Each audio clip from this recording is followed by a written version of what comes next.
Hi, good morning. Welcome to the Tuesday, October 26th, 2021 Planning Board for the City of Miami Beach. We're going to go ahead and get ourselves assembled so we can get started and ask that everybody in the audience give us a chance of some quiet, brief periods of time so that we can get through this agenda today. Nick, are you ready to give the qualification statements for the meeting? Yes. Good morning, Mr. Chairman and members of the board. Just a couple of quick announcements. Today's meeting of the Planning Board will be conducted in a hybrid format, with members of the Planning Board physically present in the Commission chambers at Miami Beach City Hall, and applicants, staff, and members of the public appearing either in person or virtually via Zoom. In order to participate virtually in today's meeting, members of the public may dial 1-877-853-5257 and enter the webinar ID, which is 861-4342-6327#, or log into the Zoom app and enter the webinar ID, which again is 861-4342-6327. Anyone wishing to speak on an item must click the raise hand icon in the Zoom app or dial *9 if they're participating by phone. Second, I'd like to read the city's notice regarding lobbyist registration.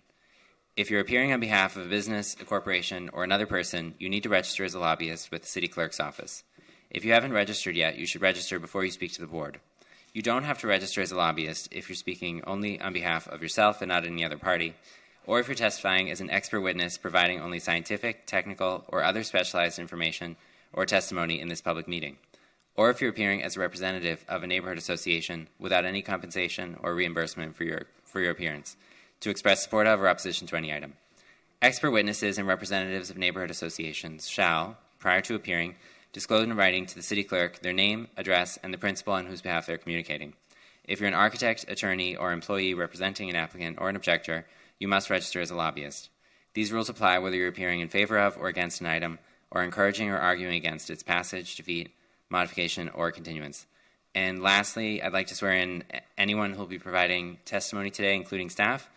Please raise your right hands. Do you swear or affirm that the testimony you'll give today is the truth, the whole truth, and nothing but the truth? Thank you. That's all for me, Mr. Chairman. Thank you, sir. All right, we have a decent agenda today. Let's go ahead and look at the minutes. I only have one question on the minutes. I was looking at, I think David was not at the meeting, but on item number 6 on continuances, withdrawals on page 7 of our agenda, it has David with an affirmation on the vote, but I think that's supposed to be Mark. Is that correct? And then on item 7, it also has David with an affirmation on the vote, and I think that's supposed to be Mark. And then absent should be Brantley and Weeder. That is correct. We will make that correction. I apologize so for that. I didn't see anything else. Anybody else have any? We have a motion to approve it. So moved by Nick. I'll second it. Second by Asa. Okay, I'll do a roll call. Ms. Bott? Yep. Mr. Brantley? Yes.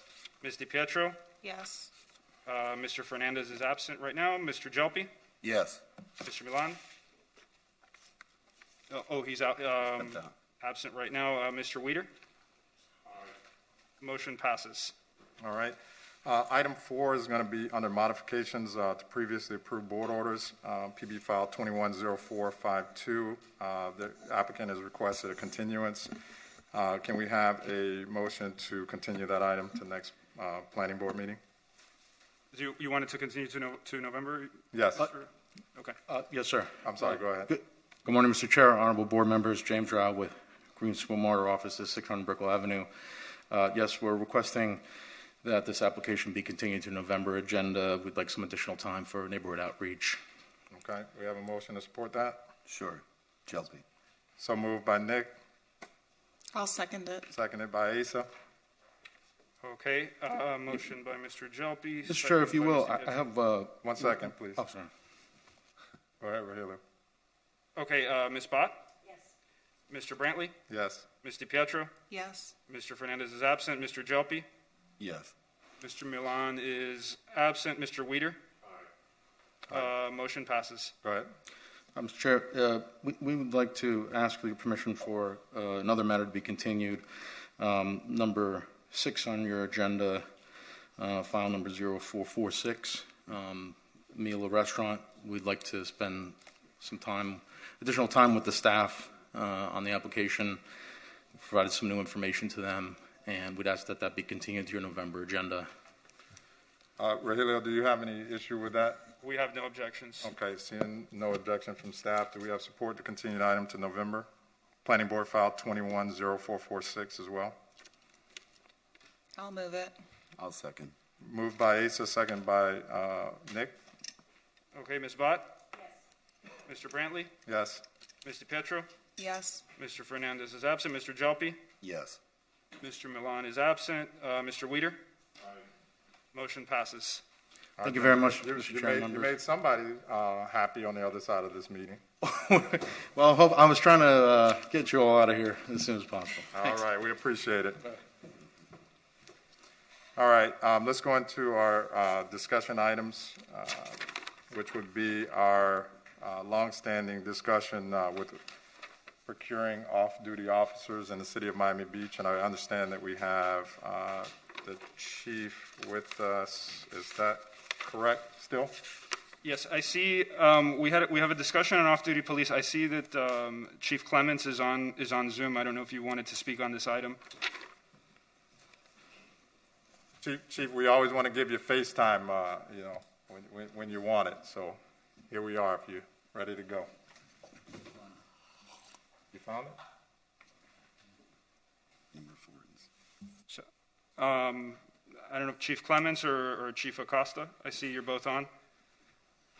Good morning, panel members and board. This is Assistant Chief Acosta. I was not able to attend last month's meeting, but I understand there was some discussion about off-duty. So I'm open for the questions that the board may have, and hopefully we can get those answered here for you this morning. Good morning, Assistant Chief Acosta. I think the main issues, if I recall them, and our board members assembled can give a little bit more context and color to their specific questions and items. But we had applicants come before us who said that they did not, let me put it this way. I did not feel that they represented the process of how you procure off-duty officers when there may not be a particular Miami Beach police officer available, and how that intersects with other jurisdictions, how you procure officers for overtime work. We just wanted to have a little bit better idea of how a private entity or organization would come, make an application, what is the lead time into that application, what is required of them to put that application before the department, how is that application handled once received by the department, what is the response time, those kind of things. And then if you can, again, shed some light on the intersection between other jurisdictions, other municipalities, how their police officers may come over and police within the city of Miami Beach when Miami Beach police officers are not available. Well, thank you, sir. I appreciate the question, and thank you for having me. I wish it was a very simple process to explain, but it's not. So essentially what happens is a vendor or a business requires the need for an off-duty employment. What they would do is they would seek out that information on the website, or if they're familiar with the process in the past or know of someone that has off-duty employment and has our officers working for that particular business, they call the off-duty office here at the police department. That office is managed by a civilian, a sergeant, a lieutenant, and a major. All off-duty work and requests for off-duty work go through that office. Everything that is asked of us or the request of us gets evaluated by the supervisors assigned to that particular unit. So if, for example, a business today wants to hire 2 officers to work, let's just say a food and wine type of event at a business, they would make application to the off-duty office. and we, in turn, would review that application, make sure everything is good to go, and then make a request out to the department to fill it with Miami Beach police officers first and foremost. And that's for a variety of different reasons. Our officers are connected with our community. Our officers are familiar with the businesses in our community, and it's easier for us to manage any potential crime or any potential dispute based upon our knowledge of city ordinances and things of that nature. If in fact, after a particular amount of time has passed and we're getting too close to the date in which the event is going to occur and we cannot fill it with Miami Beach police officers, then we will reach out to a host of smaller agencies that we have a memorandum of understanding for, that their police chief and their legal department has agreed to in terms of partnering with us. We would reach out to them and ask them for the amount of officers needed to work. Now, when they work with us and for us under the umbrella of the city of Miami Beach, they have to work under our rules, so to speak, in terms of the off-duty guidelines and policies. And once the people are, or the officers are staffed for that event, the billing occurs, and then those police officers are paid directly to that city that they work for, not to the individual, to the city, and then their city will in turn cut a check out to those particular officers on their end to account for any fees that that city might incur as an example. So where we've had issues in filling off-duty employment is at late night venues, nightclubs, dance halls, and things of that nature in the past. Those types of venues probably over the last 4 or 5 years have been difficult for us to fill internally.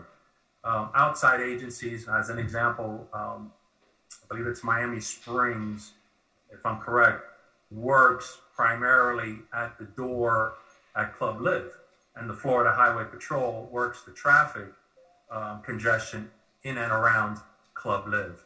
So that's how we've been trying to fill it and meet the needs of those businesses in lieu of a Miami Beach police officer. Okay, and Assistant Chief, I have just one follow-up question. In terms of, well, two, the format to request the application is a call to the office. You also said something about the website. So can you just clarify that first? Sure. All our phone numbers in our departments and our units are on the city's website, and we have also our police department website that's linked through there as well. They can find the phone number for the off-duty office and then make a call there where they'll get a live person during working hours to discuss what the needs are for that particular off-duty job. There are some jobs that we won't do, but it's first vetted through the off-duty office. Okay, and then the application. Got it. And then the second question, the issues that we've had with staffing late night venues and late night events, that is just, more of a personal prerogative with the officers. Is that what I'm understanding? Yes, sir. I mean, currently right now, the chief is in discussions with the city manager, and we're talking about the possibility of raising the off-duty rates. Currently, as it stands now, the rate is $53 an hour for a nightclub and $50 an hour for a regular off-duty job, like a traffic job, as an example, watching a manhole, directing traffic around some construction, and things of that nature. So the difference of $3 is the issue. We believe that we'll be able to entice officers to come out and accept these kinds of nightclub jobs if, in fact, the off-duty rate was higher. There are a lot of issues surrounding club work, as an example. As you may know, you're dealing with folks that are from time to time impaired. They don't cooperate. They don't understand instruction, and they make life very, very difficult sometimes. So that's not as enticing for an officer if he can work a job that's easier and not have to deal with the headache of folks that are inebriated. Got it. And then my final question is, are there situations where an applicant has called the office by phone, made a request, and then we haven't been able to fill it, even with the MOU agreements with another department? Yes, sir. That has happened. It does happen. And it's because folks may make a call to the off-duty office and want us to fill a job that particular day, that same day. And sometimes, people are just not available to work that job. So that happens. Sometimes it's just the close proximity for filling it and getting the bodies to fill it and the date of the actual job. Thank you, sir. Any other You're very welcome. questions from the board? Tanya? Good morning. I have a couple of follow-up questions. So just to be clear, the fees incurred, the costs incurred by hiring off-duty officers is incurred by the business entity that is doing the hiring. It's just handled through the city or the police department, but there's no cost to the city or to the taxpayers for hiring off-duty policemen or policewomen for private enterprise. Is that correct? That is correct, ma'am. The vendor pays for the off-duty officer and their off-duty rate, along with the administrative fees that the city requires of any vendor when it comes to hiring off-duty police. That vendor pays the city directly through invoicing and through the finance department, and then in turn, the officer is paid by the city of Miami Beach. Okay, great. And then what happens in the event that a request is made that cannot be filled either internally or through any of the municipalities with whom we have MOUs? So it depends on the type of event.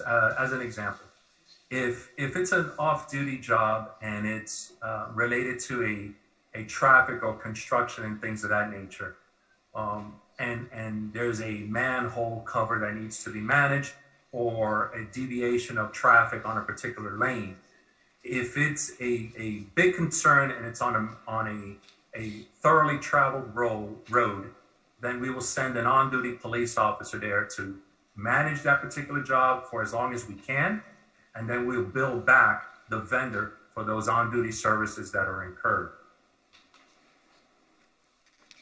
And if it's a nightclub or a special event in the evening, which has opportunity for, chaos to ensue in whatever scale that might be, if the private enterprise is not able to get somebody assigned, they can just proceed anyhow. Is that how it works, or is there some kind of speed bump? Well, I'll give you an example. I'll use Club Live as an example. They're a private entity, and they're going to have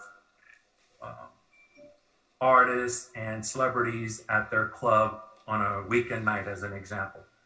Typically, we manage the off-duty venue outside of the club to make sure that crowd safety is good to go and traffic safety is good to go. If, in fact, they cannot fill that job, and we know that that particular event will bring to our city concern because of who's performing and their background and the intelligence that we've gathered that leads us to believe that those particular folks have a potential to cause safety concerns for the club goers and other people, then we will monitor that particular location by assigning people directly to it, on-duty resources, and we'll build back the club for whatever that pulls from our city. So that works if you're a big club, but there have been smaller operators in the MXE who are able to operate under the condition that they have an off-duty police officer standing guard or whatever as part of their nightly makeup on weekends, let's say. And they've told us, well, we tried to get somebody, but we couldn't, and so that was the end of that. So for somebody who's not of the scale of Club Live, who's just a single operator in a smaller space, if they are unable to get somebody and it doesn't meet the requirements in your judgment, your collective judgment of, a large scale event that could have deleterious effects on the neighborhood, they can still proceed, even though they say that they have tried and failed to get some additional support. Is that right? That's correct. Give you an example: Wet Willie's or Mango's as an example. Mango's is a proprietor that historically has had off-duty employment, but say they can't fill it tonight. They're allowed to continue operations. It's not that hasn't been an issue, and we'll monitor that particular venue as we do on any typical night. With the on-duty resources that are in and about the MXC. But we won't provide them an officer while they're open during their hours, standing directly in front of their location. No. But if there's any reason to believe that Mango's, as an example, is bringing in a client that will potentially bring us problems or potential issues and hundreds of people, then yeah, we have to do something differently. So what we do typically internally and on an ongoing basis, we're scrubbing social media. We're looking at incoming events and what the venues around the city are looking to do in terms of bringing in acts and different performers. And if there's anything that pops up on our radar, then we meet about it, we discuss it, and we decide how to assign police officers if in fact we cannot fill it with off-duty employment. Okay, so, but for the run-of-the-mill folks who aren't bringing in live acts, who just perhaps have a history of, causing a ruckus for whatever reason, they go through the motion of trying to get somebody assigned, nobody's available, it doesn't rise to the level of heightened alertness in your considered judgment, then there's sort of a disconnect between what the CUP has authorized them, how the CUP has authorized them to do their business and how they're able to do their business, right? So that seems like it's a gap in the process, so that somebody can say, as somebody has said before us this year, I've tried, I'm not able to get somebody, so that's the end of that pursuit. So what in your judgment could be, an additional option? If you guys can't do it, the other cities with whom we contract can't do it, is there an opportunity to put together a list of vetted, trained, private security firms that these folks could draw from if that's the last resort? And we certainly can assist with that. There are current security firms that we're familiar with around the city or around Miami-Dade County. We can help, but there's no standing requirement for any business to have an off-duty police officer there, as an example. But we'll do our best to try to assist them and direct them, and that's entirely up to them if they want to hire security. It really is. But that's where it currently stands today. And is there, because it's all done by telephone, is there any kind of record of somebody having tried to make a request? I mean, they're not doing it online as the first line of the request process, right? The first line of request process is speaking to somebody. That is correct, ma'am. Their first process is to talk to a live person so we can have ask specific questions about the event or the nature of the off-duty request, and therefore filter that information to the supervisor, who can kind of follow up with that particular coordinator of that vendor and decide, what is the type of staffing that we'll need to safely manage it. So it typically begins with a conversation. So is there a way that we're able to see who has or has not put in requests? I don't know the specific answer to that. I would have to speak with the young lady that manages those phone calls. Okay, Thank you. Yes, sir. Assistant Chief, can you just have them follow up with a memo to the planning staff with the answer to that question? Yes, sir. Absolutely. Thank you. Board Member Milan? I just wanted to ask a quick question. So, because when Kareem was talking to you about the officers and the payment, do you think that if they were offered more money per hour, that is it an elasticity issue that you would have more officers perhaps agreeing to do this? Is it just because they don't feel it's worthwhile for them? They're not getting paid enough? Ms. Mann, that's a good question, and that's where we find ourselves today.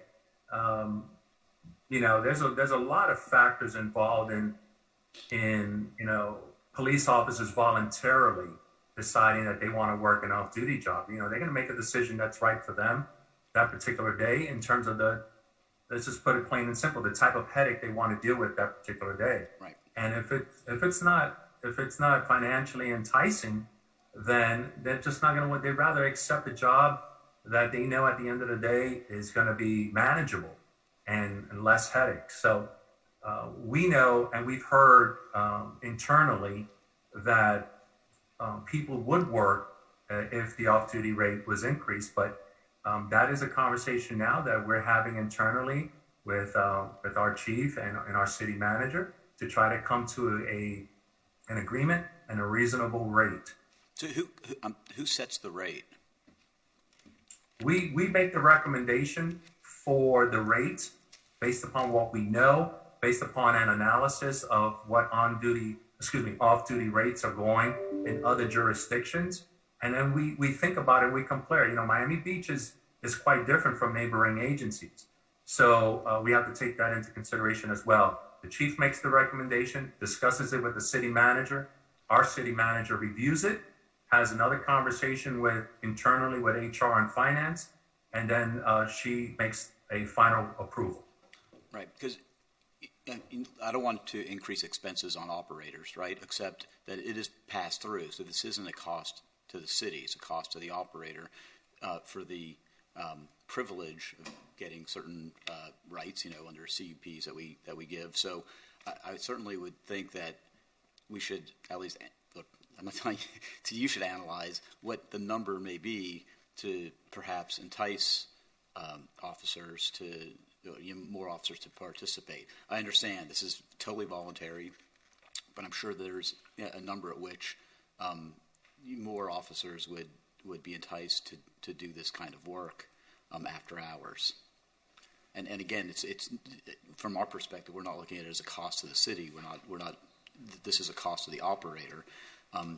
In the scheme of things, it shouldn't be a material number to this operator, paying a couple more dollars an hour to an off-duty officer, and so we think that I think you should seriously consider upping it to a number that's going to get more people to participate.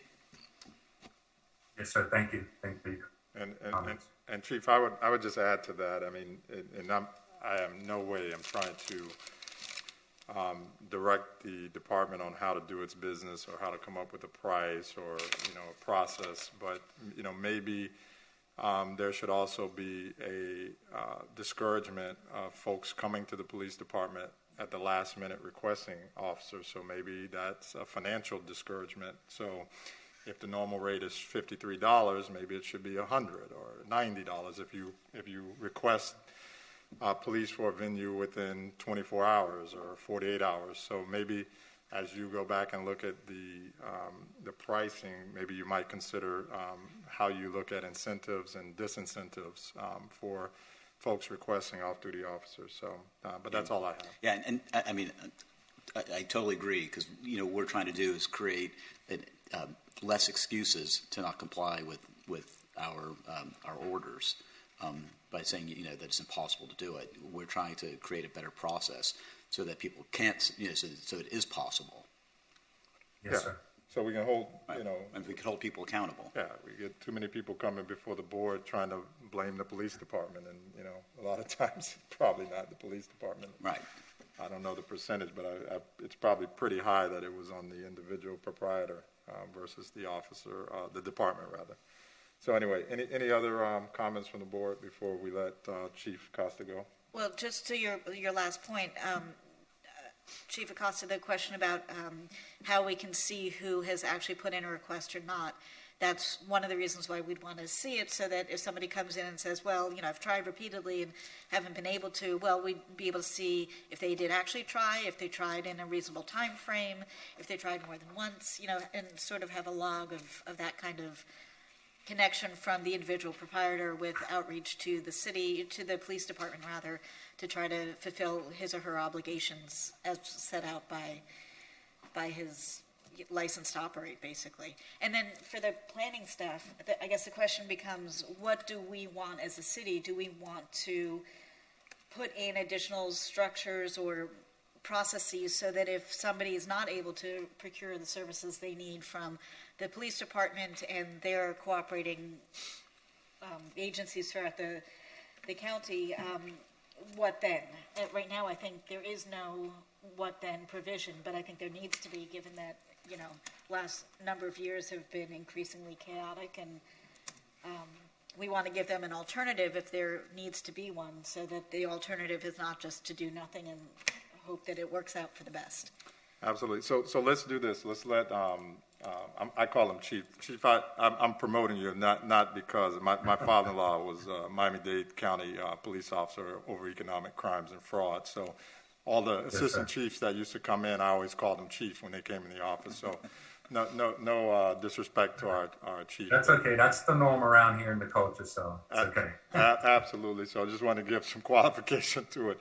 But let's let him get the memo back, and then I think we can certainly engage with staff around how we maybe create subsequent standardized language for future CUPs. All right. Thank you so much, Chief. Appreciate you. Thank you. Thank you all. Take care and be safe.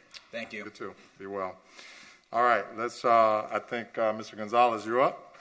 Is that your PB 210435? Okay. So let's move to modifications. What is this? Okay, so PB 21-0435. This is related to 723 Lincoln Lane North and the Lincoln Eatery. Just for purposes of history, on January 22nd, 2019, the original CUP was issued by the Planning Board for this item, and that was for a neighborhood impact establishment with indoor entertainment. Later that year, September 24th of that year, the Planning Board approved a modification to expand the occupant content and include the rooftop of the venue. However, entertainment was prohibited on the rooftop at that time, though it did allow for ambient music in the outdoors. Just so that to orient the board, this is the 3-story commercial building located just south of the Macy's across the street.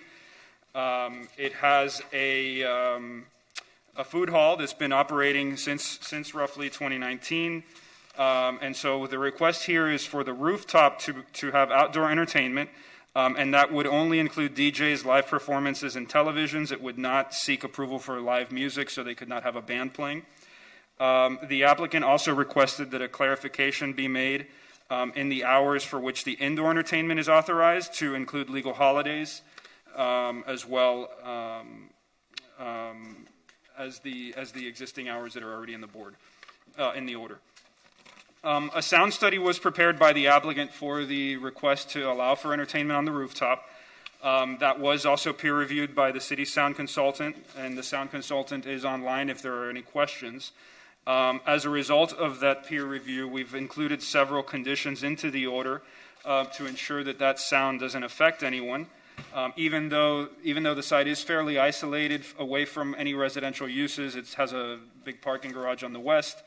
On the east, it's got a office building on the west, Macy's to the north, and then City Hall and the Convention Center. The closest residential units would be in the Palm View neighborhood. And so the conditions that we have are that the entertainment be limited to ambient levels or a volume that does not interfere with normal conversation, limits on the type of entertainment, which I previously described, a limit on the hours from 10 a.m. to 11 p.m. Sunday through Thursday, and 10 a.m. to midnight Friday through Saturday, and long legal long weekends and legal holidays. A requirement that the outdoor speakers system use multiple small, closely spaced speakers driven at low volume, so a distributed sound system. A requirement that the outdoor speakers be oriented away in a way so that the sound propagation doesn't go to the residential areas to the north. Requirement that only the applicant's approved outdoor speaker system be used, so they can't bring in outdoor speakers. A requirement that the sound system be password protected. A requirement that they have a manager on duty and that the manager on duty be the only person with the password. And then require a field visit with planning staff to verify that the sound system is operating appropriately prior to them getting a BTR, and then a requirement for a 60-day progress report. Due to the location of the establishment, like I said, it's surrounded by commercial uses and parking lots, parking garages. We don't expect that the outdoor entertainment on the rooftop is going to have a negative impact on the surrounding area if the conditions that we recommended are approved in the draft order. I know the applicant does have some suggested modifications. We will look through most of them, and we agree with most of them. There's one where we have some differences on the hours, but he'll describe those. But we recommend that the planning board approve the application subject to the conditions in the draft order. Mr. Gonzalez? Good morning, Alfredo Gonzalez on behalf of PPF 723 Lincoln Lane, also aka the Lincoln Eatery. Mr. Chair, I'm happy to do a quick presentation just to orient everyone on the location. If the board is familiar with the site and has looked at the plans, we could skip that and just... Go with your program, whatever you have. I don't know Okay. if you want to present it. I had a couple of slides on what was already submitted that just shows a layout. It's totally up to you. Okay. I mean, if you So- want to forego it, we can forego it. If you think it's helpful to the request, then we'll go Let's for go it. ahead and, PJ, if you could put it up on the screen, I would appreciate it. I'll do it really quick. So that's just to orient us where we are. Obviously, City Hall is just to the north of us. Next page, please. And then these are just orientations. Next page. Next page. This is the rooftop as it is today. The applicant got its original approval in January 2019 and then came back in September 2019, and this board modified to allow for the rooftop operation. We ended up in a pandemic thereafter, so they only built out part of the space that was originally approved in 2019, which is why I refer to phase 1 and phase 2. Next page, please. Okay, stop. That is what we're proposing, which is adding the DJ booth, potential DJ booth. And next page. This is what was approved in September 2019 by the planning board, the entire space that we haven't built out. So right now we started with the first part of the roof space, and we'll eventually go to the full. And we can leave it actually there if you want. From there, I would like to just explain that right now the Lincoln Eatery does have the ability to have music and sound on the rooftop. It was approved here in September 2019 till 2 a.m. on limited days. It's 3 days a week. They're allowed to go to 2 a.m. They're doing that now. So today we're not asking for any increase in the levels of sound. We're just asking under the current definition of entertainment that has, keeps changing over the years, that the sound could be initiated by a DJ versus just a recording. I mean, they're both recordings, but the DJ controls the system. So we already have the system in place. It's been tested. We have the lockbox. All those safeguards are in place. I mean, they'll be re-verified once this board approves, if they decide to approve any modification. But I just wanted the board to understand that as it operates today, the only real changes we were asking for was to allow an actual DJ to control the sound, number one, under the sound system, and number two, allow televisions. We had also may have performers up there at limited times. The city was concerned about live performances, and we agreed that we would remove that from our request in order to work with the city. And this is an isolated area. We are buffered by the Macy's behind us to the north. We're also over 250 feet from any residence, buffered by a 9-story building. We're only 3 stories, so we actually face towards Lincoln Road. So if you're looking at sound traveling south, we're almost 500 feet from the closest residence. So we have not had problems with the sound system since we opened. So we request, Mr. Chair, I would like to request, I don't know if we could go over the amendments that we were suggesting. Should we do that after public comments? Yeah, I think we should do it after Okay. public comment. But let me just a point of clarification for me. The DJ is not on the roof or is on the roof? It is, the DJ is on the roof. Okay. So basically, all we will be doing is allowing a DJ to work with the existing system. So, Can I ask another clarification, Sure. Mr. Chair? Did you say that we had previously approved outdoor entertainment? no, what we're asking for, and what's requested in the order, is music out. We are allowed to have music outdoors. It doesn't interfere with the normal conversation. What triggers entertainment is not the level of sound that we're playing or the song. It's who hits play. If the manager hits play on the song, that's allowed today. But if a hired DJ hits play, now that becomes entertainment, and that's why I'm here. But could you just clarify, what did we previously approve that you had stated? I'll read you the exact language, so it's no. The previous approval does not allow entertainment, but it does allow ambient background music. So they can play the radio, or they can have an iPod with a playlist On the roof.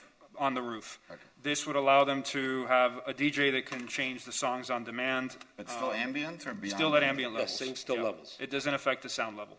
And one more quick question, I'm sorry, Mr. Chair. Why are you not asking, what is the effect of excluding live music? Why are we doing that? Staff had concerns for some reason, and I talked to the applicant, and they were fine if they could have the DJ, televisions on, and so we excluded just to work with staff. But we didn't feel that would be. Because it says outdoor, in the application it says outdoor performances. What are those? That may be just a dancer or some that may, during certain times. It's not something that's scheduled to happen all the time, but it was something they wanted the ability to be able to do once in a while. And staff was okay with that, as long as we didn't have, like I said, a 3-piece band or something. That would be a lot more difficult to control the levels of sound, I take it. Exactly. A trumpet is, I love trumpets, but you can't control how loud they are necessarily with precision. So that was our concern. Okay.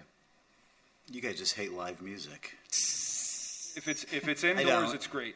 We need more live music venues on the beach. So Nick, do we need to take disclosures on this? We do need to take public comment, yes. No, disclosures from the board. Oh, yes. I recommend the board do that before the public hearing. Okay, so let's just do that real quick. Anybody have a disclosure? Just go ahead and announce it. Okay, seeing none, let's go to the public. I can't. I guess you guys are going to call them out. I don't see them. Let's take the public comment from online first, and then any public comment in the audience.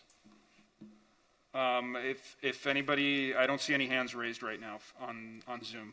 Okay, do we have any public comment in the audience? Okay, so we're going to close the opportunity for the public to speak pending. If you do see anybody, Rogelio, just let me know and we'll give them the opportunity. But I guess now you want to go through your amendments? If the chair is okay, yes. Sure. And I had emailed to the board yesterday, but I also printed copies and left them on front of you. To make it clearer, we had some concerns with some of the conditions being proposed and some of the changes. So we met with staff, and there were 6 changes. They were in agreement with 5 of them, and so I could quickly go over them. The first 2, which is under 2A, 2I, and 2A4, had to deal with number of persons, the maximum amount of people allowed, whether inside or on the rooftop. The board, both in the 2 times this has come before the planning board, the limits were only on the number of seats. There were never limits on the number of occupants. So staff suggested some based on one of our phases.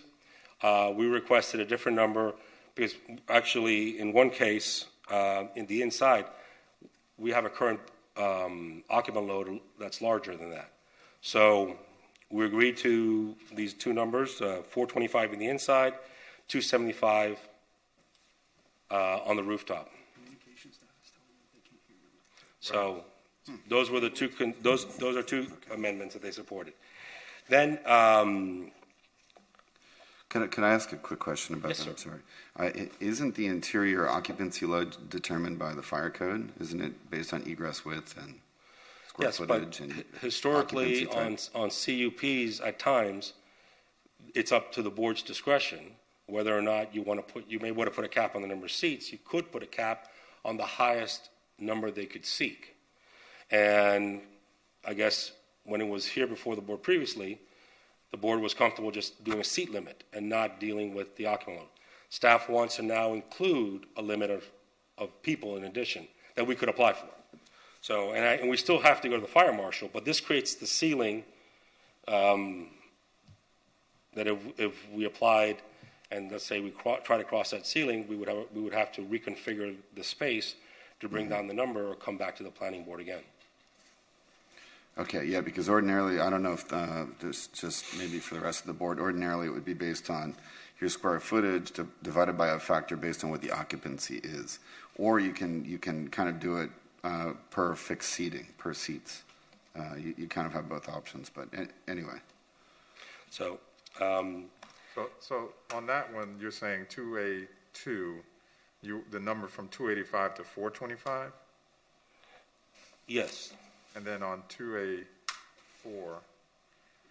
from 186 to 275? Correct. Okay. I mean, it still needs to go to the fire marshal. I can tell you the fire marshal is at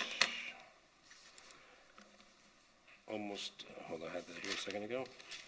The fire marshal numbers are closer to these numbers now, but I just wanted to make sure if there's a table change or something, all of a sudden it wouldn't trigger a planning board review.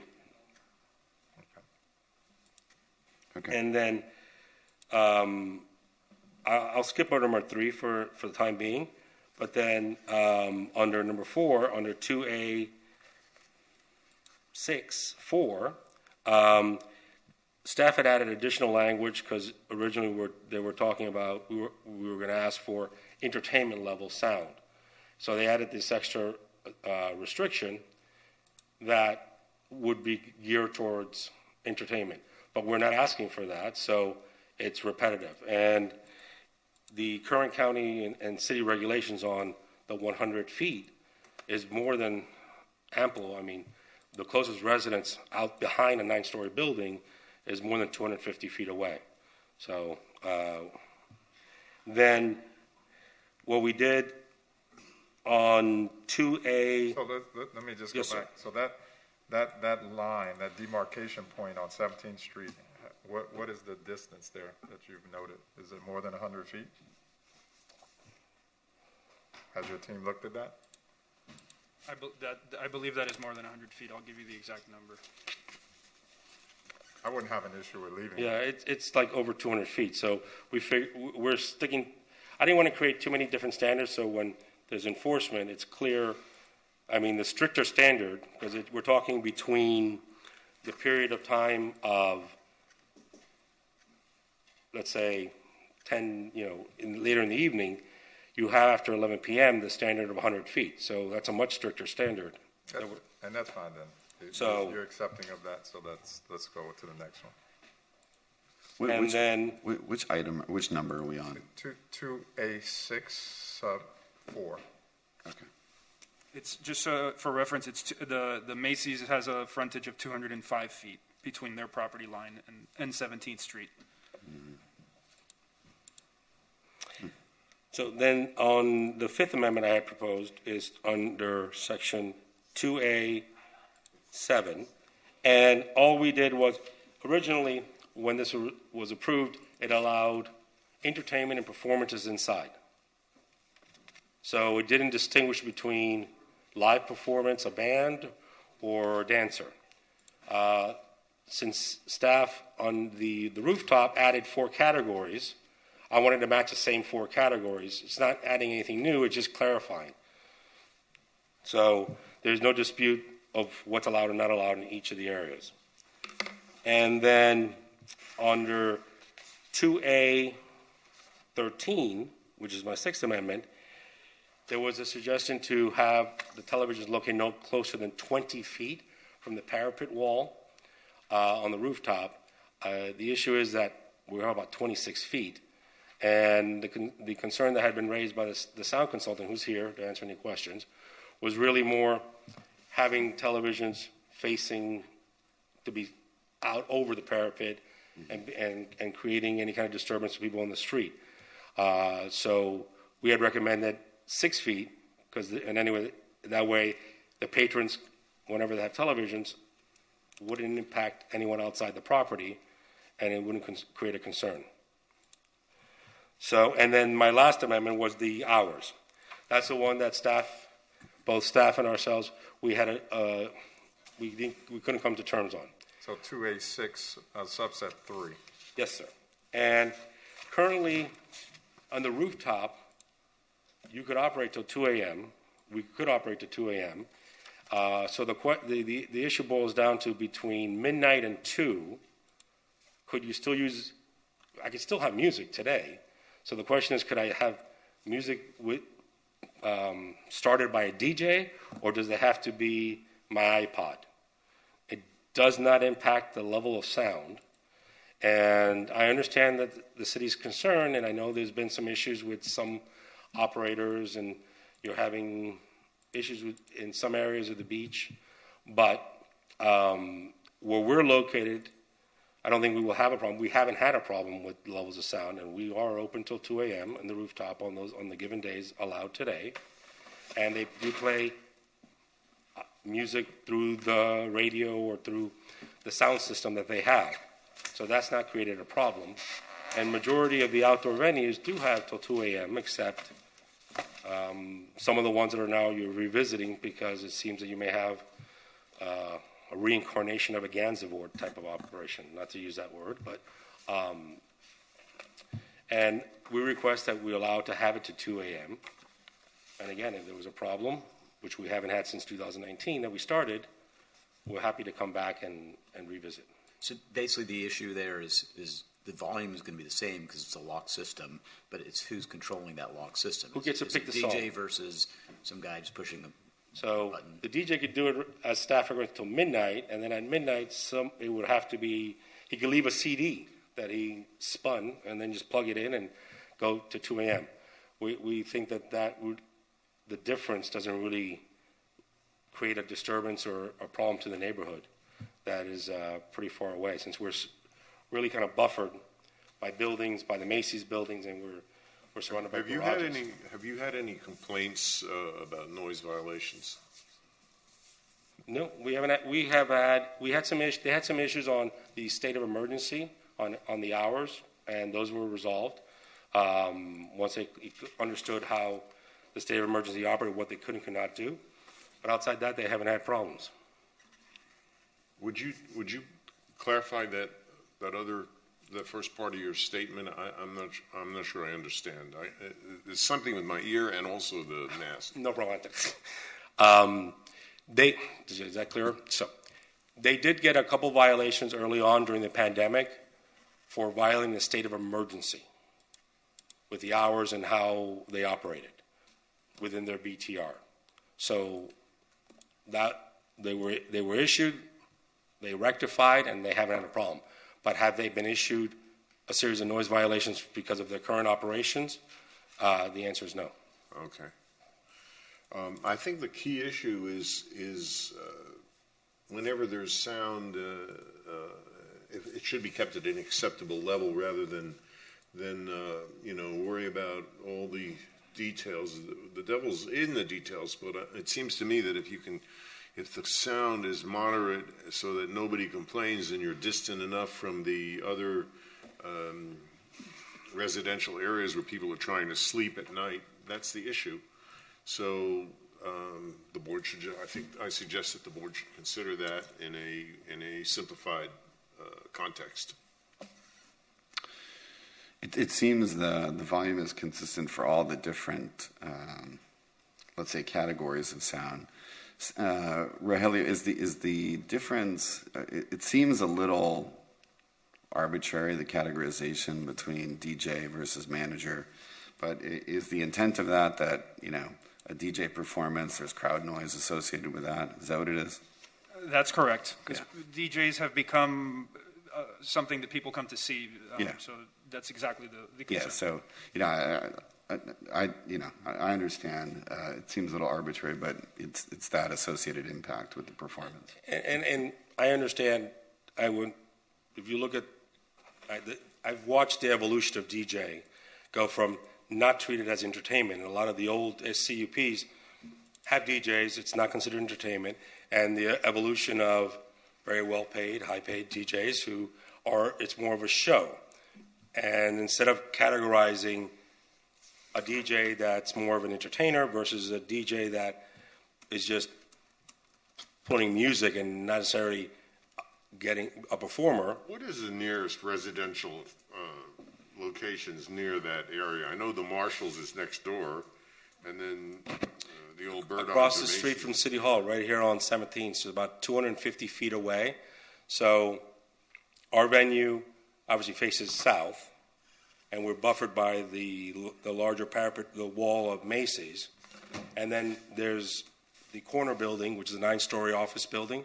That's right here on the corner of Meridian 17th. And then immediately north of that, you start with residents. So even if you're performing, there was music going on in our rooftop. The sound is blocked. We keep it inside, and we're buffered by the garages around us and the Lincoln Road retail. But then you have a 9-story and the Macy's parent wall that creates an additional buffer before you even get near residents. And if you ask me going south, we would have to cross all of Lincoln Road, parking lots. So you're talking maybe over 500 feet before you would hit the Flamingo Park neighborhood area. And David, I think that's why there's probably not a lot of people from the community complaining about this, because this is really in Lincoln Road with very commercial area with a lot of buildings in between. We get a lot of complaints in a lot of the other rooftop venues that we deal with, but here, crickets, because of this location, they have the advantage of this location here. Mm-hmm. And I still want a band to play up there, so I'm going to push for that. Kareem, Tanya, when it does. Board Member Bott.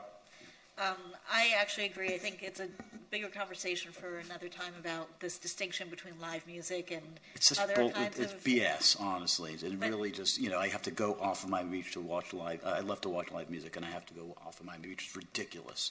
Well, so like I said, bigger conversation, different time, but I do think it could stand a comprehensive review to determine what the antagonizing factors are and if there are better ways to deal with it than an outright prohibition. But be that as it may, let's revisit that another time. I have 2 questions, I guess, one for staff and one for you, or conversations. So let's go back to the numbers. I mean, you're requesting, and staff seems to think it's okay to have 425 people indoors, up from 285, and 275 people outside on the roof deck, up from 186.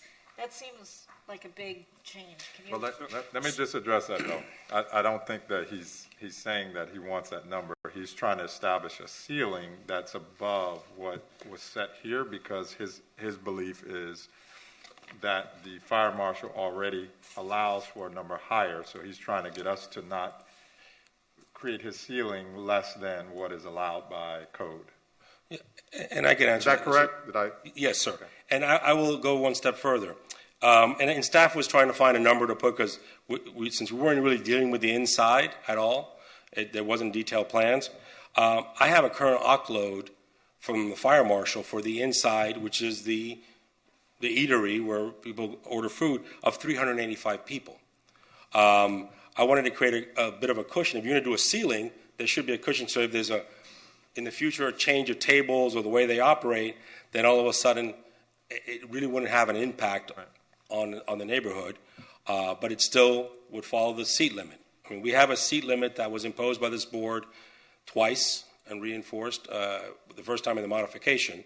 We're not asking to make any of those changes to the numbers, but because we're not even at the maximum seats, if we shifted things around, it could bump the number a little higher with the fire marshal, may change their mind because of the layout.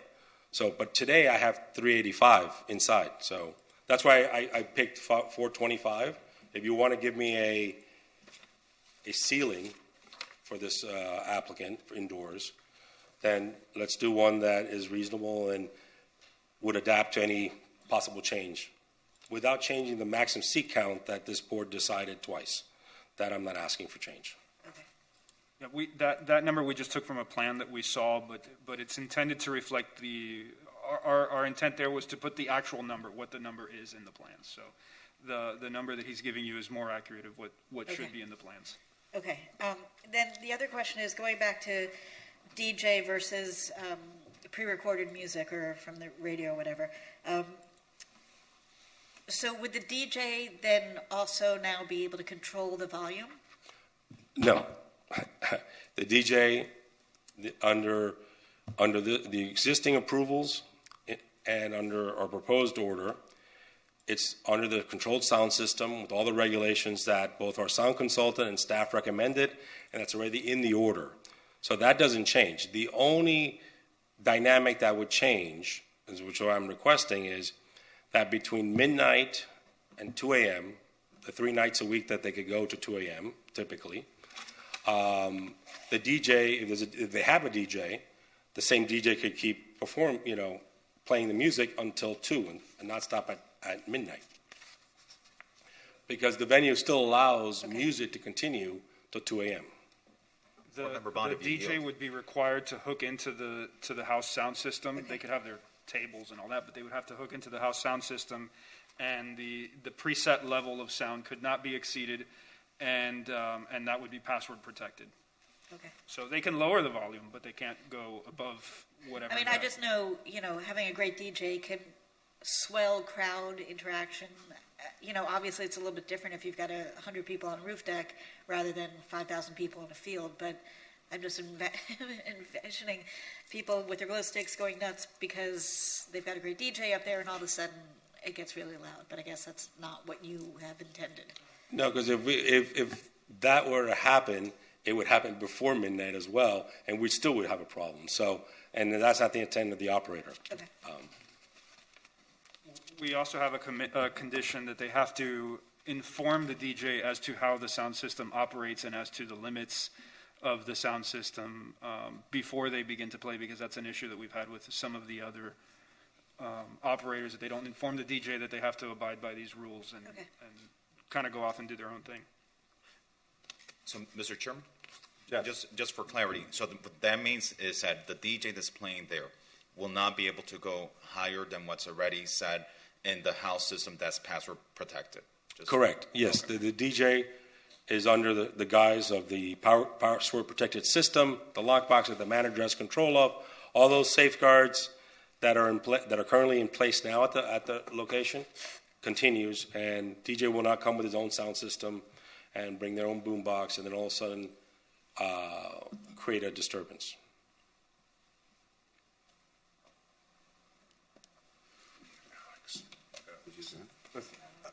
I love the location. I like the venue. I'm familiar with it.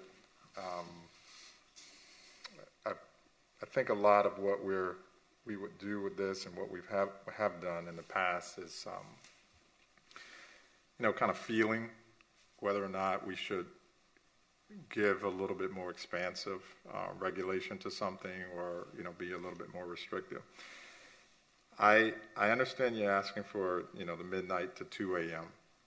I'm a little conflicted on giving the midnight extension to 2 a.m. and then just giving this, and I appreciate your comments about coming up with something sensible, for the body count or the number of persons. So what I'd like to see is us kind of come up with something a little less than what you asked for on the 425, maybe bring that down to like 350. And then what you asked on the 275, maybe we bring that down to, 220 or something like that. Okay, well, because then you're volunteering to be less than what you may be able to get with the fire marshal. It's just something's just a little uncomfortable to me about doing both at the same time, the hours and the increase in persons. Well, let me bifurcate it for a second. Sure. In the inside, we currently have 385. Mm-hmm. That's what the OC load is, and we're not asking for any changes for the most part inside. They have DJs already. They could actually have live performances inside. So, and there were no, there's only a seat count restriction today. When staff suggested we want to add now a occupant count restriction, and that came out with our staff report, that's where I tried to come up with a number that was equitable if you want to create a new restriction. And it was basically what we're doing is creating a new restriction by putting the seat count. Right. But at the very least, it shouldn't be lower than what I have today and force them to rope off a part of the area. Because I can tell you that at the rooftop, in the inside, the current fire marshal OC load that we've submitted, it is 385 people. Inside? Inside. So you're seeking instead of 285, 385. That's what you just said? No. Your OC load inside is 385 currently. It is currently 385. I don't know where staff got the 285. Might have been, I know the plans from the inside were not, since we were making no changes to the inside layout, we had these low resolution plans from the 2019 approval. Might have been I can't speak for staff. That's where I got it from. Yeah, then you must have said 385 because that's what the fire marshal has approved and has had approved since 2019. Let me just ask, how could we approve an occupancy higher than the fire marshal approves? But you're not. Well, you would have, it has the qualifier or such lesser number as determined by the fire marshal. Right. The issue I've always seen, and I guess the last 16 years of doing this with these CUPs, is that the planning board determines the maximum capacity they want to see potentially For seats? No, and also in OC loads. I've worked on CUPs where there is a number, and sometimes if there are issues with the neighbors or concerns, but people come to speak at the hearing, they may set an artificially lower number than what the fire marshal could approve, and then the venue has to adapt to that. Yeah, but I can't imagine how we could set one higher than what the fire marshal approves. No, we What aren't. we're doing is setting a ceiling. So if right now I have 385 OC load inside. Per the fire marshal. Yeah. Per the fire marshal. And a month from now, they change the layout a bit, and now the numbers would be, the fire marshal's, okay, now because you change the layout, it's 392. I would say I'm now in violation of the CUP. I got to come back here to make any tweak. And that was where I was trying to create a cushion. So if you're not comfortable with 425, maybe we leave it at 400, just to leave at least 15 people. Could you just do it at the 385? We could do it at 385, and I just thought that would be a little restricted, but if that's what the board would want to. Are you having trouble Right now, their operations, the way they are, they have 385. I can tell you that if they make some table changes, it would fluctuate the number up or down a bit. And if it fluctuates it up, then I got to come back. They have to go through the lengthy process of the planning board to say, for a food hall, we now need an extra 5 seats because of the layout, or 10 seats. 10 people, not even seats. So, my issue just stands the same as just trying to make these increases along, in parallel with, the extension of the hours to 2 a.m. But we're not increasing. That's it. Right now, there is no. I understand it. I just in conjunction with changing the time, and I understand you're not changing the seats, but you are, we're putting staff rather, as in we, or is recommending to the board that we place a restriction. Their restriction is 285, correct? And you're saying you want it to be 425. And so if we're going to put the restriction in there, which I think is a good thing, I'm just saying if your current OC load is 385, why can't we just end up somewhere around there? And that's why I'm suggesting maybe 400. The only reason they suggested 285 is because they looked at old plans and they thought that was the OC load. Had we talked about it before they printed the staff report, I would have provided them the BTR that shows the fire marshal OC load that's currently in place today that had it at 385. They would have never recommended, they weren't trying to recommend 285 as a way of shrinking the operation or creating some additional restriction. They were just using the number they thought was the existing OC load. So, Mr. Chairman? Yes, sir. Perhaps this is a question for the city attorney. Is there a way that we could approve today the DJ part of this? Then if they're performing well, and let's say 3 months, they have 3 months of performing and they are following the code, they don't have violations, they don't have a record of complaints, not just violations, but a record of complaints, then at that point, as a reward for good performance, we can, at that point, without them having to go through the approval, like the application process, continue that part of the application and consider that at that point. I think as a practical matter, that would probably be an approval, but also setting a progress report, right, Raulio, for? Approval and then continuing, bifurcating and continuing the item for 3 months. Okay. With a limited scope as to what they will be looking at in 3 months. Okay, that's a good idea. That with Mila, they approved the board orders and then continued the item related to hours of operation. Okay, that's a good suggestion of how to do it, yeah. If that's the will of the board. So to clarify that, this would be like a partial approval? Is that what we're saying? Right, you would be approving. Continue a portion of it, I guess? You'd be So approving the application and continuing the modifications to the maximum OC load. And I think to simplify everything, and I understand the concerns, Mr. Chair, and some of the board members, then we could propose to let's use the OC loads that we have today, which is 385 downstairs and 222. That's what the fire marshal has currently approved for us, and just leave it at that. And then if at a later time there's a reconfiguration that triggers a higher number, then the applicant will deal with having to apply for another modification. I mean, I was trying to create a list, some type of cushion, so for minor things, it wouldn't trigger coming back to the board. Well, I think we gave you something that you can come back without having to do another application. We'll call for a progress report at some time in the future, and then at that time, you could make the request, assuming all things are good. So I'll accept, for me, for my particular vote, I'll accept that we leave it at the occupancy loads that you currently have.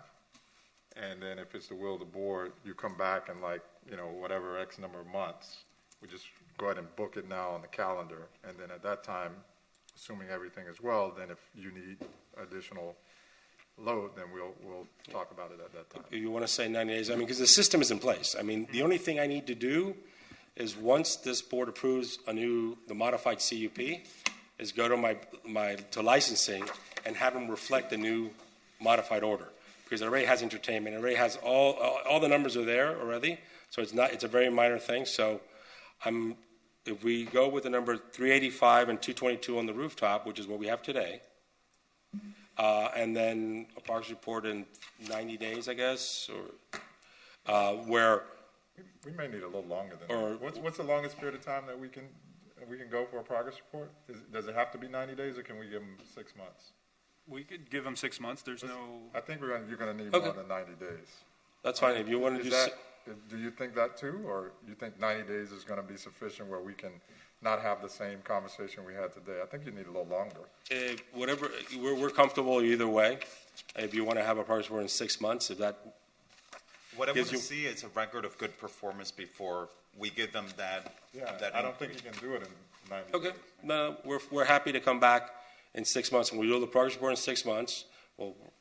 you'll see we have to come back anyway for progress report. We'll make it for 6 months, and if at that time there are no problems, which we expect there will be none, the board could consider bumping that number, those two numbers up a bit more to leave a cushion for the future. Yeah, I think that's a good. Yeah, I think 6 months is a reasonable time to, to make the determination whether it's good or not. Yeah. It gives you enough.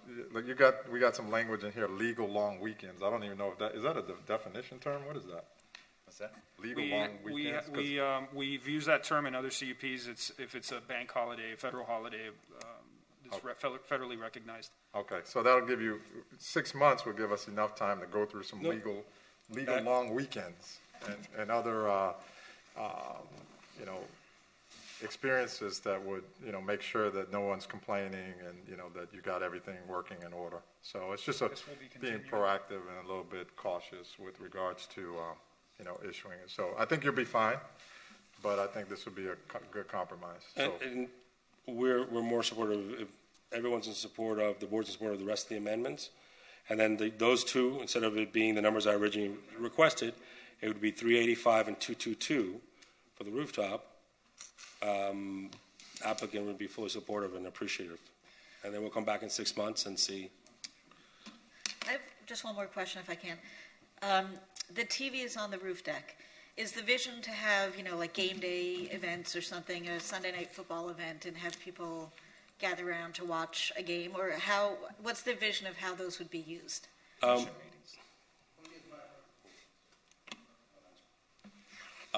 It's really going to be background. They wanted the ability of, on a specific day, they wanted to have a television to maybe even show a game.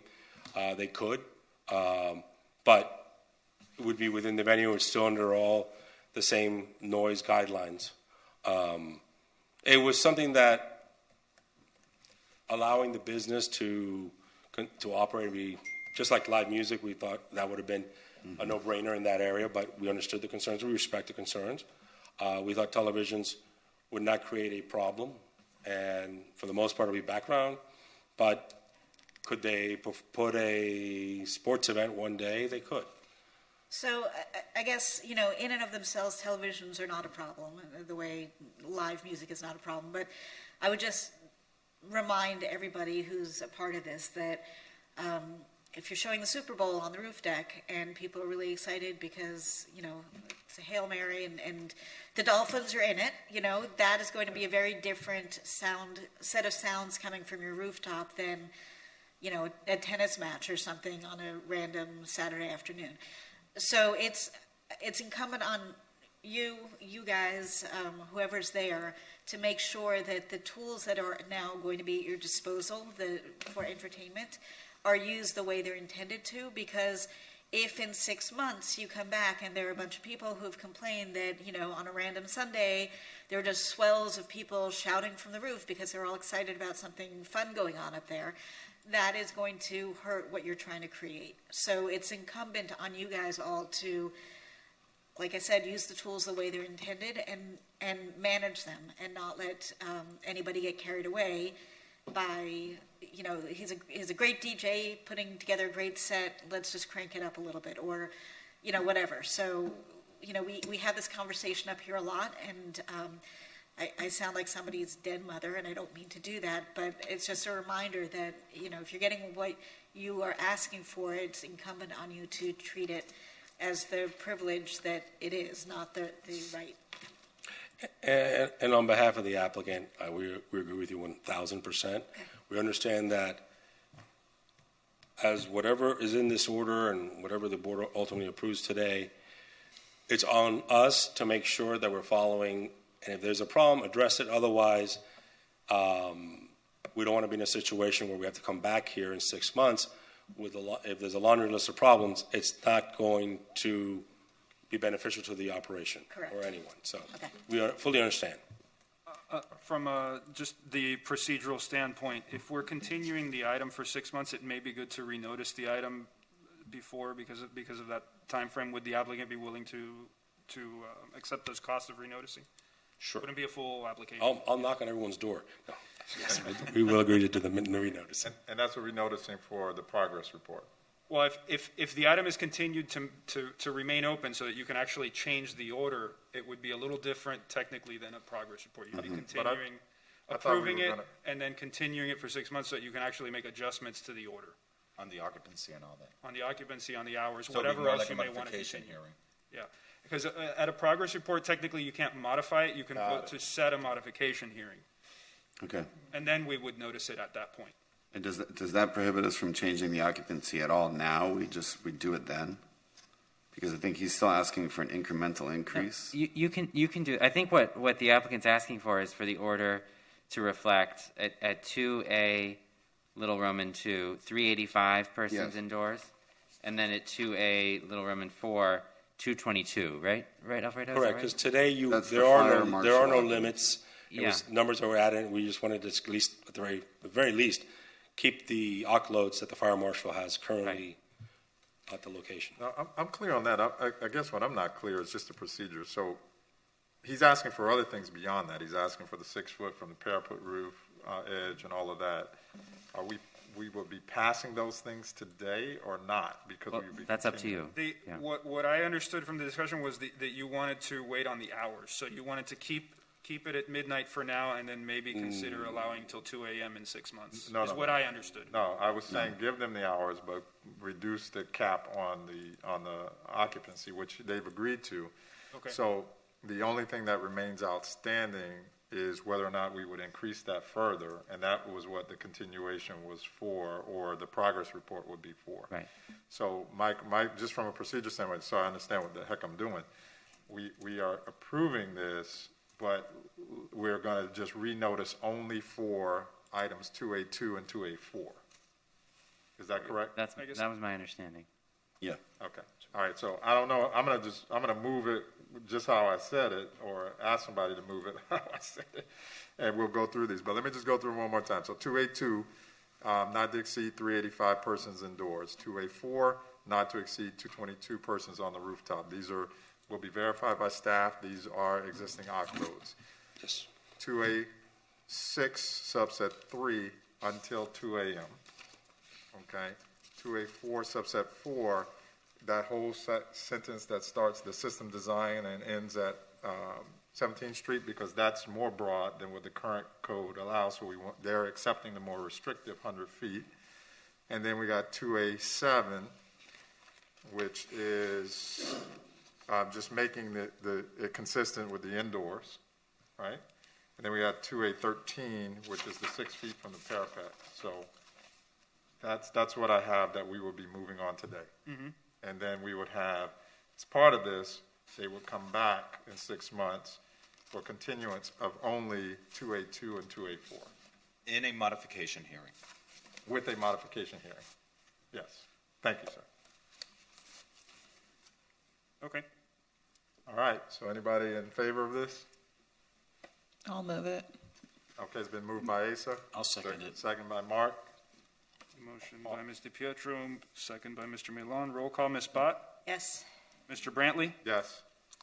Ms. DiPietro, Yes. Mr. Fernandez, Yes. Mr. Jelpi, Yes. Mr. Milan, Yes. Mr. Weeder. Aye. Motion passes. All right. Thank you. Thank you sir. very much, and we'll see you. And staff, I'll re-email you the arc load that we have from the fire marshal certificate. Okay, So- thank you. All right, let's bring up Planning Board File 210467. This would be 1300 Ocean Drive.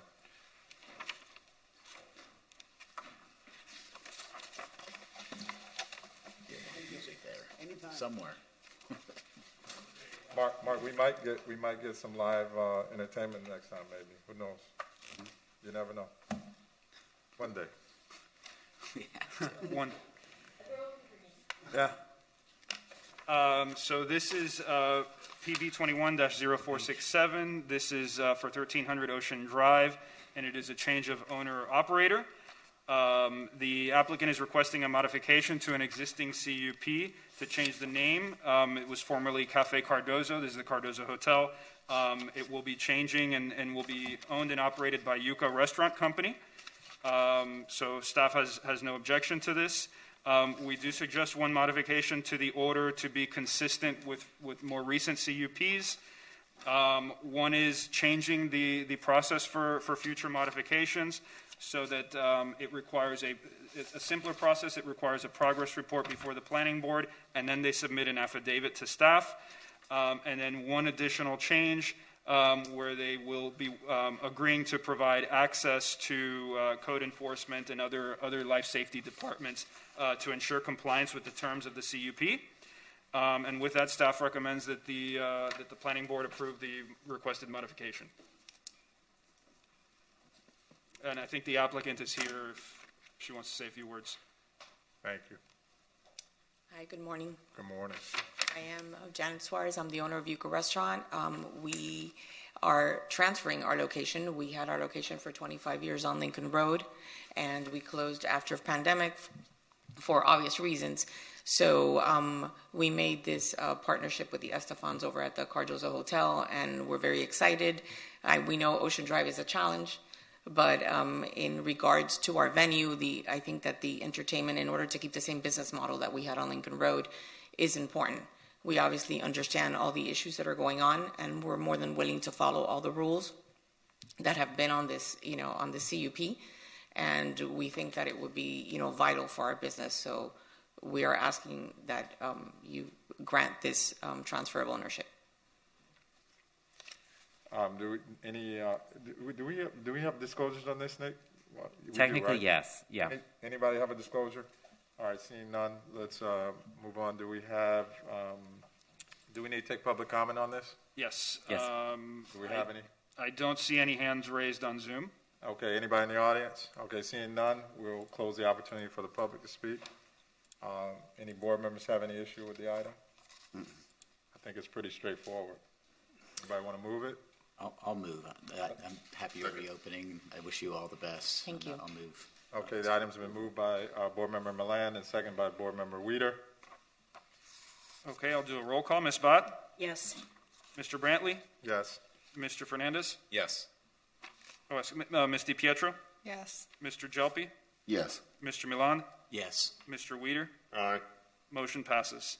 All right, good luck to Thank you. you so much. We need you to be successful, so knock We it hope dead. so. Thank you. Open quickly. Have a great day. You too. You too. All right, we're going to take up Planning Board File 210420, 1415 Marseille Drive, and I believe this is, Mickey, this is yours, right? Okay, so PB 210420, 1415 Marseille Drive. It's a single-family home lot split and a subdivision of land. The proposal is to divide the existing site into three individually buildable parcels. The current site is zoned RS4. It requires a minimum lot area of 6,000 square feet, minimum lot width of 50 feet. And the proposed parcels all comply with this. The site consists of three legally platted lots that will then be divided. The applicant is proposing to demolish an existing pre-1942 home that is on the center lot, on lot 10 of the parcel. Per the lot split criteria, the planning board does have the ability to require full or partial retention of structures constructed prior to 1942, determined to be architecturally significant.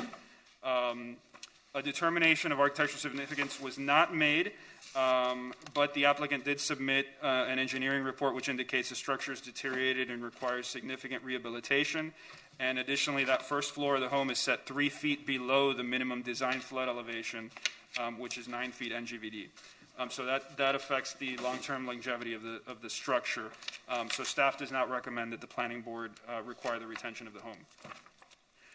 There are additional requirements for lot splits in single-family districts. New homes would be required to be reviewed and approved by the Design Review Board.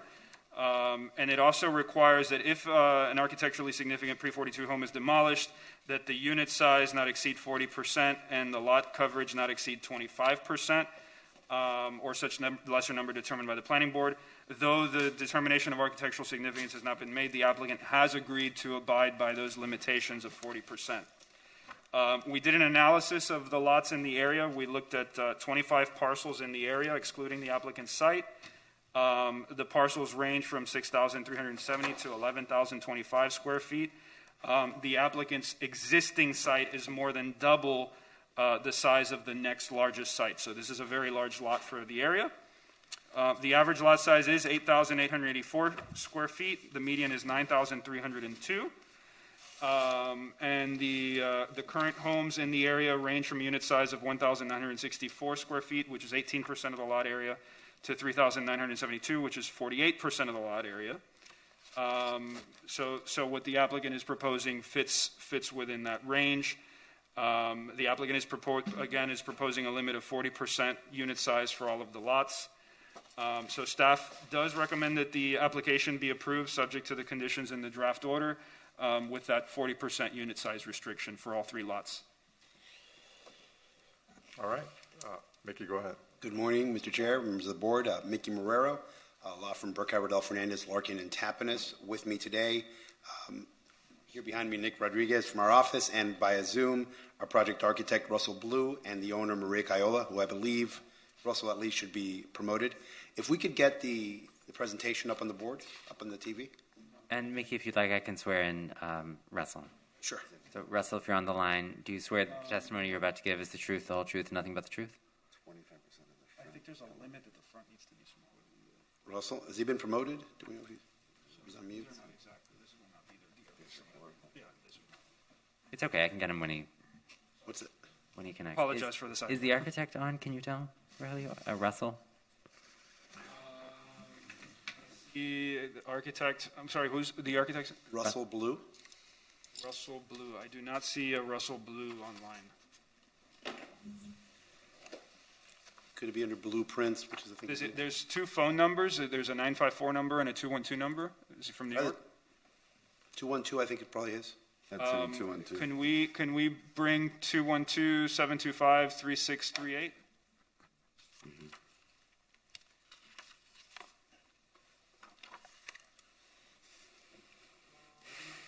Is it star? Star 9 or Star 9. Can you press star 9 to unmute yourself?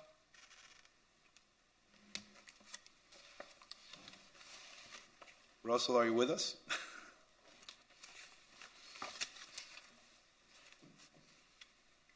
You want to proceed, and then if I can proceed. Okay, he just raised his hand. Okay, perfect. Can we unmute that number?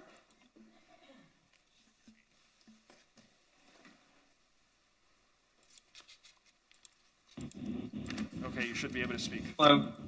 Hi, is this Russell? Can you hear me? Yeah. Hi, do you so swear?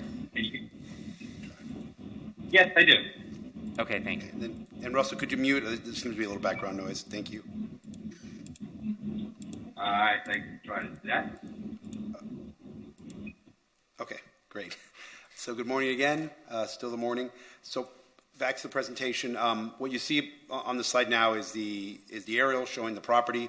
As Rogelio said, our property is over 24,000 square feet. It is 3 platted lots, exactly 3 platted lots, of which there is 1 existing home there. The average size in the area is around 8,000 square feet per lot. This is obviously 24,000, so three of those lots. Can you go to the next slide? So here's the plat. As you can see, highlighted in red, the area in red is the property, and it shows exactly 3 platted lots. As you all know, the code, when you seek a lot split, asks you to follow the platted lot lines. All the other lots in the neighborhood are developed within those platted lots. This is really the only exception of a lot that homes were not built on two of the lots, but the rest of the entire neighborhood has 1 home per lot. And in fact, as Rogelio pointed out, the second largest property is still less than half the size of our lot. Next slide. So the existing conditions, there is a single family home there, and that's existed for many years. Both of the other lots have remained vacant. There's been vegetation there, but there's never been development on those lots. They have remained vacant, but there's never been any unity of title or any intent to develop them in any other way. They just haven't had homes built there. Again, the home was built in 1941, as Rogelio said. Next slide. So our request is to split the existing 24,170 square foot lot to the 3 platted lot lines. The lots originally follow the trend of the neighborhood between 7,800 square feet and 8,400 square feet. We are proposing the demolition of that existing home. When we first looked at it, frankly, we wanted to see if it would be something that we should keep, if it made sense. We had the owner hired an engineer to go, actually was with the engineer, and we were, the first time she went into the home, or anyone on her team went into the home, we were quite shocked. She was kind of interested in keeping the home. There's black mold, and there's a report in your file, I believe you've all seen it. There's black mold throughout the entire house. It's completely settled, and structurally it's unable to be salvaged in the engineer's opinion. It is on the water and more than 3 feet below flood. It is just in horrible condition. It's unfortunate. My client only bought it a couple months ago, and we were there within weeks of her purchasing the lot. Obviously, this happened well before her ownership, and it's unfortunate that it happened. Not that the home is historic or otherwise, but had it been in good condition, it might have been something that it could have been salvaged, but it's not. Next slide. So here's the proposed split, as you can see, following the same lot lines of the plat. What you have in your package is as required by the code, is a massing study. These are not the designs of the home. All 3 of these homes, if approved, the middle existing home and its replacement, along with the 2 proposed homes on the vacant lots, will have to go to the design review board. And as you all know, that's a very demanding process. So these are just really massing studies of what the scale of these homes would look like to show you all and to show staff that the proposed scale is consistent with the trend in the neighborhood and the existing development in the neighborhood. Mickey, can I ask a question? The massing study there, is that based upon what the resulting density could be based upon the current lot split code, or is that with any kind of exceptions or anything like that? No. We're seeking no variances. Actually, the only thing that could be, if they required retention of the existing home, it would need a variance. That's the only thing. All these homes are designed without any additional requests, without any variances. In fact, oftentimes I'm here asking you for exceptions or additional criteria. Right. Here, because of when working with staff, we did have a client that was willing to work with us and to work with the trend in the neighborhood. So we're not seeking 1% more than not only what is allowed by lot split, but also the prevailing trend in the neighborhood, which is 40% unit area, 25% lot coverage. So what would be the maximum with the lot split with the current code? Because it's a little smaller than if it was just a lot. With the lot split, the maximum is 40% unit area, 25% lot coverage. That's what we're agreeing to. It's also consistent with the trend in the neighborhood. Our analysis was consistent with staff's analysis in that regard. So we explained to our client that's the case. Okay. Just so you understand, conversely, if we didn't split it and built a new home on the 3 lots, it would be 50% lot coverage. You'd have a 12,000. Again, you potentially have a 12,000 square foot, essentially McMansion on this triple lot. Right. Okay. So thank you. We believe that these 3 modestly sized homes at 40% are much more compatible with the neighborhood than the alternative. Okay. Thank you. Next slide.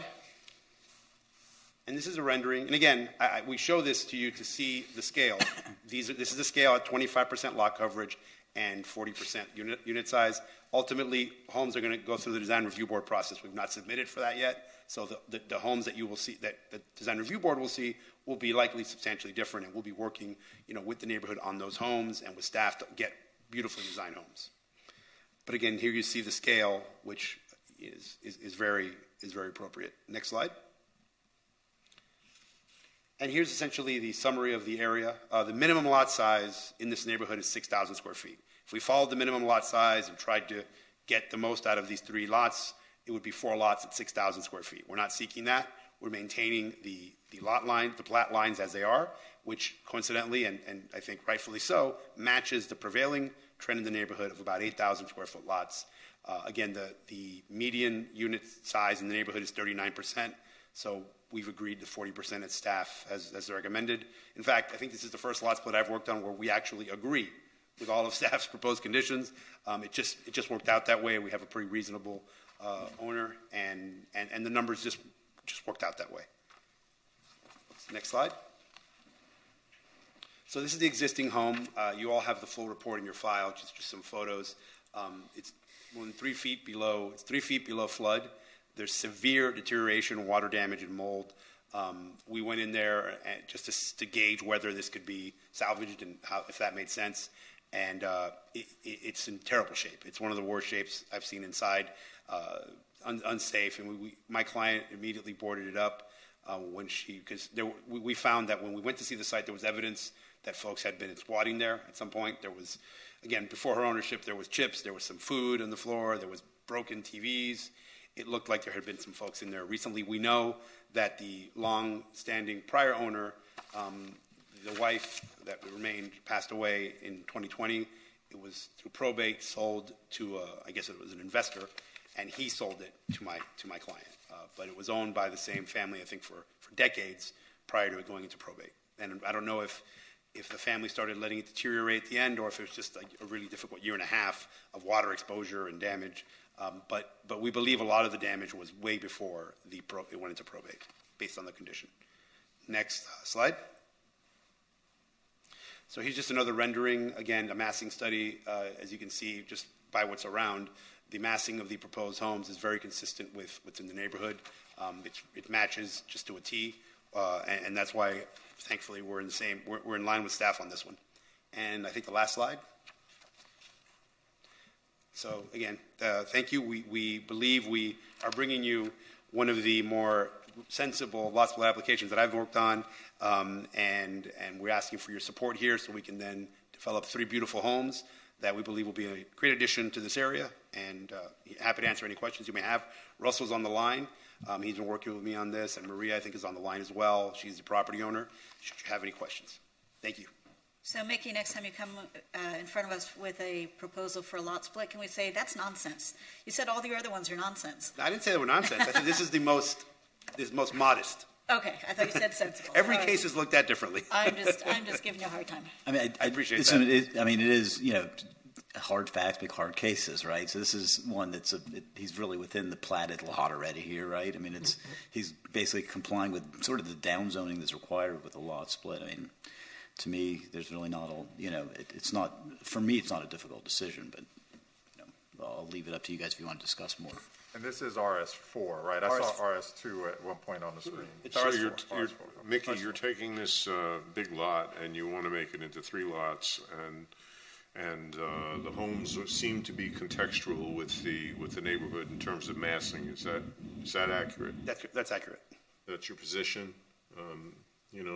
If the lot remained in one place, the people could come in and put up a McMansion if they wanted to. So, it seems to be a favorable. Right. And without the lot, just to clarify, the home itself does not, to me, look historically significant. I'm very much not in favor of demolitions, but it doesn't seem like a historically significant structure, and it isn't in a historic district. So, I've been through that neighborhood. I live on the same island, so it doesn't just. From my glancing at it, it doesn't seem like an unreasonable plan. Can I just chime in a little bit and say, I know we're not the design review board, but ordinarily there is much more detail given in terms of the design. It worries me a bit that these are just placeholders that are not really reflective of what the design would be. And, having said that, my only concern is to endorse a massing study like this. I'm not a big fan of just pure extrusions. It doesn't look like a lot of thought went into this. So, that is a concern I have. But when we approve these things, like the one we did in Lakeview, are they bound to the design that they provide to us, or it can be anything outside of that? They would not be bound to the massing study that they provided you. They would be bound to any specific numbers that you put in the board order. So unit size limit, setbacks, any specific numbers that you put in the board order. That's what they would be limited to. Clearly this is not going to pass the DRB. No. But I would appreciate a more sincere attempt at attempting to pass the DRB when we look at something. And just to clarify, and I'm going to make it very clear, these are just massing studies to show the scale.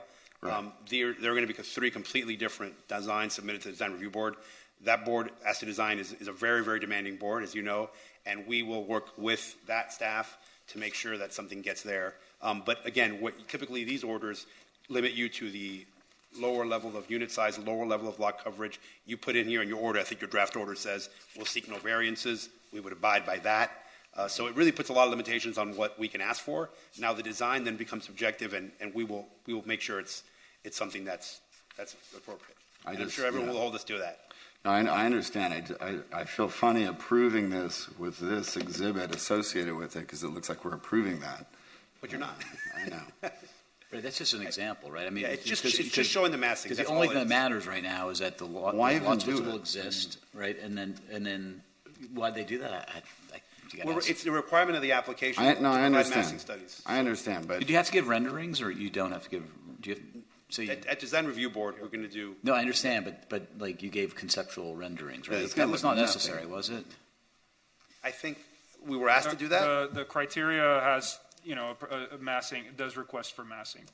massing study, yeah. But- Typically but a massing. But isn't there a difference between massing and renderings? Massing is just where it is on Earth. A massing is a opposed to volume study. rendering, which That's is a like cubic representation. I think volumetric. that during the It's a during volume the study. submission process, we were asked to go a little further. But we hear you, and I don't disagree with anything you said. Again, they're just demonstrative as to scale. That's all it is. I would strongly encourage you to do better with these concept studies. Absolutely. Mr. Chair, we do have some members of the public and some hands raised on Zoom if you want to open the public hearing. Sure, And- let's do that. Before we open to the public, do any board members have any disclosures to make on this application? no. None. No? Okay. We do have one hand online, and I think there's one person in the audience. I guess we can do the person online, Oliver Carissimo. Hi, Oliver. Do you swear that the testimony you're about to give is the truth, the whole truth, and nothing but the truth? Yes, I do. Thank you. You have 2 minutes. Good morning, everyone. I am the owner of 1435 Marseille Drive, so lot 8 in the plan you've presented. I have 3 questions. Obviously, I have huge concerns about this development. The first question is: there's a lot of trees on the property. I wonder how we're going to address replacing those trees or replanting those trees, because those trees are literally on the exact plan of where the new houses will be developed. That's one.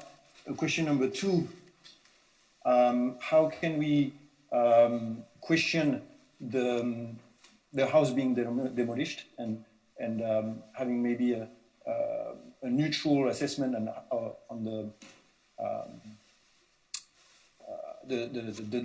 damage of the house, because I'm obviously concerned of the preservation of the neighborhood. And question number 3, having a 2-story house I understand that those are only proposed designs, but they are literally facing my property, which raises a lot of privacy concerns. And I wonder how, the legality of it and how can we make sure, the privacy is sustained. Those are my 3 questions. I can respond, Mr. Chair. Sure. Well, we'll get to the first one. I think it'd be more appropriate from staff about the trees and tree mitigation.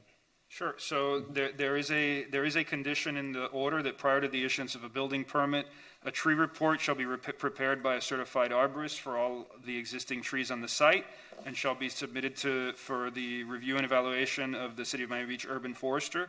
And then any trees identified to be in good health shall be retained or relocated if determined to be feasible by the urban forester. And if there is any trees that are removed and not remain, there is a fee that they have to mitigate for those. And then they also have to comply with new landscape requirements and plant whatever trees may be required as part of the new construction. So Mr. Carissimo, the answer to your first question is that there is a well-established tree mitigation process that anyone making any attempt to build something on the site would have to comply with. And then I didn't hear your number 2, unfortunately. So I did. I think, yeah. So I think he was saying, has there been an independent determination of the structure, the condition of the structure? I mean, I know that staff's reviewed it. I don't know if they've been there. We submitted a pretty detailed report by a well-established engineer, Youssef Hachem. And I mean, to some extent, the pictures do speak for themselves, but his report is pretty detailed in how it analyzes it. And I think based on that, I think staff feels comfortable as to their recommendation. The third question related to privacy concerns on his lot, absolutely, hearing those, design review process, we will reach out to Mr. Olivier Casissimo, whatever, and I'll find him. And I'll reach out to him. I don't know exactly how to pronounce his last name, but I will find him and we'll show him those designs, make sure that the privacy concerns are addressed. I mean, the existing home is 2 stories, so the proposed homes are also proposed at 2 stories, but we will make sure those privacy concerns are addressed. Okay, he shouldn't be hard to find. He's right next door. He's next door. We'll find him. All right, who else we got? We have no one else online, but feel free to. Yes, ma'am.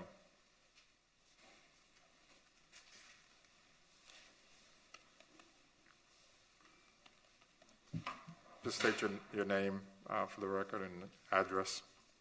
My name is Lily Terwilliger. I live in 1430 Marseilles Drive.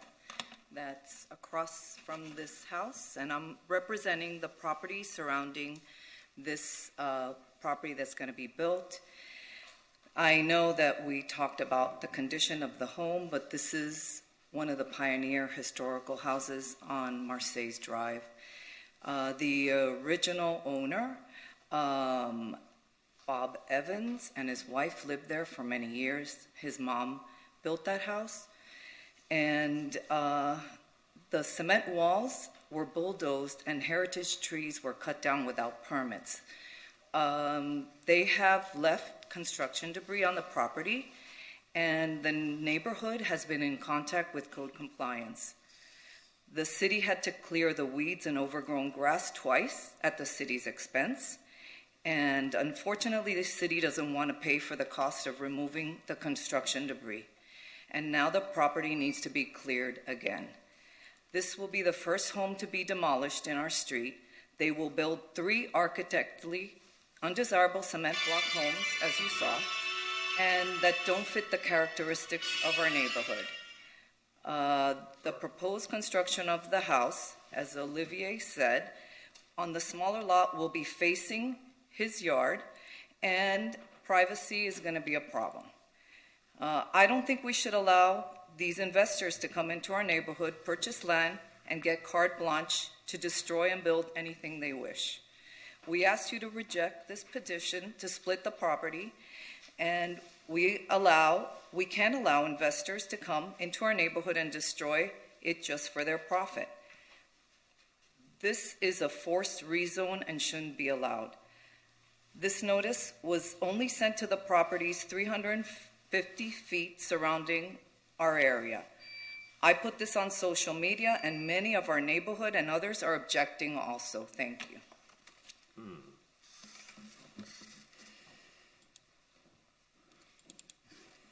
Come back up. I have a question. Are there any other callers online? Come back up, Nikki. Go, Board Member Bott. When it is stated that a building is not historically significant, what is the process for determining that? Do you go to the Miami Design Preservation Board? Do you go to Debbie Tackett? Do you do, not you, but is the process to do the research on who built it, who lived there, and why it is or is not potentially significant? So Rogelio may add, but I can attempt to answer that question. So for these type of applications, a lot of times the applicant is seeking additional lot coverage, additional unit area. So the code says that you have to determine potentially determine it's not architecturally significant to seek those additional development rights. Here, we're not seeking those. Additionally, as to the retention of the home, the other thing that we often do is structural analysis. In this case, since we're not seeking those additional unit area, because we understand that we want to be compatible with the existing context, there's a presumption that anything before pre-1942 is architecturally significant. Rarely does that change. So if we were to submit to staff an application for them to do an analysis of architecturally significant, it's a whole different application fee, and it basically delays this several months. Almost always, in my experience, if there's one of 10 criteria they kind of meet, they'll say it is, which I'm not. That's the process. Here, we're not contesting that. We're not fighting because we understand that the home is in such terrible shape as it is, and we're not seeking those additional development rights. We're comfortable with the existing limitations on development provided by lot splits, and for homes that could be deemed architecturally significant. We don't believe this home meets those criteria, but starting that process takes several months and additional expense, And since we're not seeking those additional waivers, variances, several thousand square feet of development rights, we didn't have to go through that process. Right. And then adding the structural report really just further cemented that. But once you demolish something, you can't put it back. So I understand you're not looking for variances. And in principle, I don't have an objection to splitting the lot up in three. I do have some other comments that are a little bit different. But I just, I've seen it happen where, and I'm not casting aspersions on this process or these people at all, but I have seen it happen where reports have been filed saying that something is completely uninhabitable and beyond repair and all the stuff, which is grossly overstating the case. And so I just, we are in a demolition-happy city, unfortunately, which is heartbreaking because one of the things that makes us so special is that we have a broad range of historical styles, everything from super modern, like the 1111 garage, which is stunning and different and fabulous, to, we used to have the log cabin until it was demolished because it was claimed that it was no longer sustainable, which was not actually the case. So I'm very leery of demolishing things without being 150% sure that it is not historic in any way and that it is beyond repair. So what I can tell you... Can I ask a question, Mr. Chairman, of the city attorney?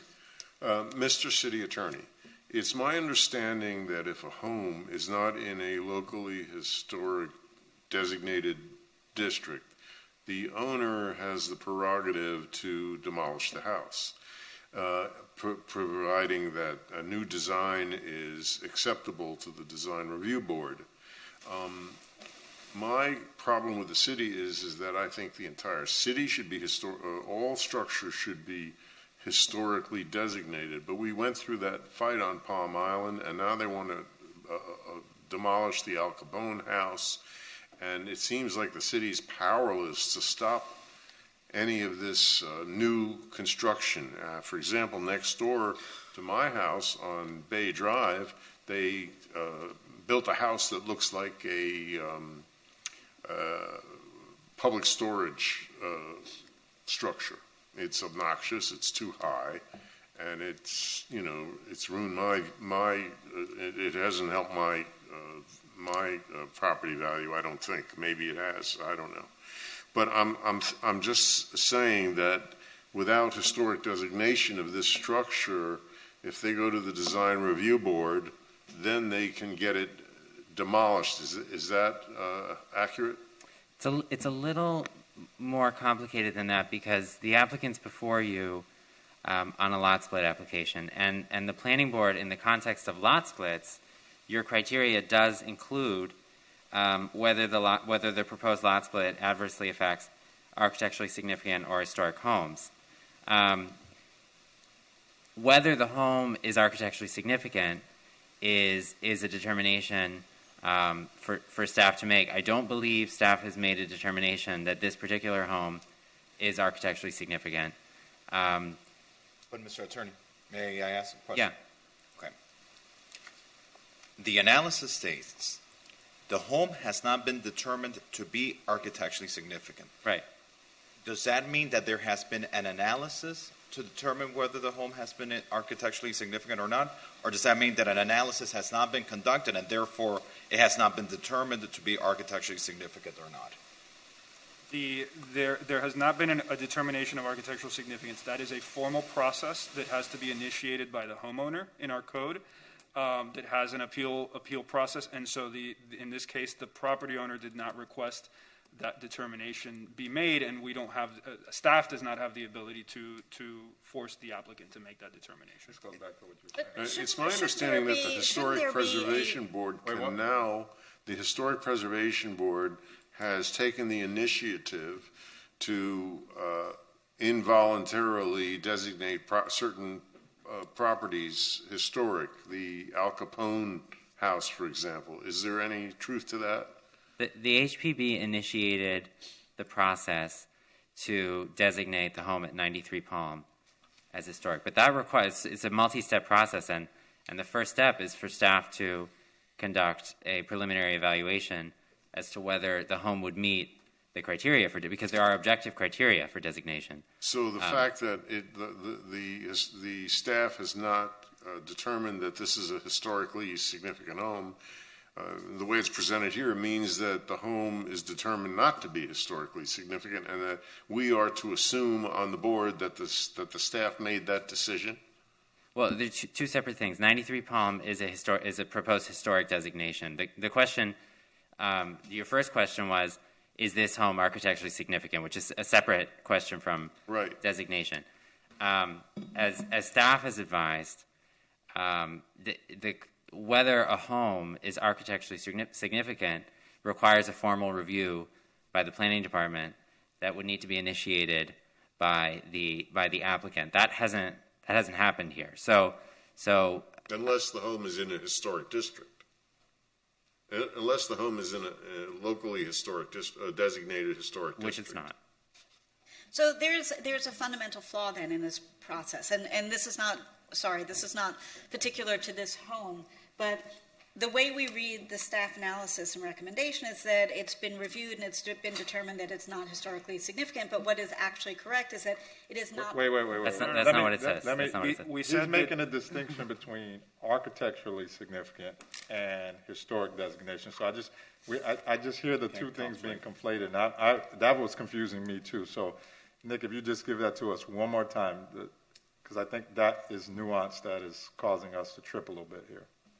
Let me just first address what the staff report says, which is that the home has not been determined to be architecturally significant. It doesn't say the home has determined not to be architecturally significant, right? So the home has not been determined to be architecturally significant. To answer the chairman's question, there are two separate determinations here. One is historic designation. That we don't have a question before us of whether this home meets the criteria for designation. Your review on a lot split application includes whether the proposed lot split would adversely affect architecturally significant or historic homes, right? So the home's not historically designated, and the home has not been determined to be architecturally significant. But it hasn't been determined because nobody's taken it through the process. Right. Because the applicant hasn't requested it. That's and if right. I wanted to split a large lot and put up 3 new houses, I wouldn't necessarily ask for that either. And the city doesn't, as a part of the process, take it as a step that has to be conducted prior to granting the application. So there's a big hole that unless the applicant is choosing to look into, hey, this might be something worth saving, maybe it's going to be worth the effort, which most people wouldn't. And I'm not casting aspersions, it's just a fact of life. But the resources and the information resides within the city, and nobody is taking that step to say, hey, wait a second, before we destroy this once and for all, there is something that is of note about this piece of architecture, and let's discuss it. Doesn't mean it automatically stays, doesn't mean the whole structure necessarily stays, but it's worth a conversation, and I think that is Tanya, a hole that needs to be addressed. Tanya, the reason, when we were on the Historic Preservation Board, the reason is the way the city ordinance is structured. The owner doesn't have an incentive for the most part, especially in this case, to designate the home historic, because then he couldn't split the lot. He'd have to go through the Historic Preservation Board for a local historic district. So Coral Gables has a different... You're preaching to the choir here. Yeah. My issue is that the way this currently stands is that there's this big loophole that can be driven through without it being addressed. And if so in 80 years no one determined it to be significant, why would it all of a sudden be top of mind now as it's trying to be redeveloped? Again, I'm not saying specific to this house. I'm saying the process exists with a big loophole. But this application is specific to this house and this property. Your mic is off.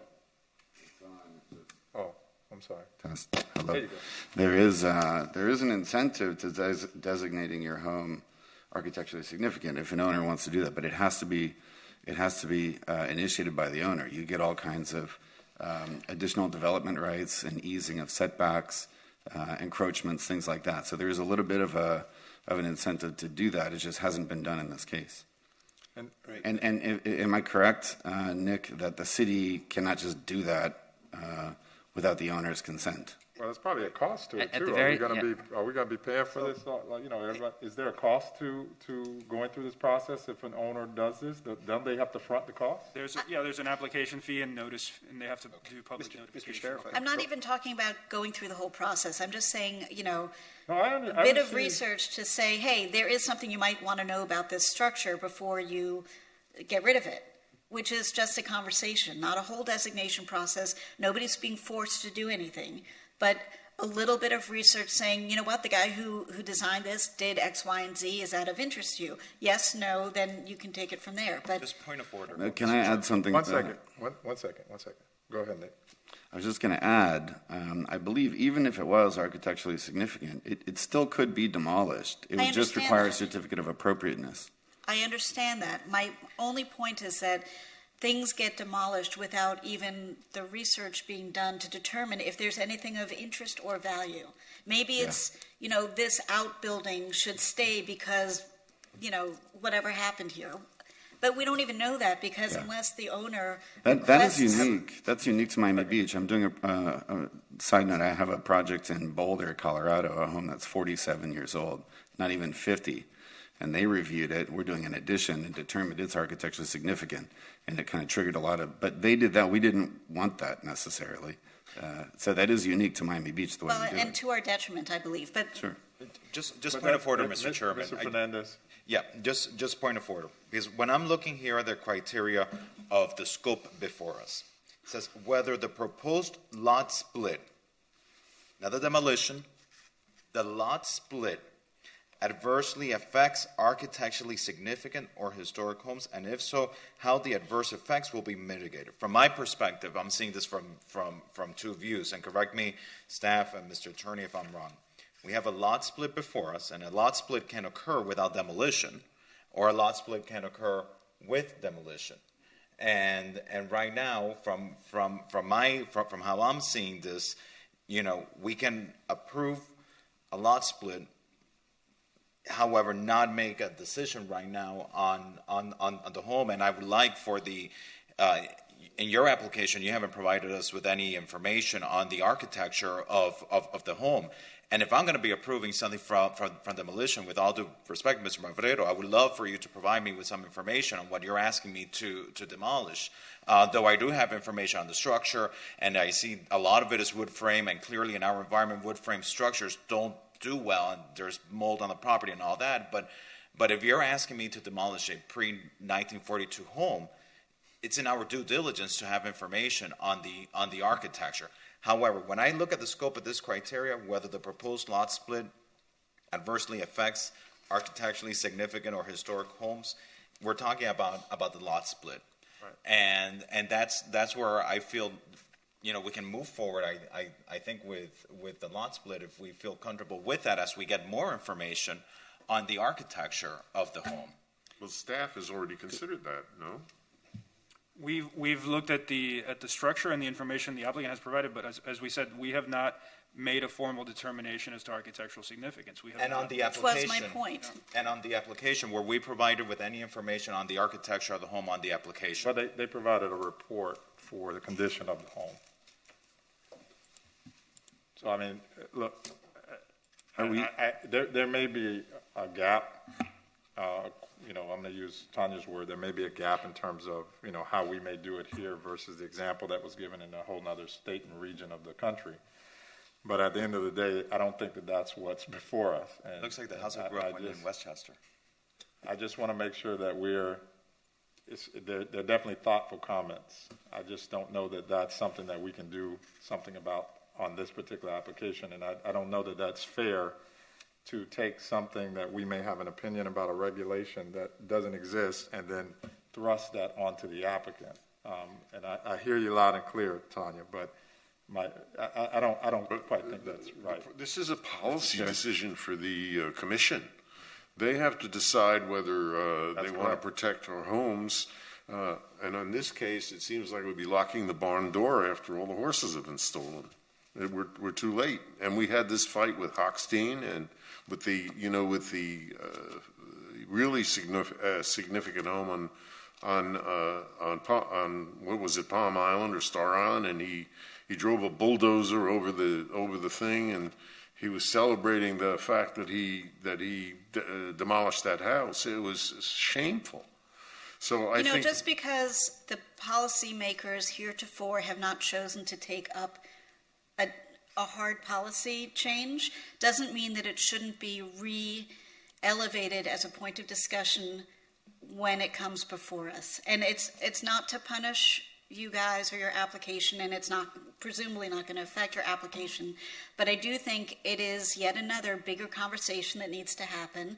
And I think that part of our role on the planning board, on any of these boards, is to advise the commission, the policymakers, as to what should be considered, and I think we need to do our duty in that regard as well. It's not just to advise on particular applications that come before us. I think if we see something that is an omission in our city code, or something that is no longer applicable, or has never been considered because it didn't exist, part of our role here is to discuss that and to put forth a recommendation.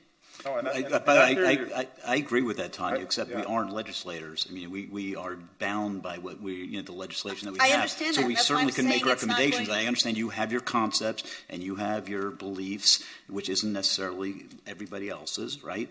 And so we have our box of what the rules and regulations are. We certainly can have discussion items to make recommendations for commissioners, but they are legislators. Okay, we are not over here. And so I don't want to start writing in things here that we're not supposed to do because you have certain beliefs or other people have certain beliefs. I deal with what's in front of me based upon what the rules and regulations are that I'm dealt with right now. And as I've said and will continue to say, I don't believe anything's going to affect this application, but I think this is an opportunity for us to, as a board, have a discussion at a future date and make a recommendation and send it to the people who are policymakers. That's what I'm saying.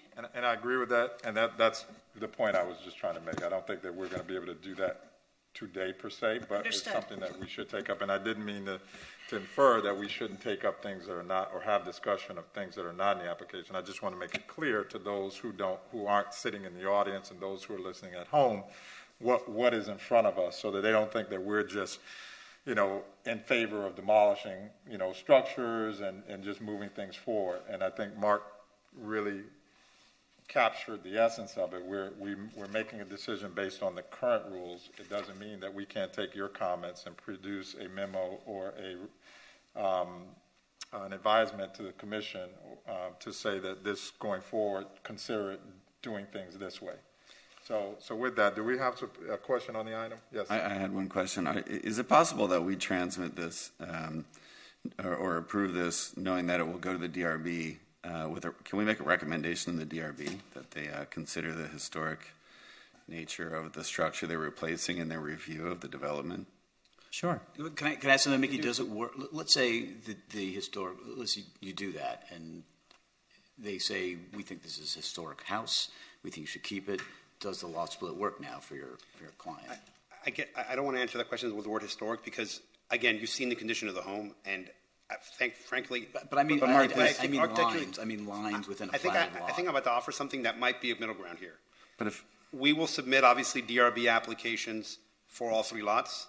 Prior to submittal of the DRB application for the middle lot, the existing home, I will submit the application for architectural significance to staff. That way the DRB can consider that determination. Yeah, and I think that gets us what you all want. I'm sorry, say that again. What I'm saying is, and I'm speaking for my client, but I think this is reasonable, and I think she'll understand. We have to submit 3 separate DRB applications for each of the lots. Okay. For the middle lot, you can make it a condition, if Nick is okay with it, make it a condition of this order that prior to submittal of that DRB application for the middle lot, we will submit to that process through staff. Perfect. So that at least the DRB can consider that.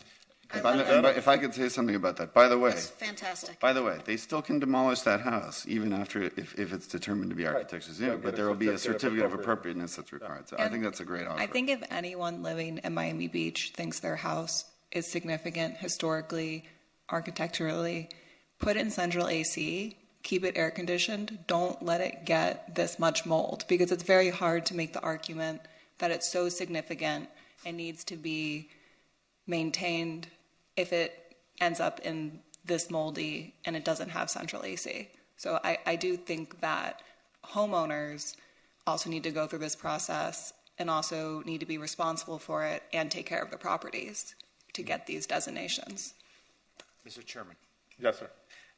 I like to be very respectful of the jurisdiction of other boards and their expertise, and I want to ask the city attorney. The DRB, what jurisdiction is it that they have over the demolition of homes? Because my understanding was that demolition of homes are approved by the DRB. In other words, the decision that we make here is not the final decision. It's ultimately the DRB, the one that really has the jurisdiction and the authority, once they review plans and all that, to determine whether a home can be demolished or not. Is that correct?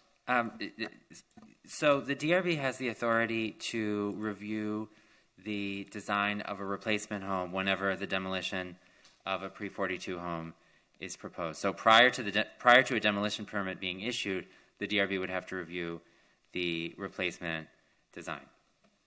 They don't have the DRB does not have the express authority to deny the demolition of a home, for the sake of it. It's what the DRB's review is limited to is the design of the replacement home. And how does that play with our jurisdiction over this? So, as part of your review of lot split applications, you're required to consider the impacts of the lot split on historic or architecturally significant homes. Okay. As part of this application, the applicant has indicated that they're proposing to demolish a pre-42 home on the middle, right, Mickey, the middle of the three lots? Correct. Right.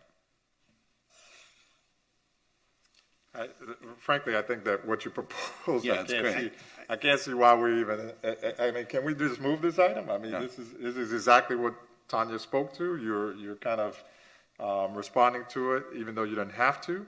I think we better move it before he changes his mind. No, I think it's great. And I would, as somebody else pointed out, encourage to keep as much of the landscaping as possible, wherever it can go, if it needs to be repositioned a little bit. I mean, one of the things that's so beautiful about this unique large lot is that it is lush and covered in trees and looks gorgeous. So I understand that houses take up spots, but as much of that as you can retain, obviously going forward. But thank you for offering. I think, we can all move forward with information. It's much better to know than to not know. And so, once we know what we're dealing with, then we can make a determination of whether there's anything that's worth trying to save or not, and then proceed from there. So thank you. And I can tell you that the Urban Forestry Department here is very demanding too, and when each one of those homes will require a great deal of review of that landscaping, and you'll be happy with what comes out of it. Yeah, well, I mean, those trees are so mature and gorgeous, so as much as can be preserved, the better. Ms. Bott, you going to move it? I'll move it. Been moved. Any seconds? I'll second it. All right, wait. Could we please restate the motion? Well, one second. So it's been moved by Board Member Bott, seconded by Board Member Milan, and what we're moving on is that we would approve the lot split, but as a condition of this order, the middle lot, which contains the home, will obtain a application for whether or not it is architecturally significant or historical, determined before anything would happen to that home on that center lot. Right, and just to be clear, we'll submit an application for determination of architectural significance with the DRB application. That will be a requirement of that DRB application. Further on that, I would like to include that if the home can be curated and restored, it should be looked at with the viewpoint that the home could be curated and restored and made without demolition. Let me see, how could we word that? I think that's too subjective, Curated and David. restored, I think that's or examined without the necessity of demolishing it. I think I want to discourage I won't support that, David. So you could put that out there if you want to put a motion on that, but I won't support The that. motion, one second, we're going to deal with this the right way. So the motion's been made by Board Member Bott. Do you accept the amendment? I do not. Okay, so let's go ahead and have the roll call, please. So tell me what this is. It's the motion that you seconded, without any amendment. Okay. Roll call, Ms. Bott, Yes. Mr. Brantley, Yes. Ms. DiPietro, Yes. Mr. Fernandez, Yes. Mr. Jelpi, Yes. Mr. Milan, Yes. Mr. Weeder. No. The motion passes 6-1. Okay. Thank All you. right, and the reason I did that is he's making an amendment to somebody else's motion. They have the right to decline it. So if it's been declined, then there's no sense in having a debate about the motion. Okay? All right, so Thank you. let's move on. Thank you, Mickey and team.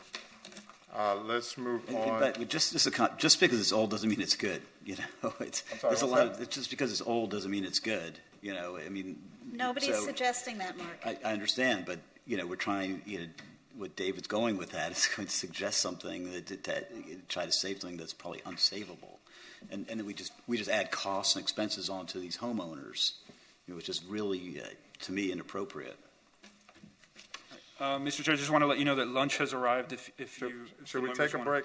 Are we deserving of some minutes? You guys want to? We'll work through it. It's your call. We only have a few items left, right?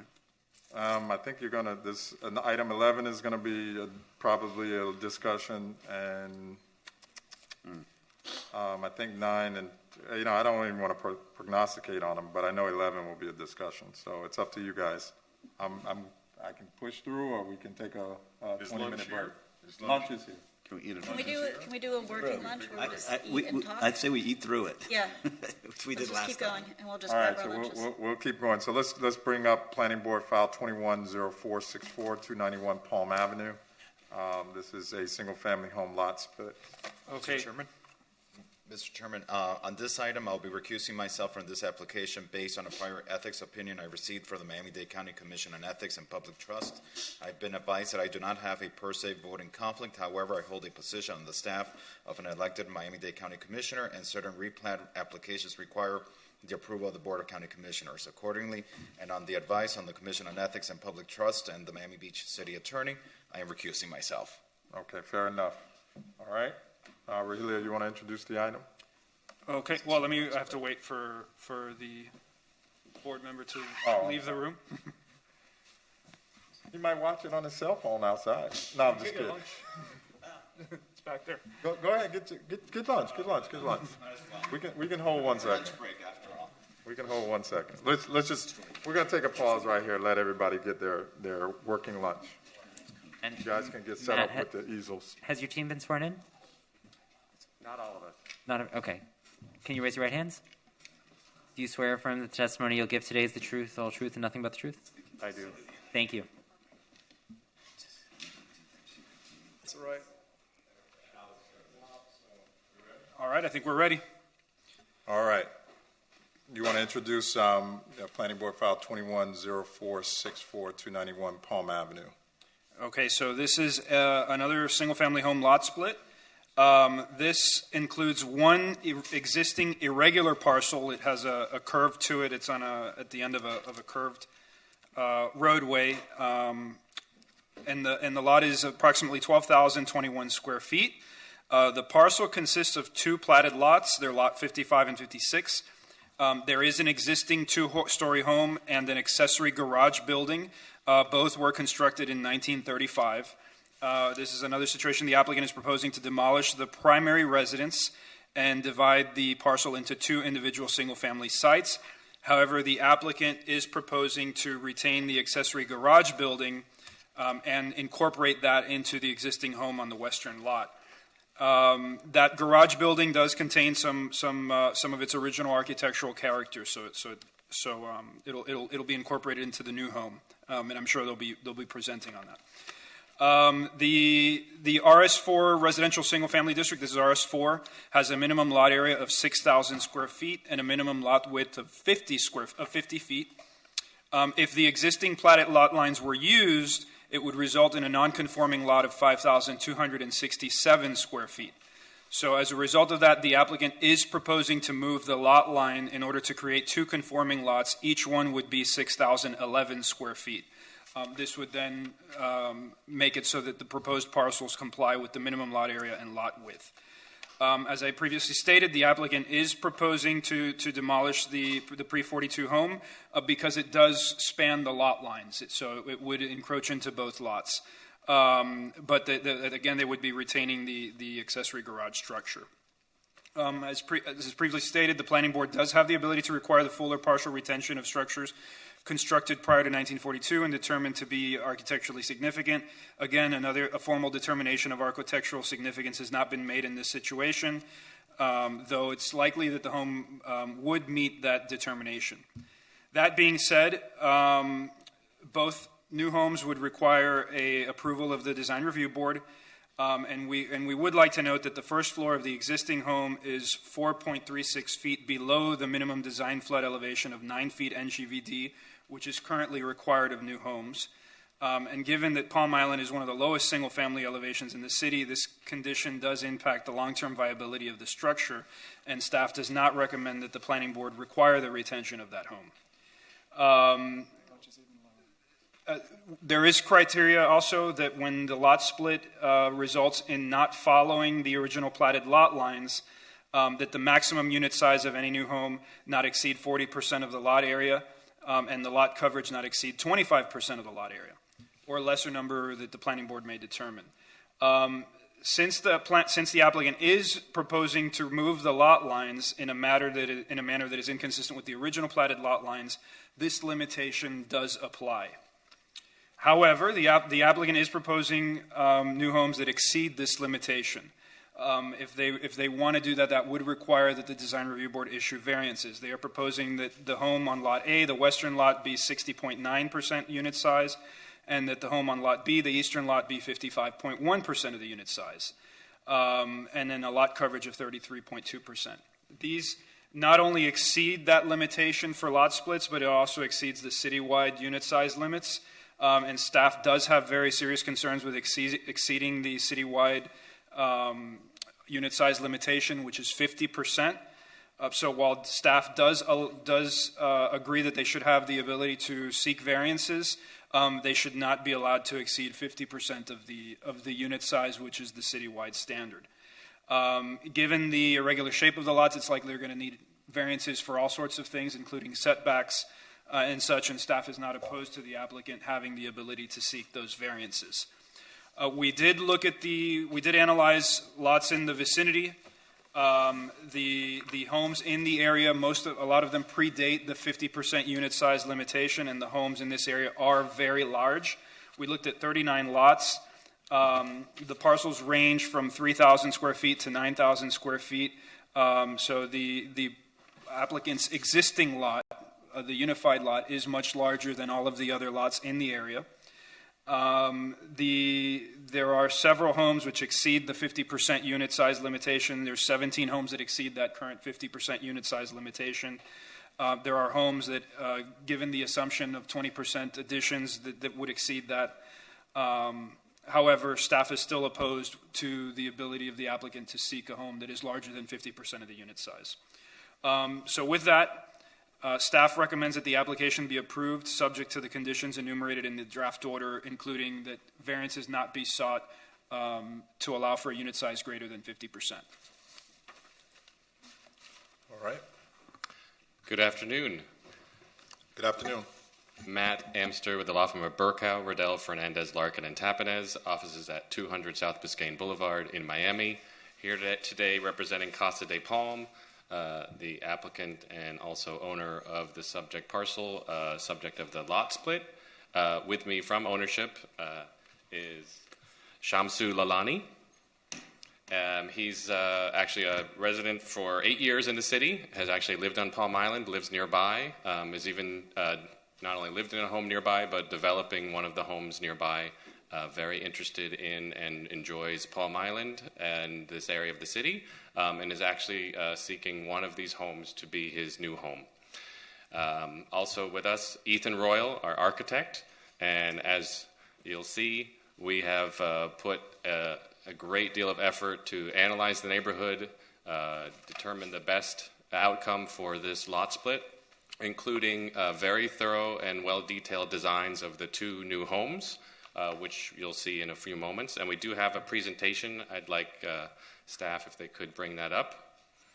And 1 second before we do that, let's just, where's Nick? Anybody have a disclosure on this item? Mark? I met with Matt to discuss the project. We did a Zoom meeting. Okay. Anybody else? All right. Let's roll it. So as they're bringing that up, we have a very unique situation. This is one of the two roundabouts. This is the west end of Palm Island. The property that we have is extremely odd-shaped. It's very curved because it's actually has 3 street frontages. Palm Avenue on one side, Coconut Lane on the other, and Palm Avenue, as it shoots through the roundabout to connect to Coconut, is essentially a 3rd street frontage. Both lots, the lot today as well as both lots when split, will have that same high irregularity. Also, they're extremely narrow. They're only 70 feet deep, and because they have 2 street frontages, which requires minimally for a 1-story elevation a 20-foot front setback, that actually minimizes our developable footprint to only 30 feet of the center of the property. We'll be able to highlight that for you later. The averages of the home sizes here are also larger than many of the other neighborhoods in the city.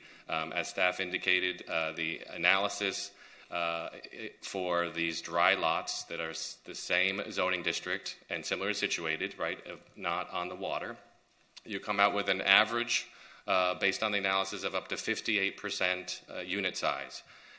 And so we have taken that into consideration, as well as the lay of the land, the context of what is there today, and believe that we can provide for 2 appropriately sized homes, and we would ask that we have the opportunity to go a little bit higher than what staff has indicated in the conditions, and we can show you with our analysis how that works, as well as the numerous challenges that this very narrow lot, as well as the irregular shape of it, are providing that affect both lot coverage, unit size, as well as various setbacks.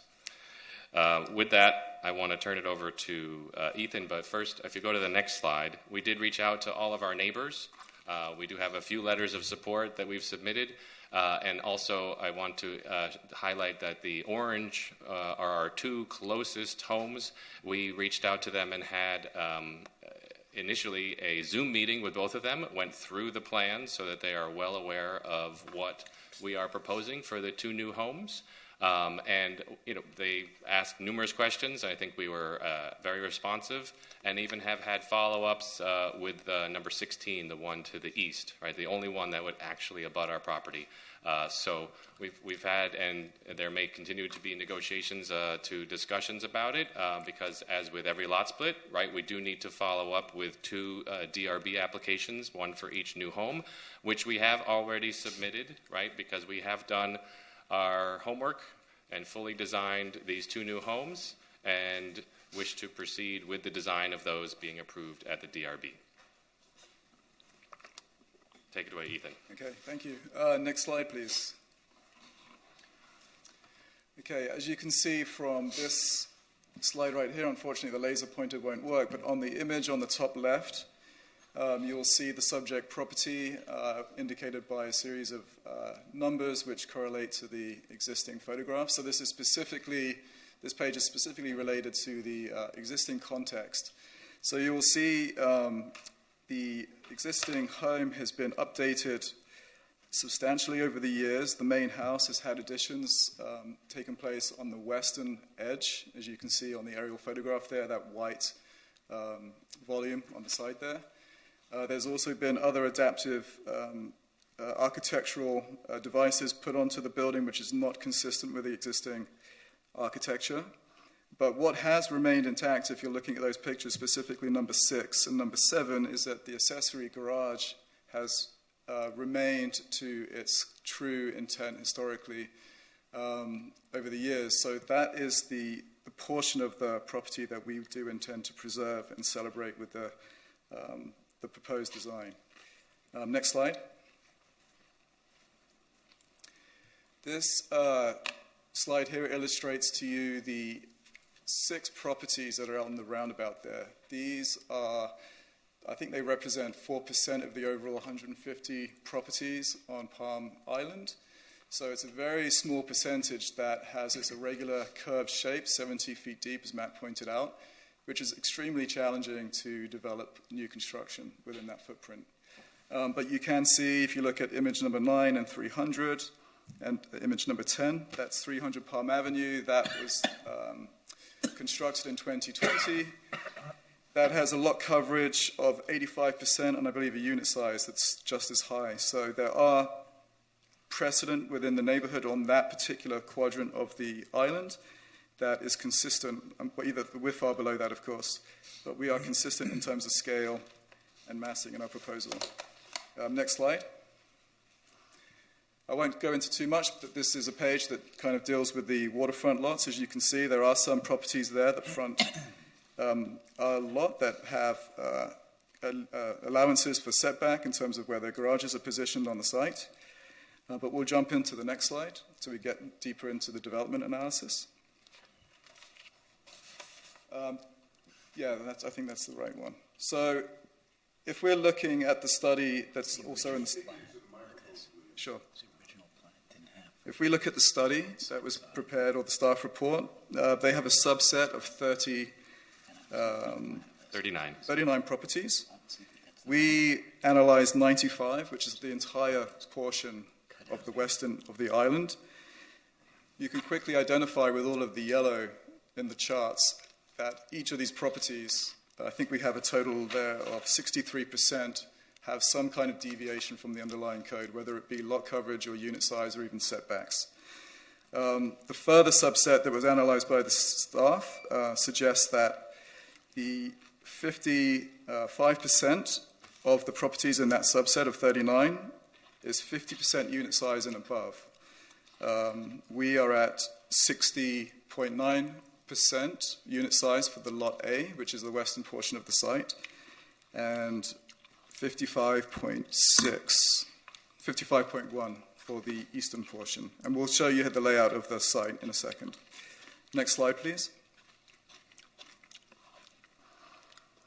This slide here deals with the 6 specific sites or properties on the roundabout. And as you can see, highlighted 300 and 288 Palm, they have excessive lot size and unit size.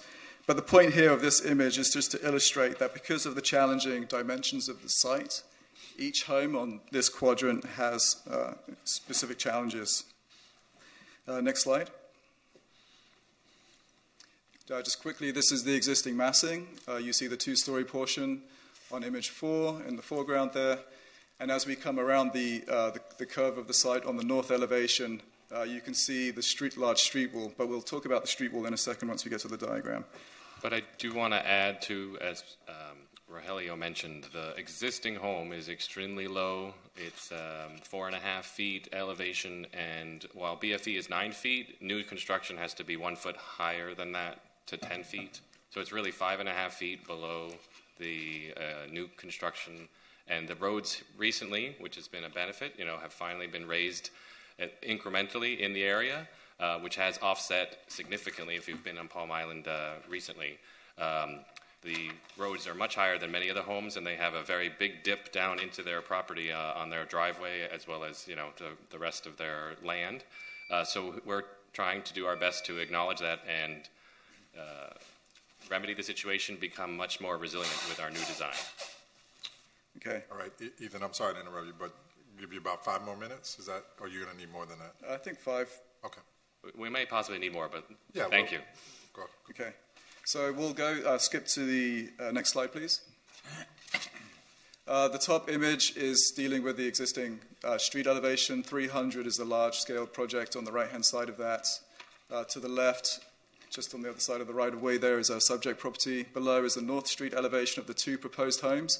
And you can see how the scale and massing relate to the 300 property there. Next slide. The The existing home is quite substantial street frontage on the north. It has 127 linear feet. So our proposed design, again, is hoping to break that excessive street wall down by the use of the two homes. Right. Can we move to the next slide, please? Thank you. Oh, sorry, it wasn't changed. Okay. Right.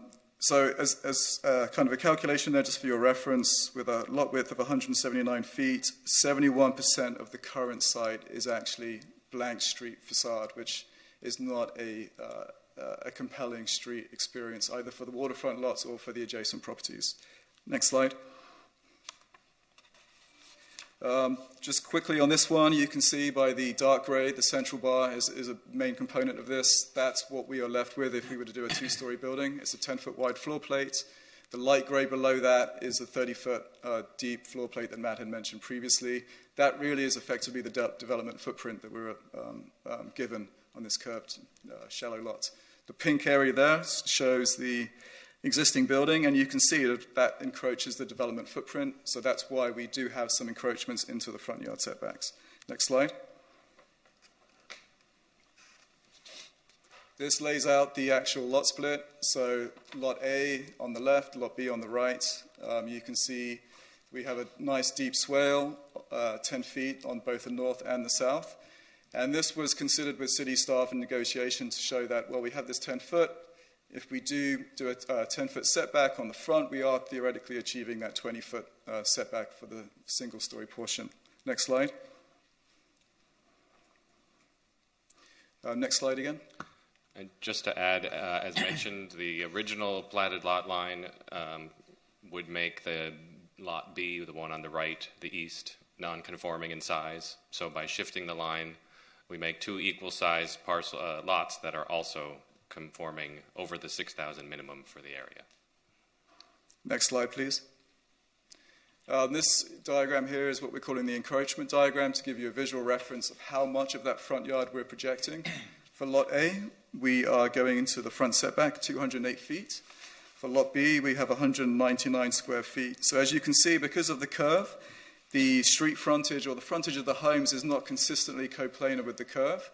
It's only touching into those setbacks at very minimal part of the actual massing of the structure. So there are tabulations there. So we're asking for 4.64% of the total front yard to encroach for lot A, and lot B, we're encroaching 5.2% of the front yard area. Next slide. This is the lot A, south elevation, the entrance. With the landscaping, we're going to jump to the next few slides, please. With time, we're going to go straight to the renderings. If we want to jump to page 26.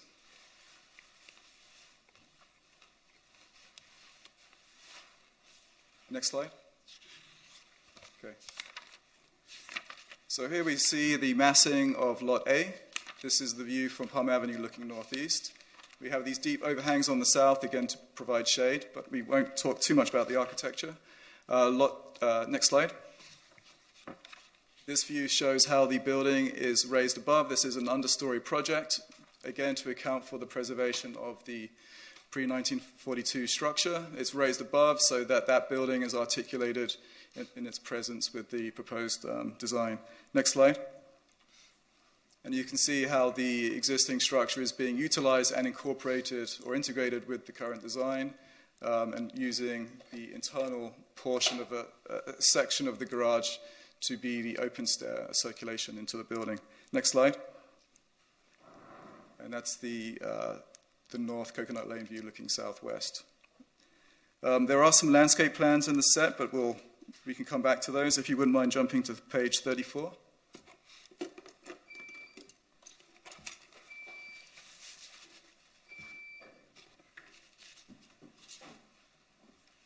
So these are the renderings of the home. This is without the landscape. This is the south view of lot A. Next slide. Again, this is with the inclusion of the landscape. So we have a very lush, dense landscape buffer around the property, including within the swale. As you notice from the original photographs of the current existing condition, that's all gravel and being utilized for parking now. So our intent is to beautify the property surrounding, or the public area surrounding the property. Next slide. This is the north elevation. Next slide. And again with the landscape treatment. And you can see how the landscape is very dense and will obscure a big component of the project. Next slide. This is a view of looking at the existing structure in relationship to the new design. Next slide. And again, just to illustrate the dense landscape along that side setback there. We'll jump into Lot B. Next slide, please. And if you can put the presentation to page 47.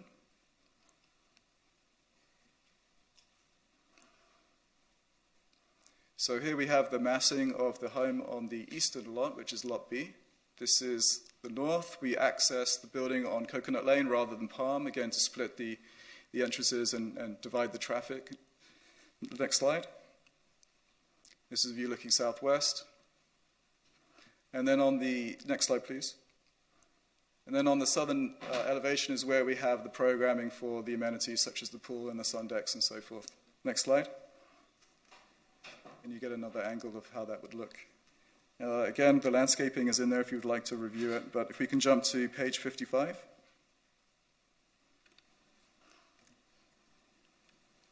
This is the view of the north elevation with the garage, portico entrance, and the screening. It's got very distinct material treatments to distinguish from the Lot A project. The next slide, please. The landscape, again, a very intensive buffer. Next slide. I'll go through these quickly. Next slide. This is the south elevation. Next slide.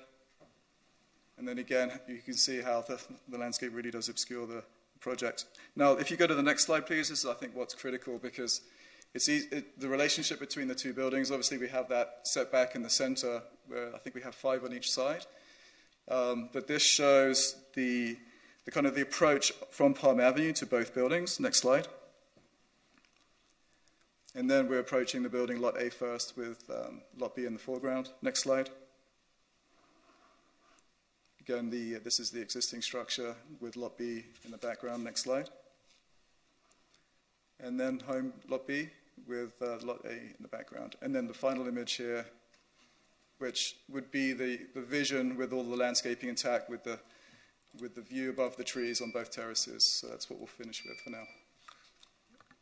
Mr. Chair, if I could just Yes, have sir. 2 minutes to Yes, sir. conclude? Thank you. So as you've seen, and we do have a very challenging area, an irregular lot, multiple street frontages, obviously existing conditions with very low elevation, but yet we can take advantage of that garage structure and preserve that and incorporate it into the new home on the west. These challenges, though, and in this neighborhood, don't make us actually be inconsistent. We are very compatible. 26 of the 39 lots under the analysis are at 6,000 square feet, so we are extremely compatible with the lot size. In acknowledgement of the average unit sizes, the analysis comes up with 58%. We have one below at 55.1, and we have one a little higher at 60.9. And we would like to reflect also that our lot coverages are a little bit higher than the requirement. Staff has referenced 33.2% for both. That matches our eastern lot, but our western one is a little bit higher at 36.9. But again, you've seen our well thought out design for both that we feel, especially with not only a unique design, two very different homes, one with an understory that allows us to keep and preserve that existing structure, but also both of them being resilient because of the low elevation. And as an additional factor, when you do preserve, these pre-1942 structures, there are incentives when you save them to allow for slight increases in lot coverage and unit size. So where we've kept it, and our lot coverage and unit size are a bit higher on the western lot because, in part, we're seeking to save that structure, and therefore that's where we feel that our 60.9 unit size and 36.9 lot coverage is compatible. So with that, we do request your approval. We would seek modifications of conditions F, like Frank, G, like George, to reflect our proposed and, in the plans and what we've presented to you, our unit sizes and lot coverage. Otherwise, we're fully in agreement with staff's conditions. Thank you. All right. Do we have anybody from the public waiting to speak on the item? We do not have any hands raised on Zoom. Okay, and seeing none in the audience, we'll close the opportunity for the public to speak on the item.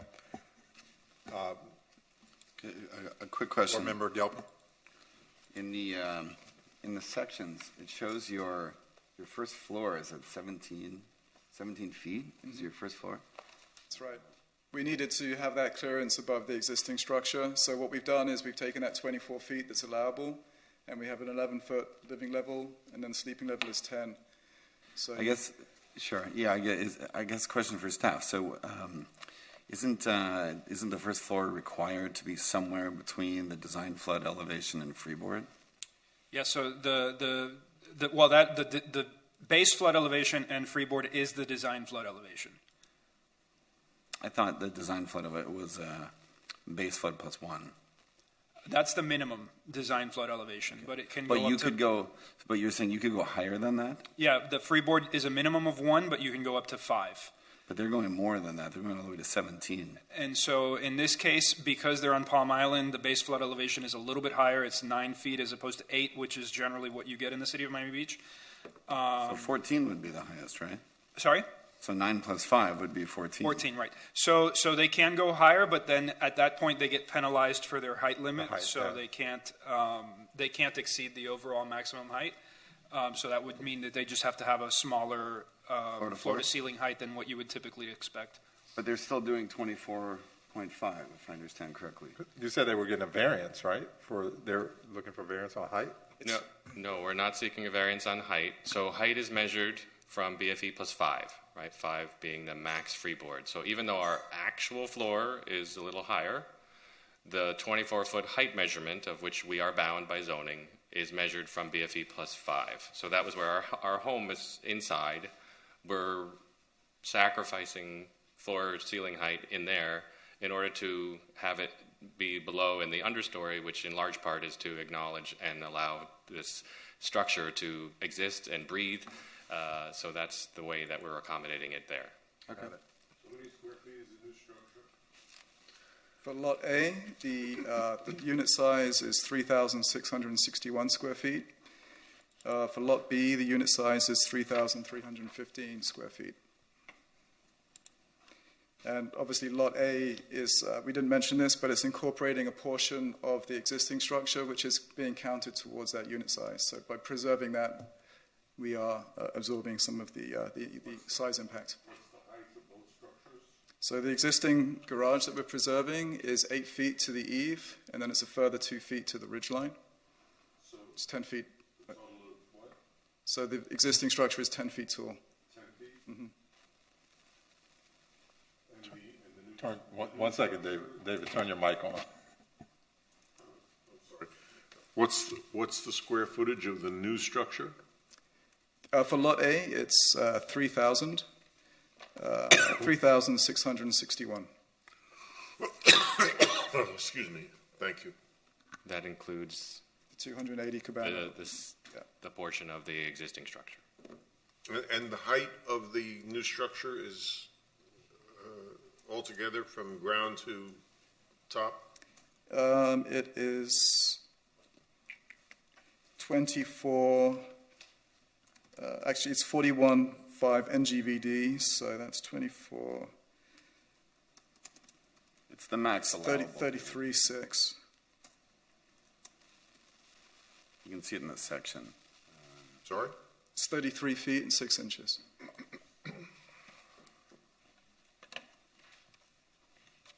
Yeah, just to be clear, we're not seeking any variances for height. The majority of the variances are for setbacks due to the irregular shape of the lot. And the keeping of the existing structure on one lot, right? Yeah, to gain clearance above the roof, we had to elevate that extra 3 feet. And so the variances you're seeking are for the setbacks, the encroachments into the front setbacks, and then also to exceed the max unit size? Lot coverage and unit size. That's a variance process? Yes. That goes to DRB? Correct. Okay. So the way that the conditions, those F and G, both relate to unit size and lot coverage, what's happening is you're giving us the opportunity to go to the DRB, right? You're not guaranteeing that we get these home sizes, but we take these designs as we've presented before you. We go to the next step. We take them to the DRB. They can deliberate. They can, seek to make changes. So you're creating the envelope of our maximum potential size, including, the magnitude of those specific lot coverage and unit size variances. We were asking that we have them be aligned with what we've presented in our plans. Which is a little bit higher than what staff has written in. H, the very next condition, is sort of a blanket statement that for all the other setback variances that we need, those can also be taken to and decided upon by the DRB, just giving us that opportunity. These houses look the same.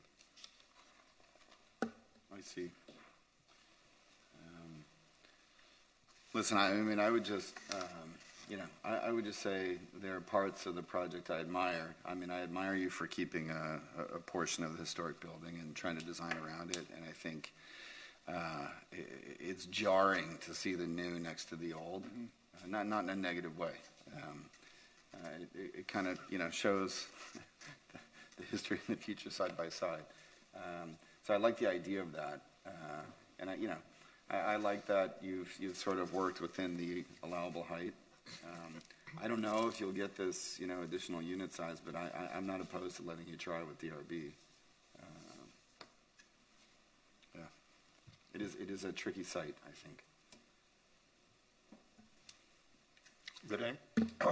Did anyone else have any comment on the item or questions? Tony? I echo Nick's comments about kudos for integrating an existing structure, and I actually love that juxtaposition of new versus old, and I think it's something unique that we can offer here in Miami Beach. Not that it's my place to opine on those matters, but since you did it so well, I want to give you props for it. I am a little bit concerned about the lot size. I understand the issues, not the lot size, the lot coverage. I understand the issues. It's irregular. You have to allow for setbacks. You have to go up. You're working with a lot of constraints.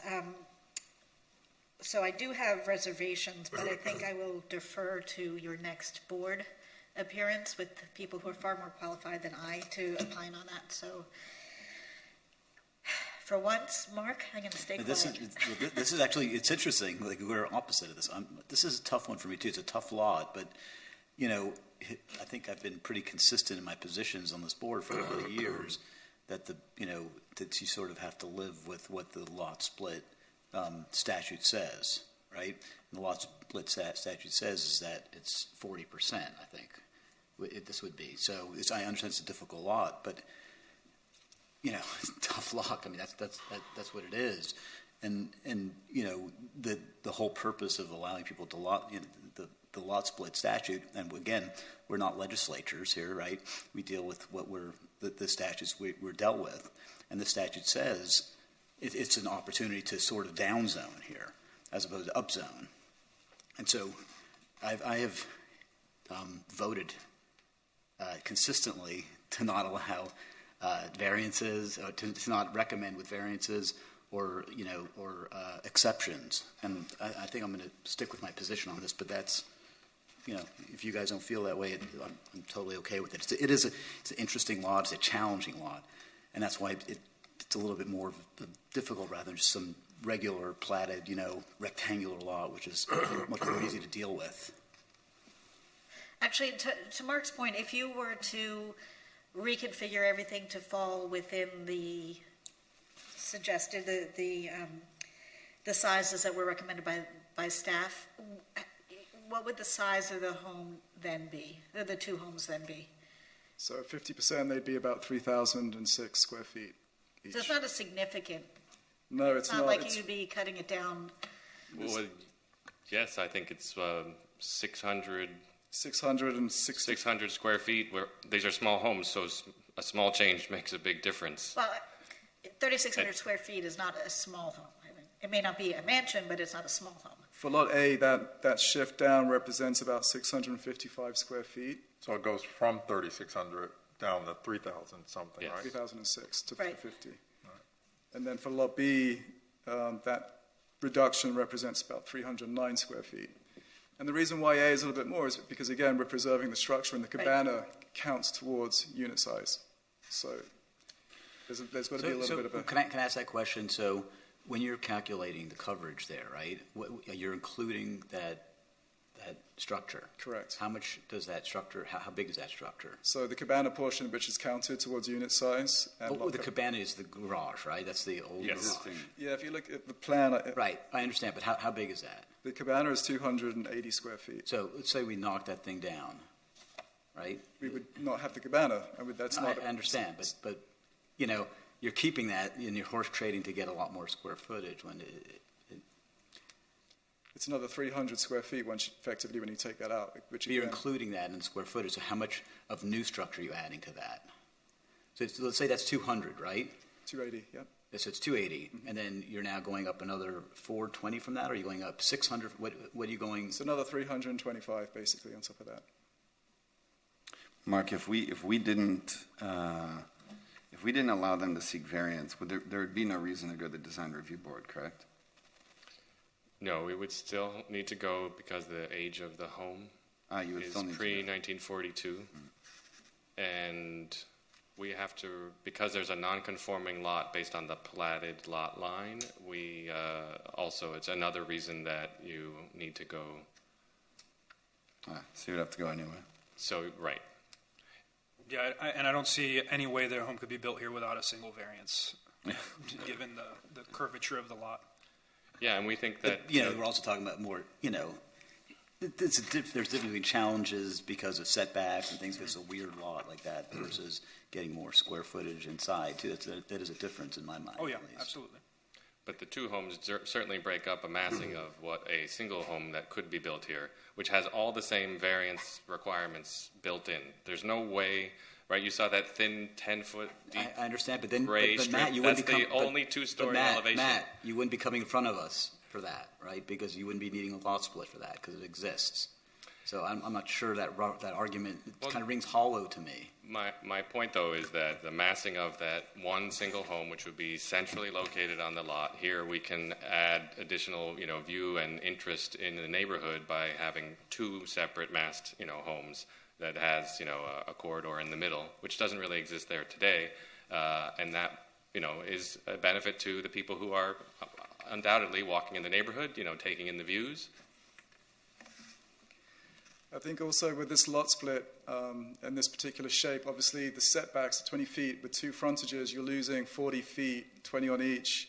If you compare that to a 120-foot deep lot, which is the typical lot, which the zoning obviously addressed, it didn't address urban conditions such as this. So just to put that in perspective, if you're losing on a regular 6,000 square foot lot that's 120 by 50, you're losing development footprint of about 2,000 square feet. So that's about 33% you're giving up to the frontages, leaving you about 67% to build. For Lot A, we only have 38% of the site area to build on. So it's extremely unique from that perspective. And Lot B is not much better at 43%.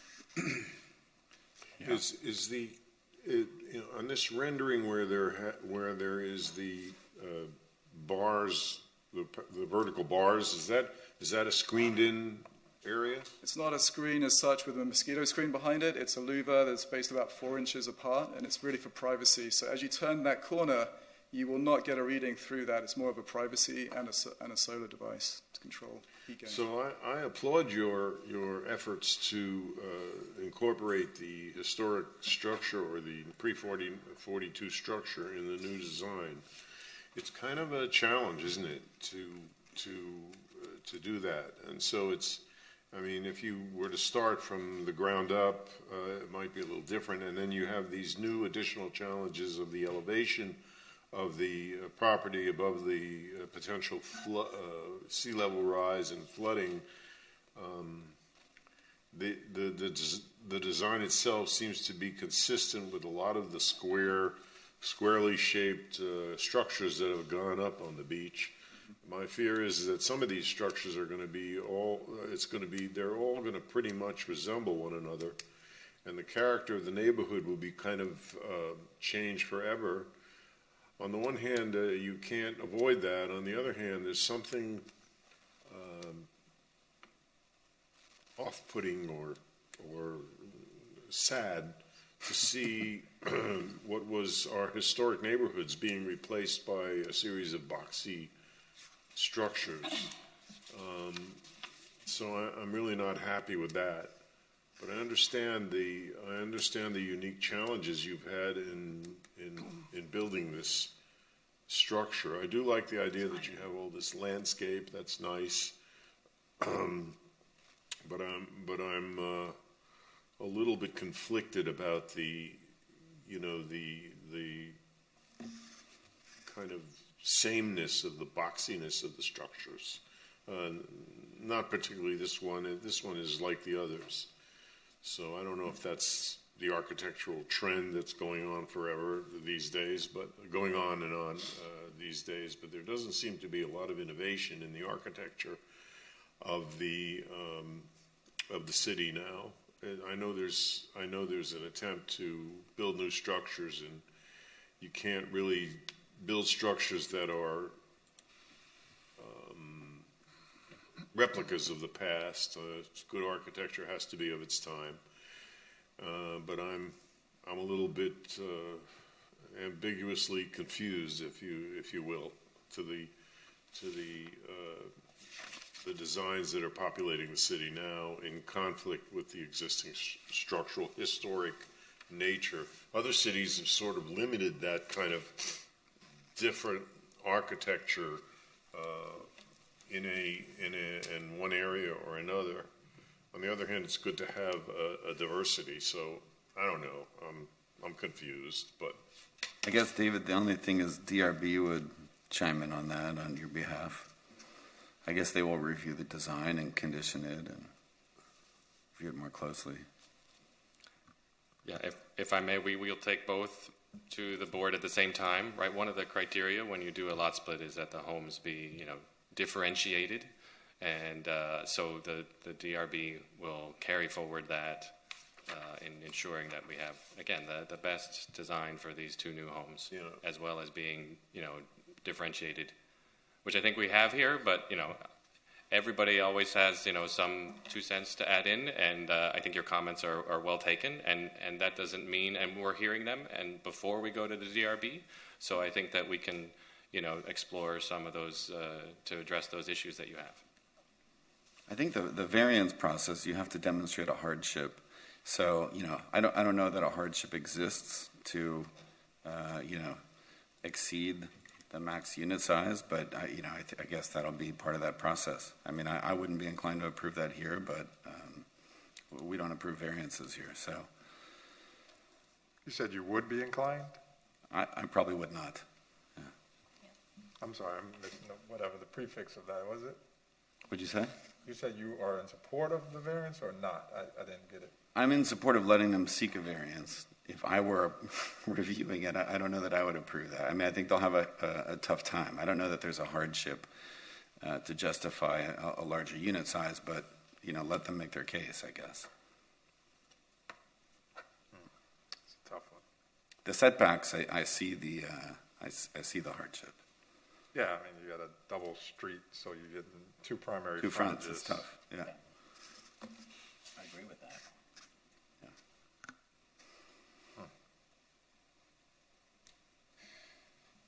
Any other questions for the applicant? Okay, give us a second. I think we'll discuss it as a board. Mm-hmm. I don't know. It's a tough site.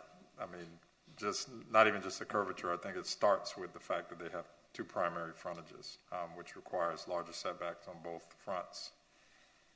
Then when you couple the shape of the lot, you get another problem. You're trying to maintain the existing building, which is the most encroachment into the setback, which I don't think is a bad thing, given that they're trying to maintain it. It's just a real tough ask with the unit size and the being so. That's what my, it's the heartache for me. Yeah. And again, we wouldn't be approving the unit size, I guess, just. No, but we're passing it along, knowing that that's But can what we the ask is. can we condition it to say they can seek a variance for this and not a variance for that, or just they can or can't? Yes, you can place limits on specific variances if you choose. Can I mention something?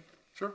If we go back to the study that was done by staff, if we're talking about, when you're thinking about these variances to approve and you're thinking about the compatibility of the context, they point out 58% is the average for unit size. We're at 60.9 and we're preserving the existing structure. So what we're asking is not really beyond what's out there today or what will be in the future with other projects coming through. And that analysis is of the units on those irregular lots? It's across the board. It includes the regular lots and the irregular lots. It's the dry lots in the All same the dry zoning lots district. on Palm Island? The 39, they're basically the western half of the island. So they're similarly situated. That's the one that has the 26 that are all the same lot size that we're seeking, the 6,000 square feet. Some of those actually go up to 99%. I don't know how that happened. There are a couple outliers, but as far as the average at 58, we're very close. The 58 is just for the one on the west, which we're happy to have that be conditioned that only applies there due to our preservation of the existing structure. And the other one to the east, we're seeking 55. But those calculations are for homes that were pre the 2014 single-family ordinance, right? Right. Well, they include any that may have been built at that time, yes. Right, so some of those outliers and some of those bigger ones are from laws that didn't apply at the time. So it's a little bit apples and oranges. I mean, yes, it's what's out there, but it's not what's out there, what's going to be out there when people are building new homes. And also, what's the height of those other houses that have 60%? You know what? Some of those are likely higher. I'm sorry? I'm sorry. I didn't mean to interrupt. I'd love to see some more angles and some architectural, a little bit more creativity in the design itself. I mean, it doesn't mean what I'm saying, that I'm not going to vote for you to pass this ahead, but I think when you get to the design review board, they're going to be looking at some of these features, and they're going to want a little more angularity, a little more je ne sais quoi. But what I was saying is, when we're talking about, we're comparing other houses with coverage that are probably 10 feet lower, maybe more. So, but I'm sure that there are homes likely and probably are, if there's based on the sizes that some of these other homes in our context provide, that there are also higher heights that were allowed in the past. And also, you could do elevator bulkheads. But these are a lot higher than. No. What I'm saying is that likely there is similarity in heights, and that these are not going to be the only ones this high on the island. I'm just saying that the older houses that are the 60%. Just as there was a further restriction for lot coverage and unit size, that some of the older homes may exceed. The same thing is for reinforced the height concrete that was allowed. Rebar, and then they just coat it with like a TPO or a silicone or something. Well, it's a single ply roofing membrane. It's a TPO, so it's put on with a roller, correct? I mean, it could be fastened to the insulated portion, which goes through the structural deck. A lot less roof problems. There is, and to your point about the architecture, I won't talk about it in detail, but we did explore, that kind of Mediterranean revival look, but with the intervention of the existing house, when you raise it above a certain height, it almost became a parody of itself, which is why we went to a more contemporary design. in relationship to the existing building. Mr. Weeder, on your comment about, changes to the architectural design, again, I'm happy to hear, and we should take into consideration your, learned thoughts on that. I don't know if this is the appropriate place to get too far into design. Right. Where that is part of the process for sure. Part of your consideration is really the scale and massing and compatibility of the new homes. I'm just throwing it out for, Right. food for thought. No, I appreciate it very Context much. of the entire city. Right. I mean, I would love to see if you. I really commend you again for incorporating the existing structure, and I don't want you to be punished for doing that, because that's exactly what we're trying to see more of. Retaining as much of worthy buildings and interesting buildings as we can. But I sure would love to see that 60% come down. So 61% almost come down to. Well, how about the average that the analysis came up with, the 58%, just for that lot? Because we obviously have lower on the eastern one at the 55. So how about we do the 58 with the one that we are preserving, that existing older structure, and then do the 55. Again, these are just the maximum that the DRB still has to, and I think, I'll be honest with you, we have a tough road ahead of us still to take both homes with these numerous variances. For all items, it's a long list, but we just, again, trying to hear, to be able to be compatible. Would that be acceptable, the 58% for the western lot? Wouldn't it be better to go into the DRB saying, we have fewer variances that need approval, and let's focus on the ones that are going to make or break this? What we're talking about is really not going to remove any variances. Well, it's adjusting the magnitude of the request. My understanding, Tanya, make is your house smaller. What's that? I was just going to say, my understanding is ordinarily we limit them to 40%, but they could seek a variance for 50. But they're trying to go beyond 50. Right. So even if we went 50, they would still need the variance. Correct. If we approve this, are we setting the limit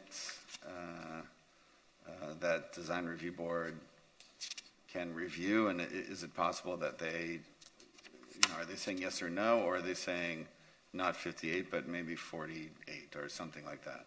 They can definitely approve a lower. You would be setting the limit, and they could approve a lower number. You're not guaranteeing that they're going to grant the variance or grant the magnitude of variance that they're requesting. I'm a little torn procedurally about how to review it. Again, a lot of the comments we've had, go to the issue of contextuality. We'd like to see more study, things like that, and the kinds of things that Design Review Board would look at. The numbers are just numbers. It's really about contextuality. So, I don't mind allowing them to take a closer look at the design.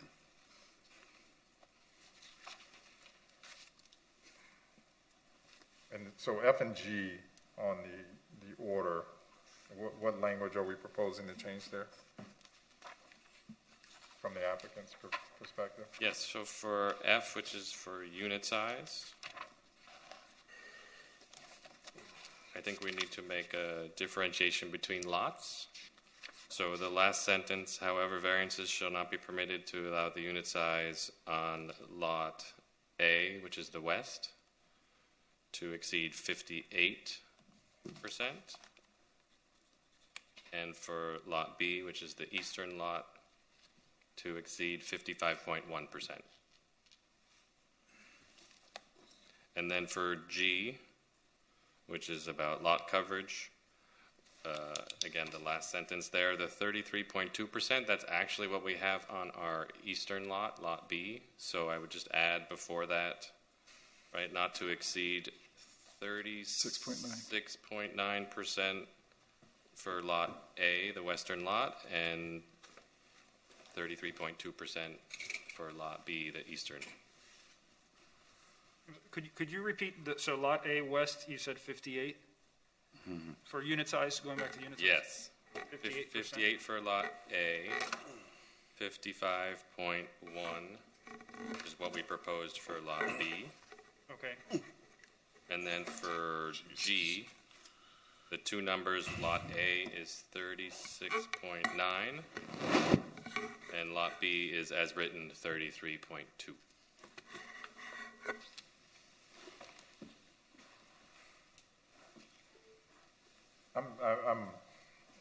I'm torn on this one. I'm inclined to just let you have your day before DRB, given just the uniqueness of the curvature of the lot at the extremity of Palm. I don't really buy the arguments about the comparability of the other lots because I don't think that they're really comparable. I think you're giving us that because that's what you have to, but they're not really a good comparison. Well, I would say we have 40%. When I see 58, that's almost 50%, right? Increase there. In the context of this, that's a lot, and this isn't. I don't think that's the intent of the statute. I think and I said this before. I said this probably 3 years ago from up here, 4 years ago. It's a slippery slope. We're going to come. It's going to be 40, then 43, then 48, then 50. Now we're 58%, and for that reason, I'm going to be voting no on this. I'm just telling you, because that, to me, I'd feel like a hypocrite if I voted yes for this, based on the record of what I've done on this, based on lot splits. It's a good point. I mean, and we've talked about it over and over. I see the hardship. I'm just struggling with it. But there's no. You could design. He could design. He's a talented guy. He could design something beautiful here. Okay, but they just want a lot of square footage. That's what we're talking about here. That's it. We're talking about a bigger house. Yes.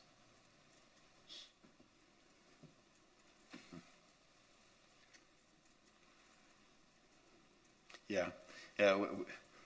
It's a bit of a Pandora's box. We've done it in the past.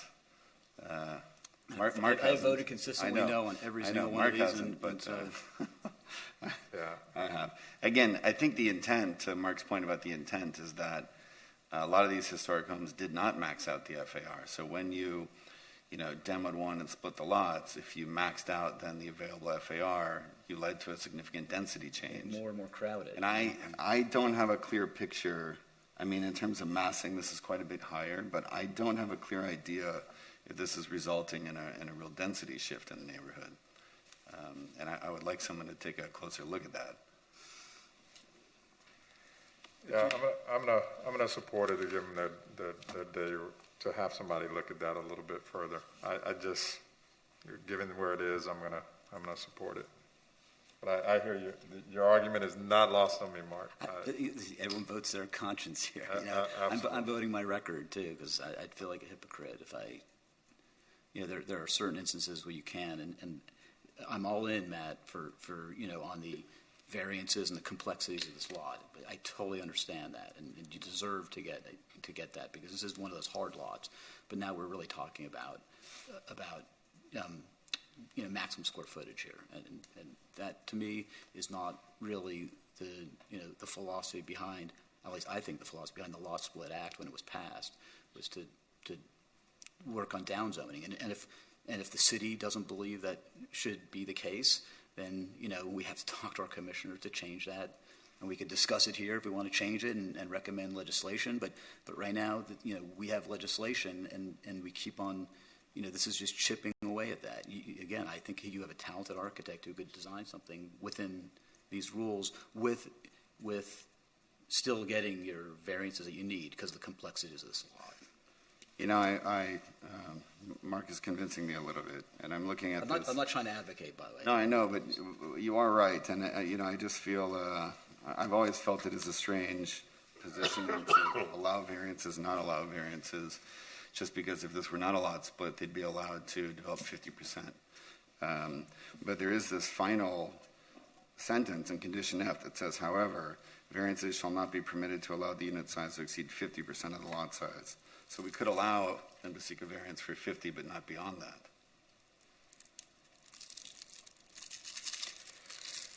Ethan's got a challenge if we do that. What'd you say? I said Ethan has a challenge, he and his firm, if we do that. Not to say he's not up to it. Well, unfortunately, the first thing that may go on the chopping block would be the existing structure. Yeah, that's what I'm thinking. that would, that's a significant portion of this overage. It's only 200 square feet, right? Yeah. 280. I'm not really that thrilled about seeing the context of both things, but I understand it can be attractive. That's only one of the lots, Yeah, that's only one of those. But I mean, if we pass it with the 50%, then it's on But it both seems like sides. there should be a trade-off, like we're maintaining 200 feet, allow us to go add an additional 200 feet, but they're adding much more than that. Well, let me ask, what does the 200 feet represent in terms of percentage of the lot size? Somebody, I don't know the math on it, but. It's 30 feet. 30. The proposed is 3,600 square feet. No, but in terms of the lot. If we were to, Lot A is actually going to be our client's home, so this is not a for-profit marketable home. It's just the program is being driven by the client, but if we were to say we could reduce the unit size of Lot B to 50 to preserve the design intent as shown on Lot A. But then we would still need you to reduce A somewhat. Maybe we can give you a credit over the 50 for whatever the 200 square feet represents.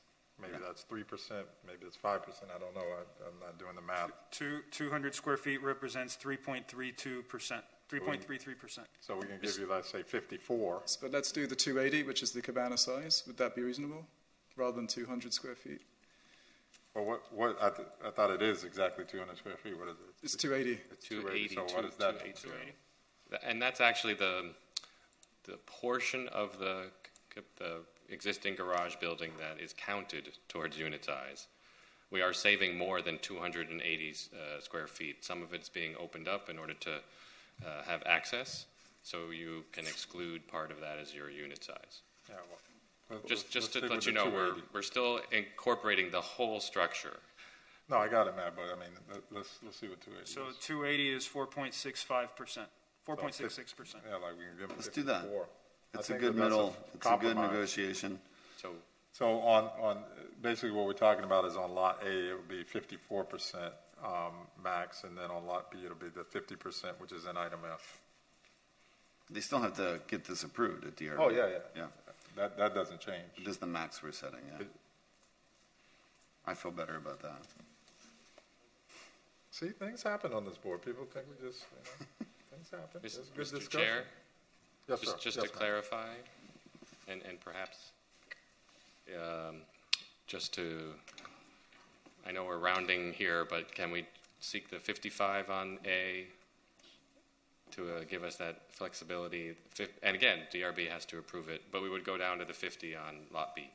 I think you guys are chipping away, and we're giving you something, and you're just like, now you. I think it's 54. Okay, 50, so 54 on A. And 50 on 50 on B. And what about lot coverage? Staff had been comfortable with the 33.2. I'm okay with that. I mean, it's still a variance for that, correct? Yes, it's still a variance for that. And I don't know, with the reduction that we're talking about, the 54 on Lot A, I don't know what that'll result in, but we do have the footprint of that structure.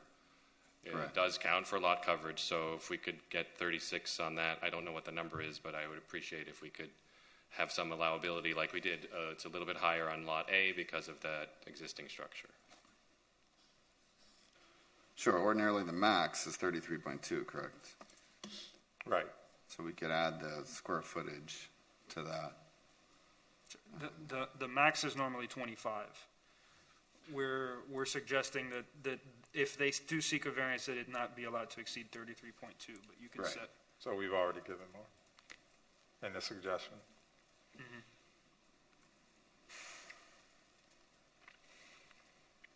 So maybe 35 for Lot A.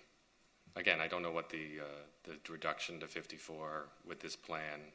It may be lower than that. We may not have to even ask that maximum of 35% for lot coverage. Just so there's a logic for it from our perspective, I'm comfortable with what the max you recommend is plus the area of the thing they're retaining. That way, if they don't retain it, it reverts back. And it seems logical in that way. So what is that? What percentage of the, It's only one story, so it would also be, I think it would be 4.65%. okay. 4.6, So it'd be, yeah. So 33.2 plus 4 points, it's 36 point. I didn't write it down. 37.85. Okay. Did I do that Which is math? more than they were asking anyway. Right, we were only asking They're for asking 36.9. Yeah, So let's so- keep it at that. Fair enough. All right. Yeah, those are suggestions from a few members. Anybody else have thoughts or? If everyone else is comfortable with that, I would move it with those provisions. All right, it's been moved. Any second? I'll second it. Second. Moved by Board Member Jelpe, second by Board Member Bott. Let me just confirm real quick. So, condition F, unit size, Lot A West, 54% max. Lot B East, 50% max. G for lot coverage, Lot A West, 36.9%. Lot B East, 33.2%. Yes. That sounds correct? Okay. And then everything else, all the other conditions remain the same. So we have a motion by Mr. Jelpe and a second by Ms. Bott, and I'll do a roll call. Ms. Bott? Yes. Mr. Brantley? Ms. DiPietro? Yes. Mr. Fernandez has recused himself. Mr. Jelpe? Yes. Mr. Milan? No. Mr. Weider? All right. The motion passes 5-1. Good luck, guys. Thank you. Thank you all very much. Appreciate it. Thanks. All right. Move on to code amendments, Planning Board File 210472, package store prohibition on Alton Road.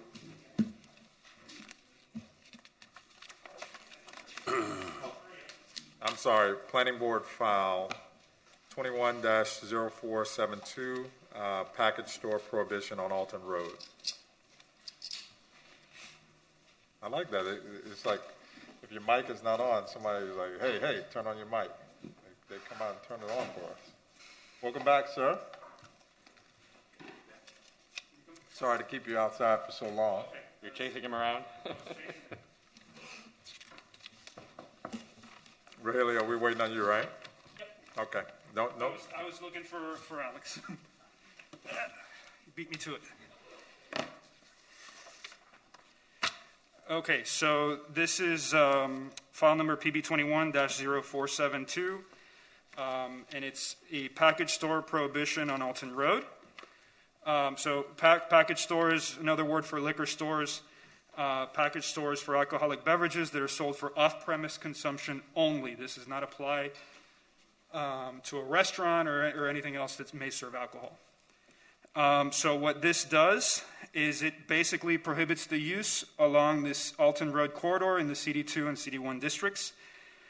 This came about as a result of a concern that a few years ago, the city prohibited liquor stores in the MXC district nearby, and so there's a concern that there may be an increased demand for liquor stores along the Alton Road corridor, which is surrounded by residential neighborhoods on both the east and the west. So what this ordinance does, in order to limit any potential negative impacts from this use, is it prohibits future liquor stores. There are already 6 liquor stores along the corridor. Those would be allowed to remain. This does not affect those uses. It would just prevent any new liquor stores from opening up. So with that, staff recommends that the Planning Board transmit the proposed ordinance to the City Commission with a favorable recommendation. All right. Let's open up discussion on the item. I don't see any hands raised in the public. Do we know if there have been applications for new liquor stores? The only recent one is one that came to the Planning Board. I want to say it was 2 months ago that they were requesting a reduction in the distance separation, and it was a liquor store that was moving across the street. But we haven't had any other applications that I'm aware of. So, understanding that this was trying to mitigate a concern that arose out of changes to the MXC, but is there a dearth of liquor stores in the city? I mean, if we're doing this to protect the encroachment of liquor stores in neighborhoods or zoned areas that are adjacent to neighborhoods, why wouldn't we apply this to more parts of the city than just Alton Road? The concern is the proximity to the MXC district, that this would be the next logical place for those to locate in order to be able to serve the tourist market. So their proximity to the tourist market in the MXC district makes this area attractive for future liquor stores. We have 2 MXCs in the city. We have a second one up at Ocean Terrace, which currently is underdeveloped, but that is not going to stay the case for long. So I would propose that whatever we do here, we carry up there as well.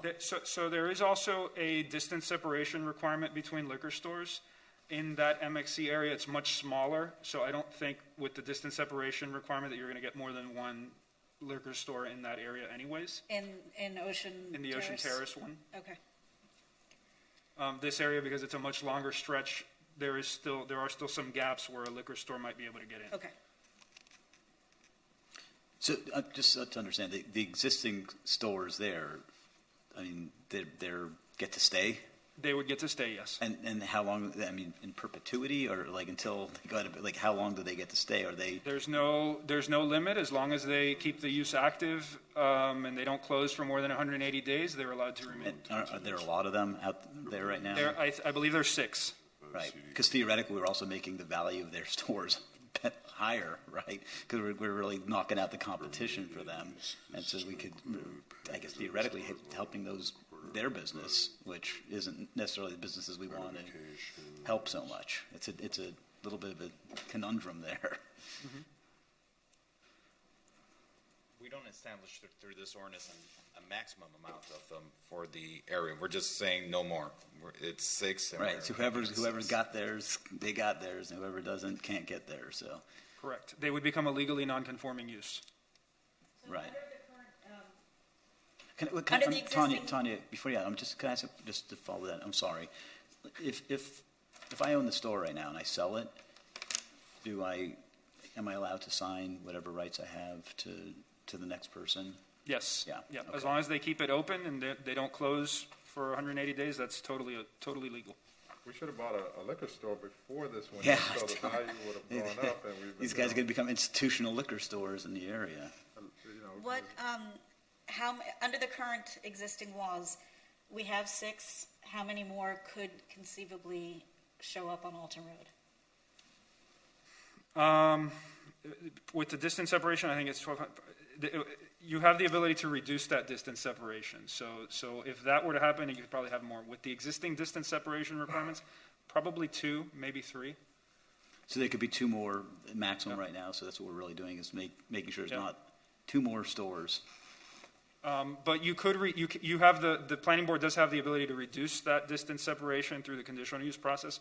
If that were done, it depends. I haven't done that math, but it could potentially be a few more if that number were reduced. And the intent of this is not to reduce liquor stores, but the amount of tourists coming to Alton Road? Correct. And some liquor stores deliver, so just the access of package sales in the tourist areas. So this is really designed to try to create another tool to rein in some of the chaos in the MXC. Right, but I'm just not sure it succeeds. I mean, I like philosophically, I like what's happening here, but I'm just not sure that it's going to actually, I could argue the opposite, saying you let, them do more and more stores and all eat each other and kill each other and go out of business that way. They don't let anyone renew after that. I mean, you got to argue for that too. What about residents-only liquor stores? That's the jumpy residents. Come on over. So this is for the area from 5th Street to 20th Street. And what we're saying then through this ordinance is not allowing any more than the existing 6 from that stretch of 15-block stretch from 5th Street to 20th Street. Correct. Okay. I don't oppose that. I think it's consistent with the message that the city's trying to put out there. I think a lot of times when we see the issues out in the entertainment district is a lot of times is caused by individuals who are drinking from prepackaged alcohol. So because of that, I don't oppose this. If in the future, we see changes in dynamics in the city, and to some of my colleagues' other points, this ordinance can always be revisited. Is that correct? That's correct. Listen, Alice, I totally agree. It's probably the best we could do right now. We're chipping away. As we got to do, chip away. But I just don't think that it's going to, it's going to chip away much what we're doing right now. But I would absolutely support this, even though I don't think it's going to ultimately get to the results we're all really looking for here. No, but as one more piece of I agree. in the toolkit, Yeah, exactly. Can't hurt. Taking it back. It's not like anybody in the city is at risk of being underserved if they put their mind to it. Right. So If somebody wants to move it, I'll move it. I'll second it. All right, it's been moved by Board Member Bott, seconded by Board Member Milan. Motion second, okay. That's to transmit with a favorable recommendation. I'll do a roll call. Ms. Bott? Yep. Mr. Brantley? Yes. Ms. DiPietro? Yes. Mr. Fernandez? Yes. Mr. Jelpi? yes. Mr. Milan? Yes. Mr. Weeder? Aye. Motion passes 7-0. Mr. Chairman? Yes, sir. Just a point of information for staff. A few months ago, we considered something similar, a recommendation to the City Commission as it related to Washington Avenue, which is, in the heart of the entertainment district.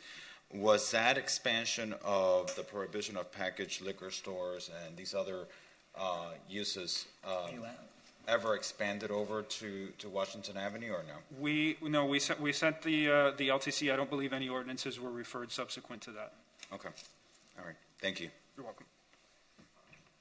All right.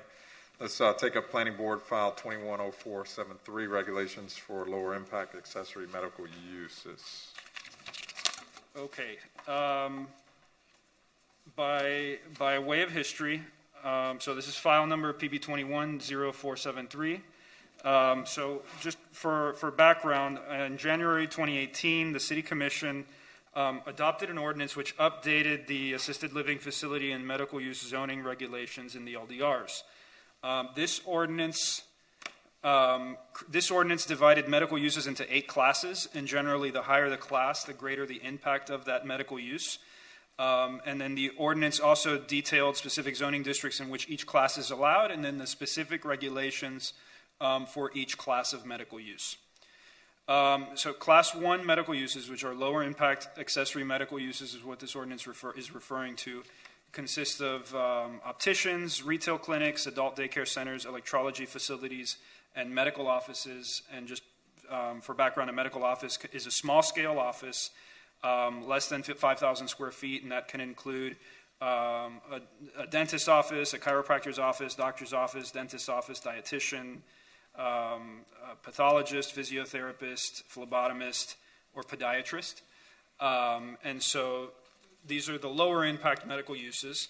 And so the regulations for these lower impact medical uses require that they not operate between the hours of 10 p.m. and 7 a.m., though it does allow the planning board to modify those hours through the conditional use process. And then the regulations prohibit overnight stays. And then they also, when they are allowed as an accessory use, which is where they are allowed in the residential multifamily districts, so that's the RM1 and RM2 and RM3 districts, they are allowed as an accessory use.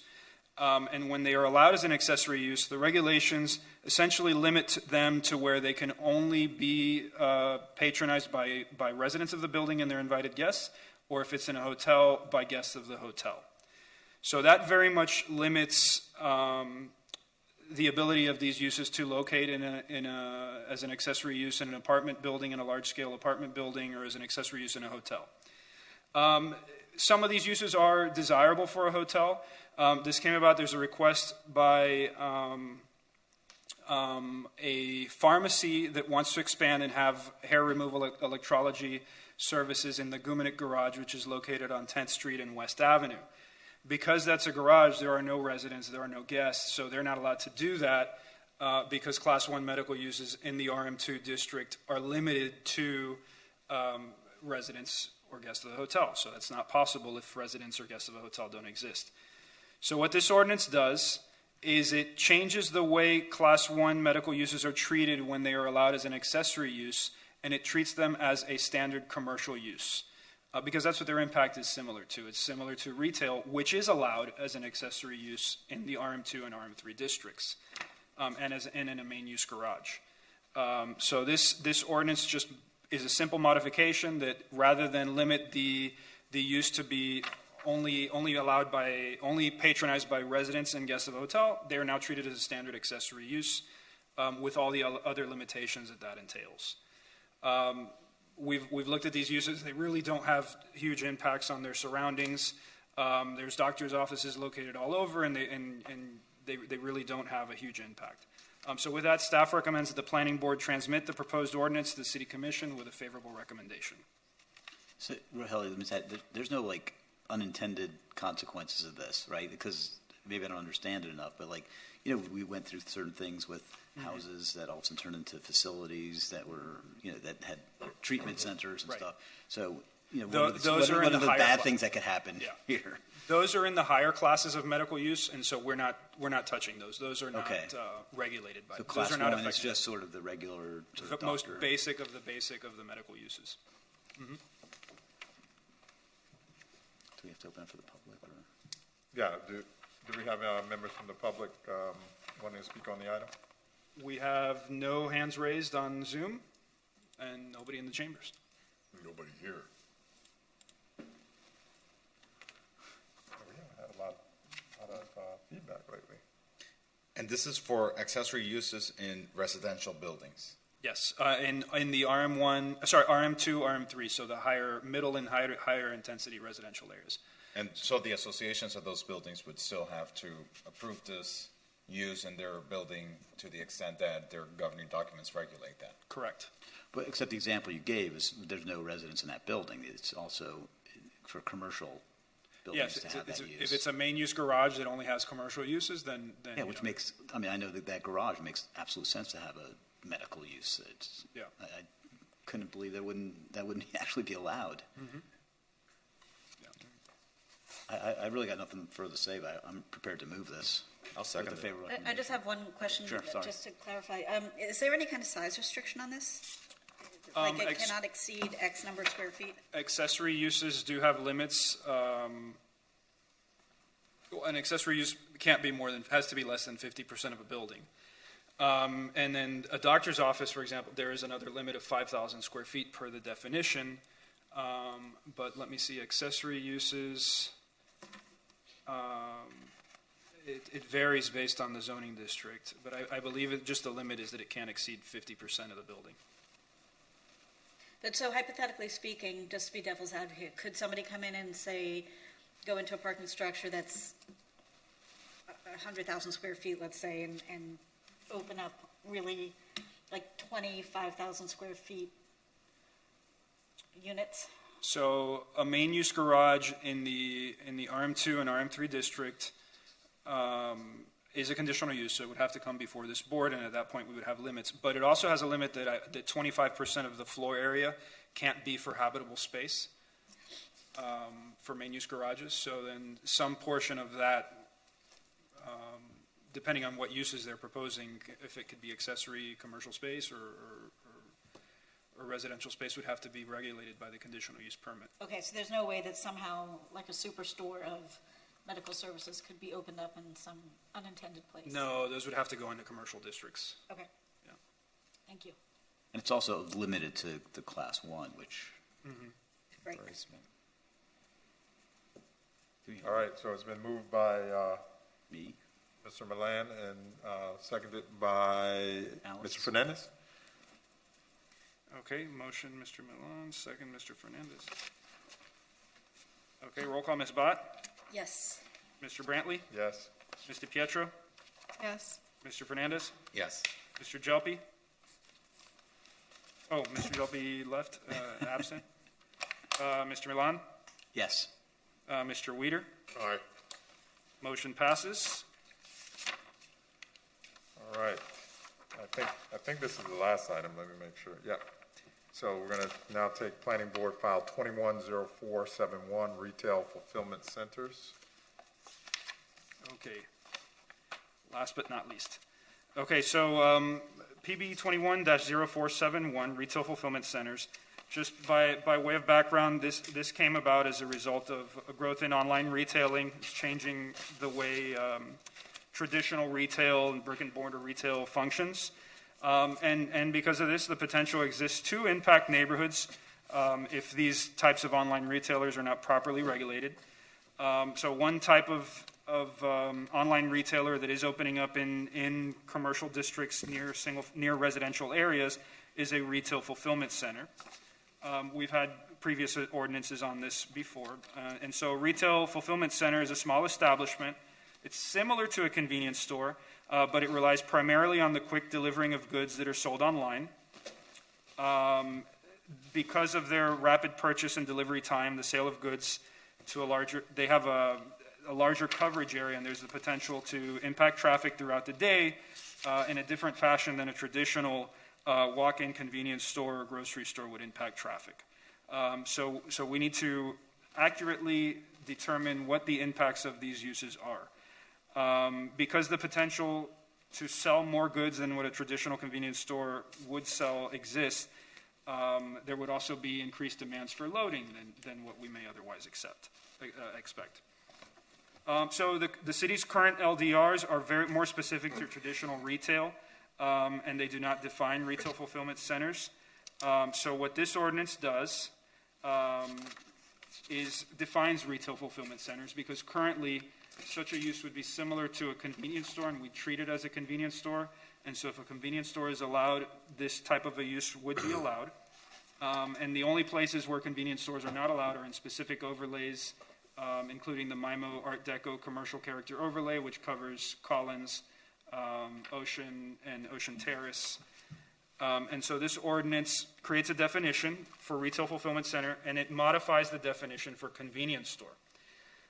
So in the definition for retail fulfillment center, it says that it's an establishment not licensed as an adult bookstore or adult entertainment establishment. It does not have the ability to sell alcoholic beverages or cannabis derivative products or cannabis delivery devices, or the sale of any type of tobacco product, vapor generating or electronic device or smoking device.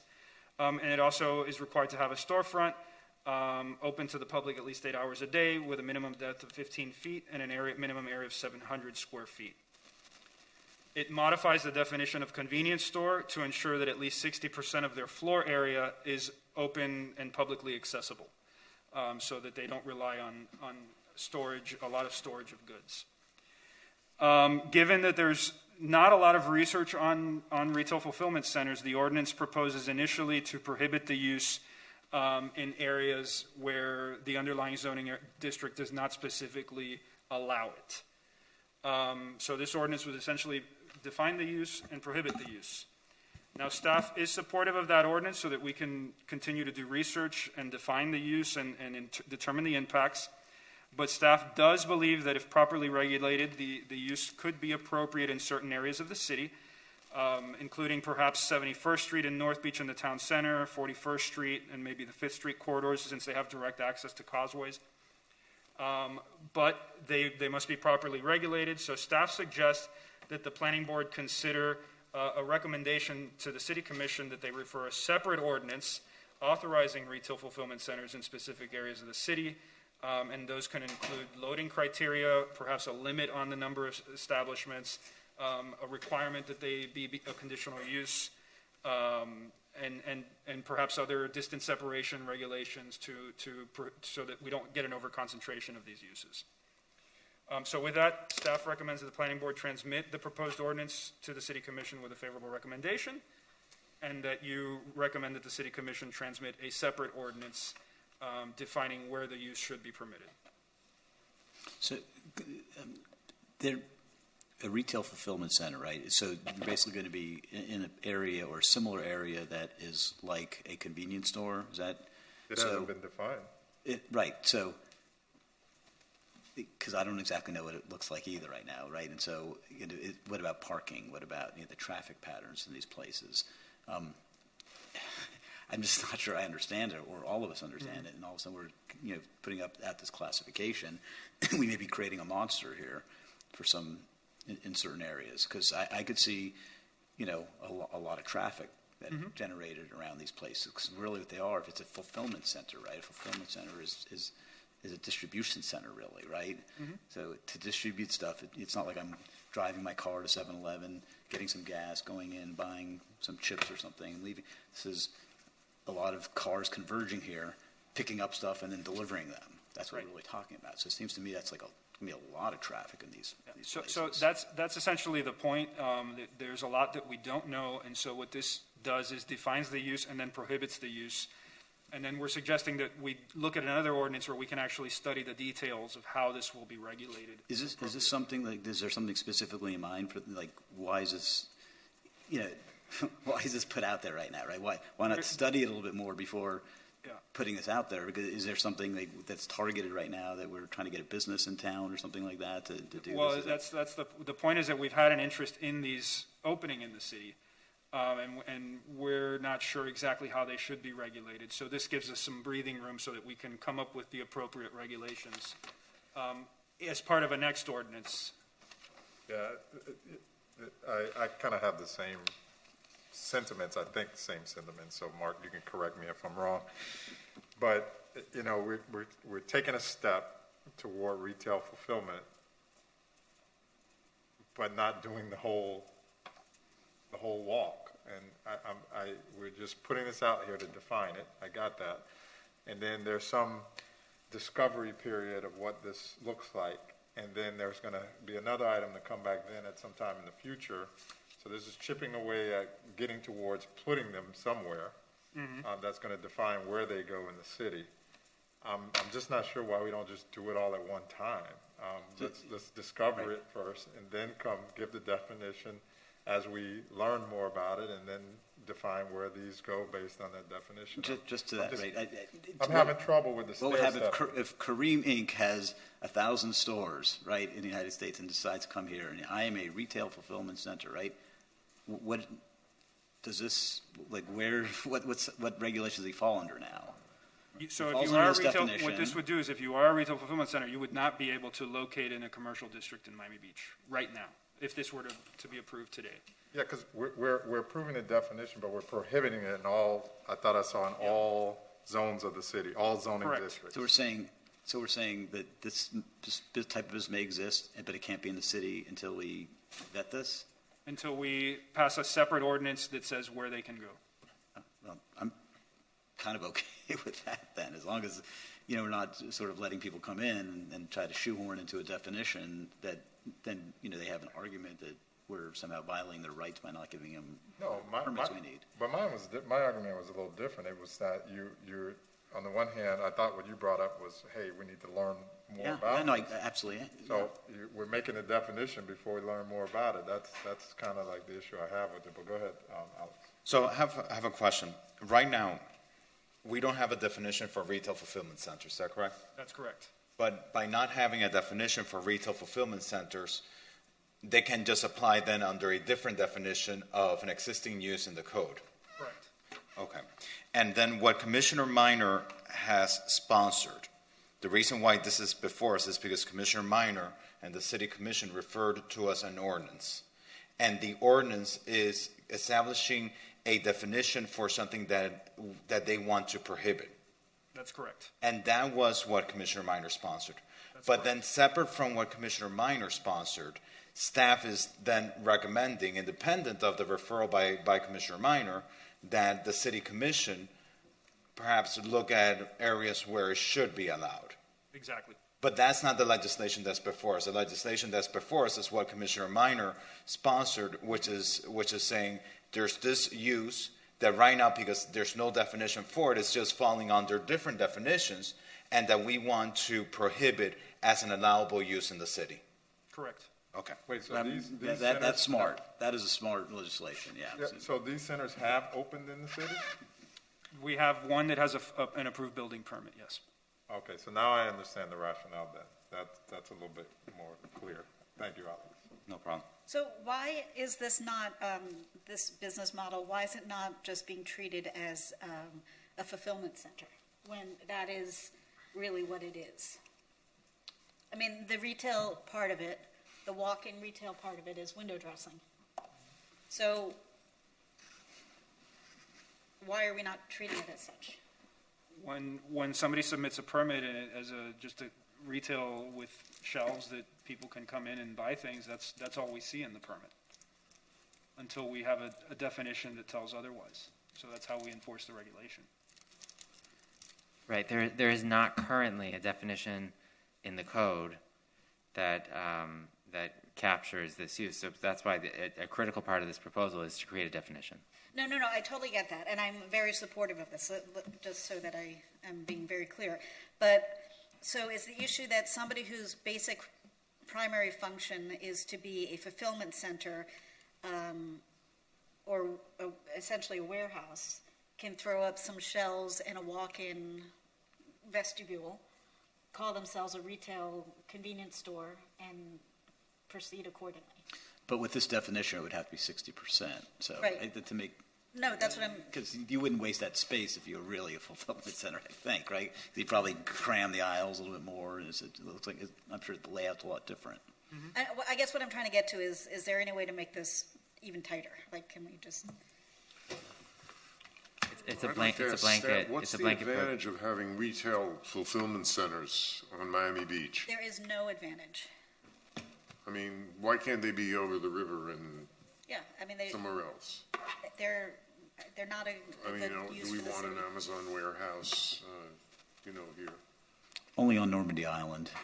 Yeah, right. Well, and Not I mean, up but there. to that point, I would suggest also that, suggesting that they might be, in the future, put someplace, like around 41st Street or 71st Street where they've access to the bridges. Those are also super high congestion points, and so I think those are terrible places for them. I grew up there. I understand what Commissioner Minor is trying to do. I'm very supportive of it. I would like to see. It's complicated because right now we don't have anything in the code, so we need to do the best we can given the limited information that is available.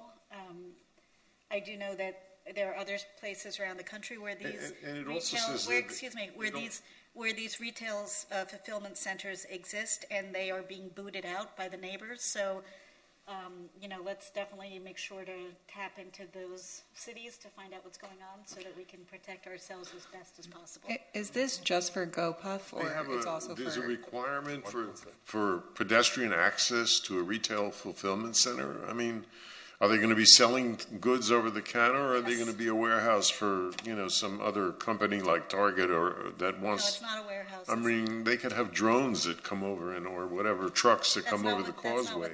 this type of use is. It's It's not just straight up. It's a hybrid, so there is a retail component that you walk in. I don't think we need fulfillment centers in Miami Beach, period. I think that's what this is trying to Well, do, that's though. what It's this trying to get ordinance- to say we don't have them. So that's why I would support this, and I would support this because we're prohibited. it's saying no to this. Is saying we're not having retail fulfillment centers in Miami Beach. David, We're the issue is defining that- it because people are trying to, I think, be manipulative and saying we're really just a retail store. We're really just this. Exactly. And so we're sort of we're forcing them to define themselves if they fall within these certain criteria. And that makes a lot of sense. well, to me. I that's think a it's a good smart point, way to but- do it. David, the issue is that without a definition of this, there's no way to prohibit them because they can claim to fall within the definition of some other kind of retail establishment. That's right. Right. So the issue is we need a definition so we can say this is what they are and this is what we don't want. Unless, in 5 years we find something that's brilliant and find a way to use it and redefine it or whatever. But for right now, given what is known, they're not something that most people think is beneficial to Miami Beach, and there's no way to really. Mr. Answer Chair, that. we do have a hand raised from the public. I don't know if you want to accept that. Yeah, let's go ahead and take the public comment. Elizabeth Scarlett. Hi, good afternoon. Good afternoon. There's no definition for a retail fulfillment center because it doesn't exist. If you look on ICSC, which is International Council of Shopping Centers, if you look on Google, the definition defaults to fulfillment center. Okay. The review criteria for this is not applicable. It's everything about this is wrong. I suggest that you guys take a step back and look at what I've sent you, which was last night, and go from there. This is not good for the beach at all.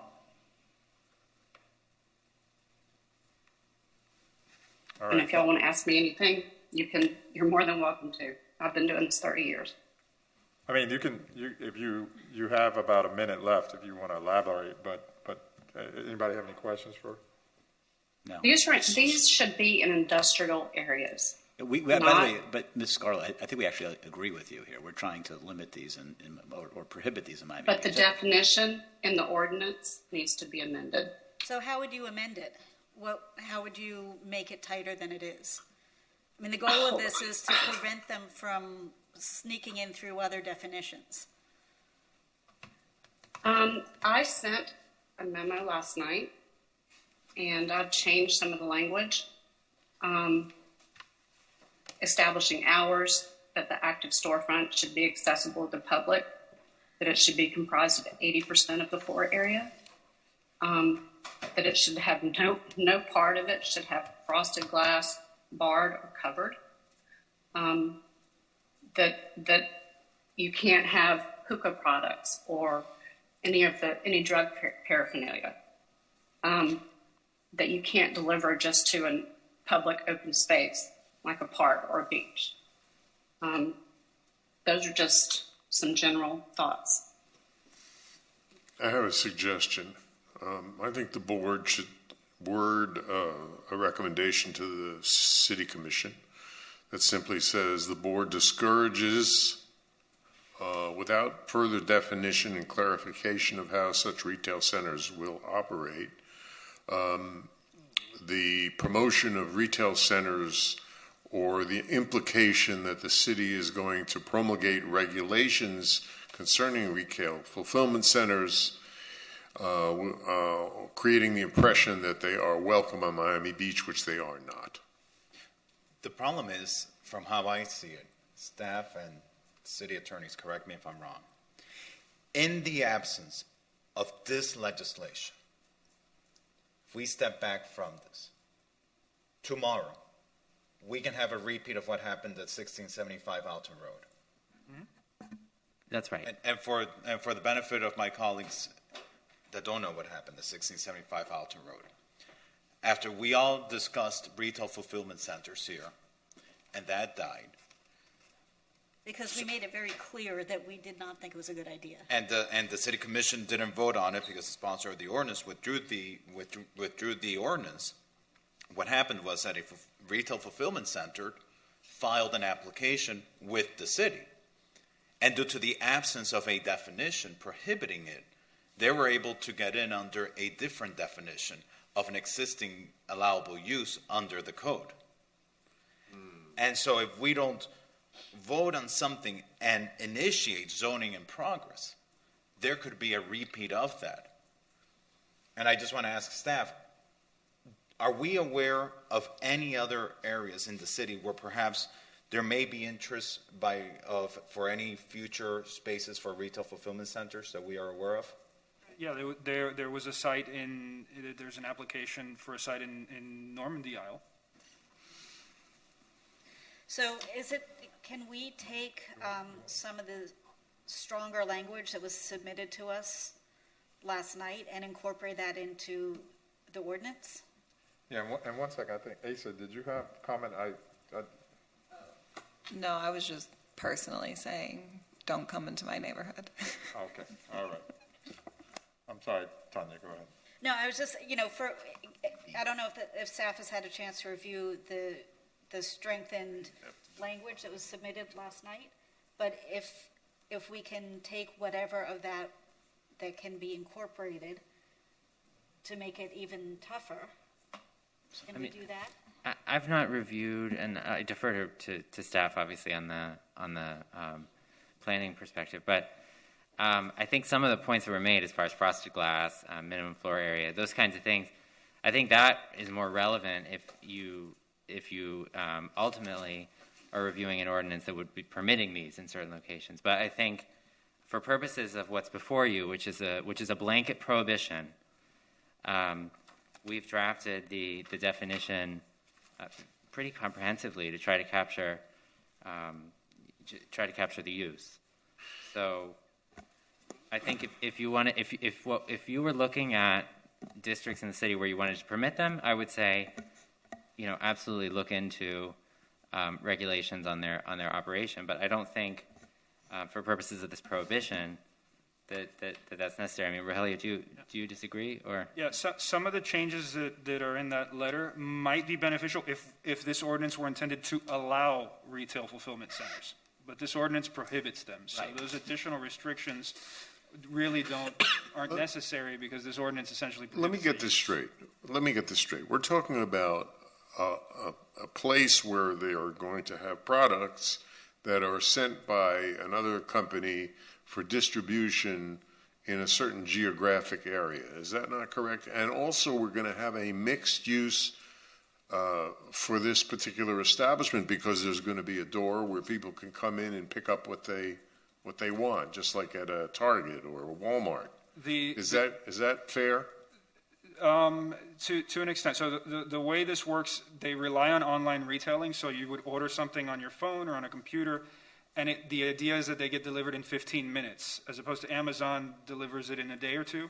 This you're supposed to get in 15 minutes. It's essentially a place where people will come to pick up what they've ordered online. Is that not correct? I think Uber. There's that option. You can go pick it up.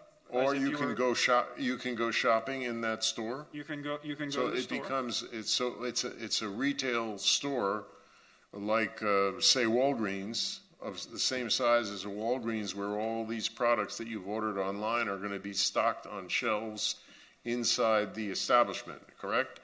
They could be, or the other thing that they rely on is that they have delivery people that work similar to Uber drivers that take it to your house. Like if you order from Apple right now. So we don't know whether it's a store or a distribution center. It's a hybrid. We really don't. It's a hybrid between the two. It's a hybrid use. Well, they exist in other cities, and they're predominantly delivery. Speak up, I can't hear you. They exist in other cities, and they are predominantly delivery for online purchases. So I would suggest that we are defining what it is. And while it may be duplicative to down the road potentially define what would be allowable, in this case, if the more precise things we can put in, I think the better, even if we never see the light of day on this.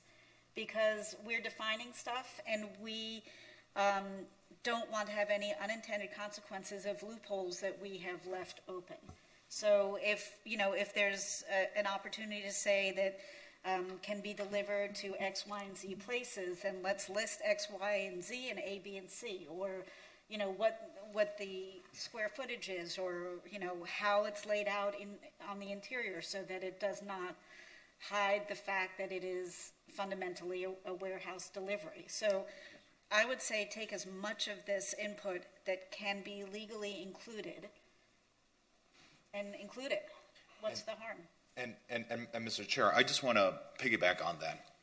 Just because we are, through this, establishing the definition. A future ordinance, let's say, to allow this somewhere else, that ordinance is not amending the title.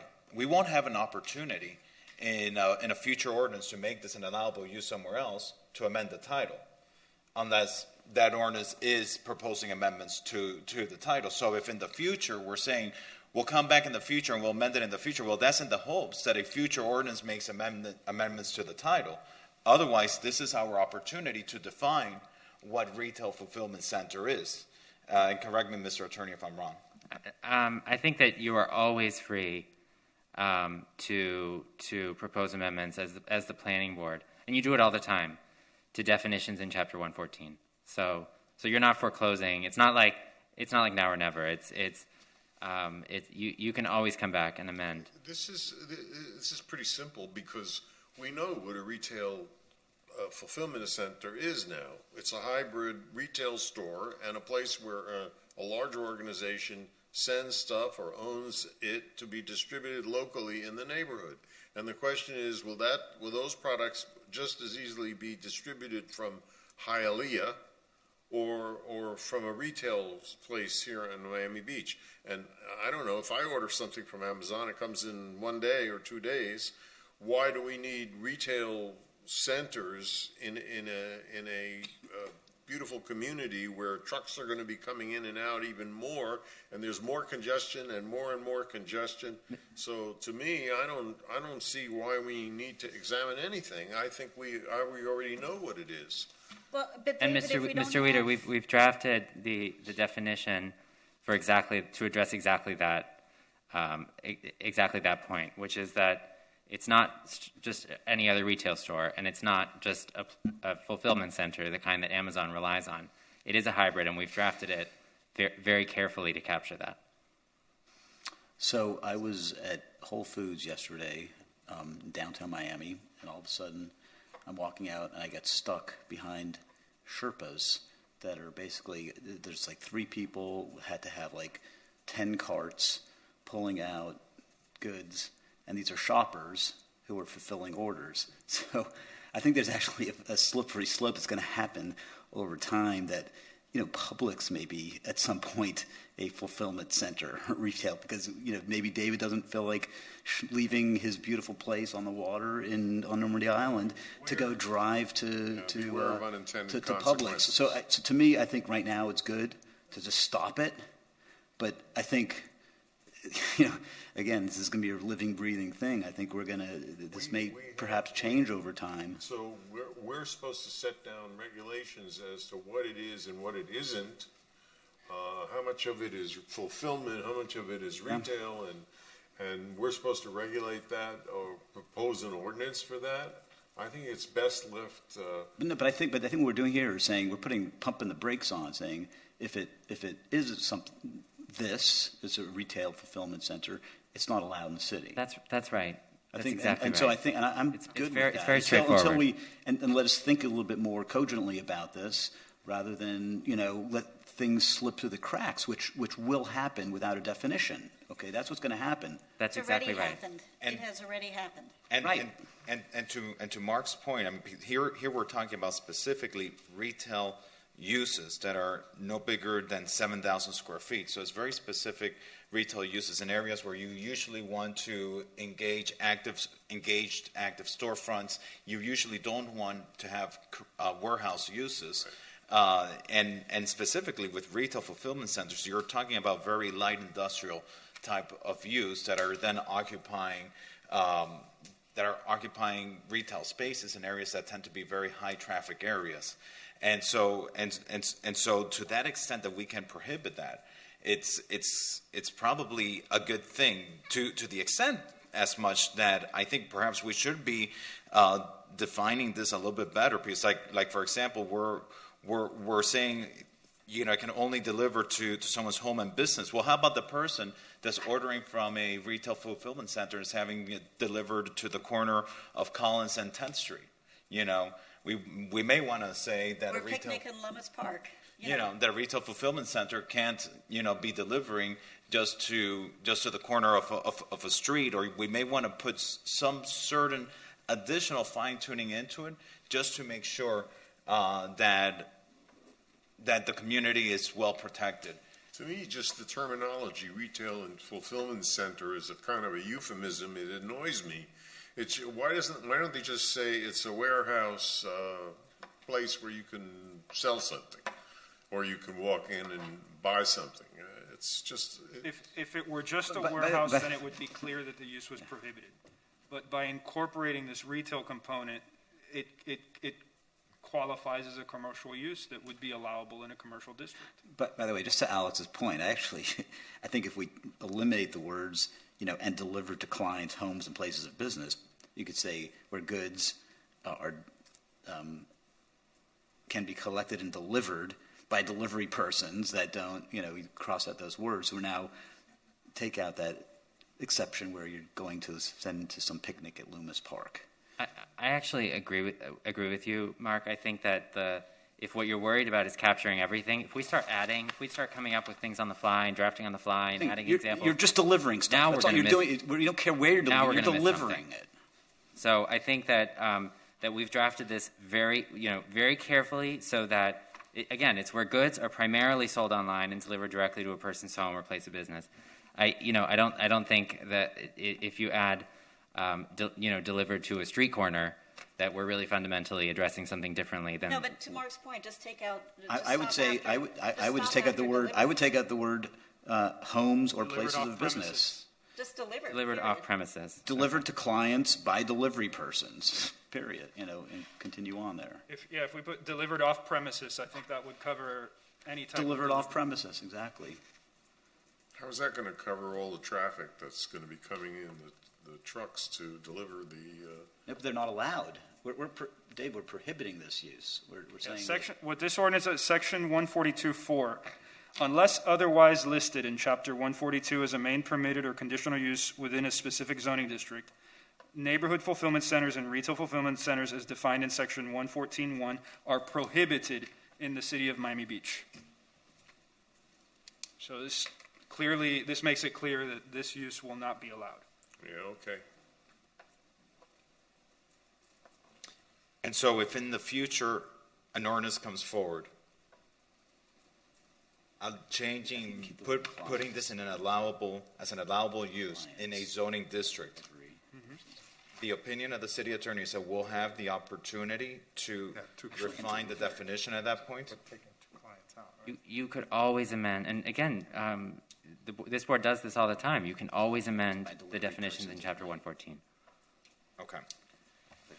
But would that require a separate ordinance, or could it be part of the same ordinance making this an allowable use in Let's say, district? okay, if for some reason the city commission referred it to you without, although now that I've been following this discussion, I would make sure that we included it. But if the city commission for some reason referred new regulations to you on retail fulfillment centers, and the commission were not proposing an amendment to the definition, then you could always transmit as part of your recommendation to the city commission recommended amendments to the definition too.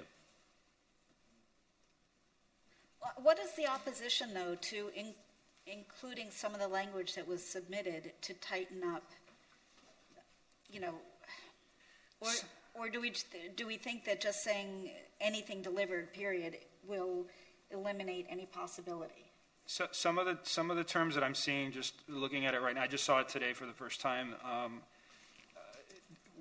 We have defined terms on tobacco products, vaping generating devices. So if we start introducing words to that, it may conflict with our existing definitions that are very broad. We have definitions for what adult, for what adult bookstores and adult novelty item. We have these specific definitions. So this is adding words that may conflict with our definitions that already covers what the intent is. What about the delivery hours, or does that get covered because we're saying no delivery? This is a prohibition. No deliveries, right. So we don't need to, I don't think hours on that is necessary. And in terms of the retail space, the percentage of retail space? That would be beyond what a convenience store has, so I think that would throw this into another commercial character. It would basically, every type of commercial use would comply with this, would become a fulfillment center.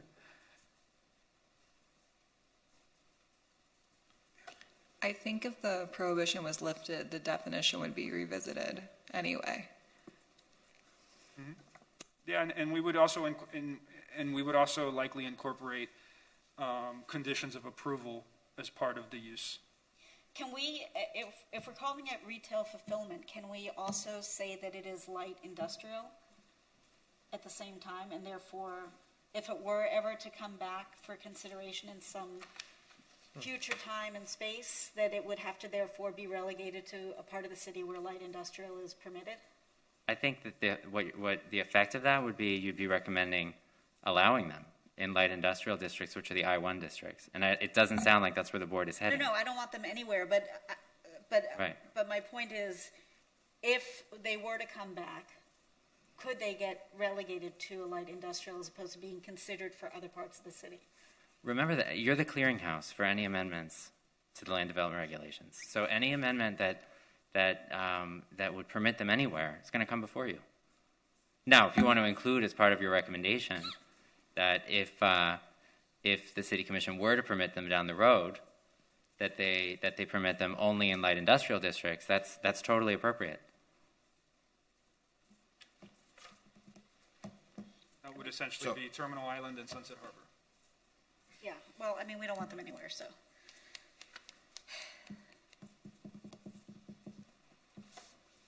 Okay, so right now, this prohibits it in the city. In the future, we can always say there's ever an appetite for to make an allowable use. We can always tighten the language. You could put minimum design criterias. Absolutely. We could put Hours of operation. hours of operation. We could require an operational plan.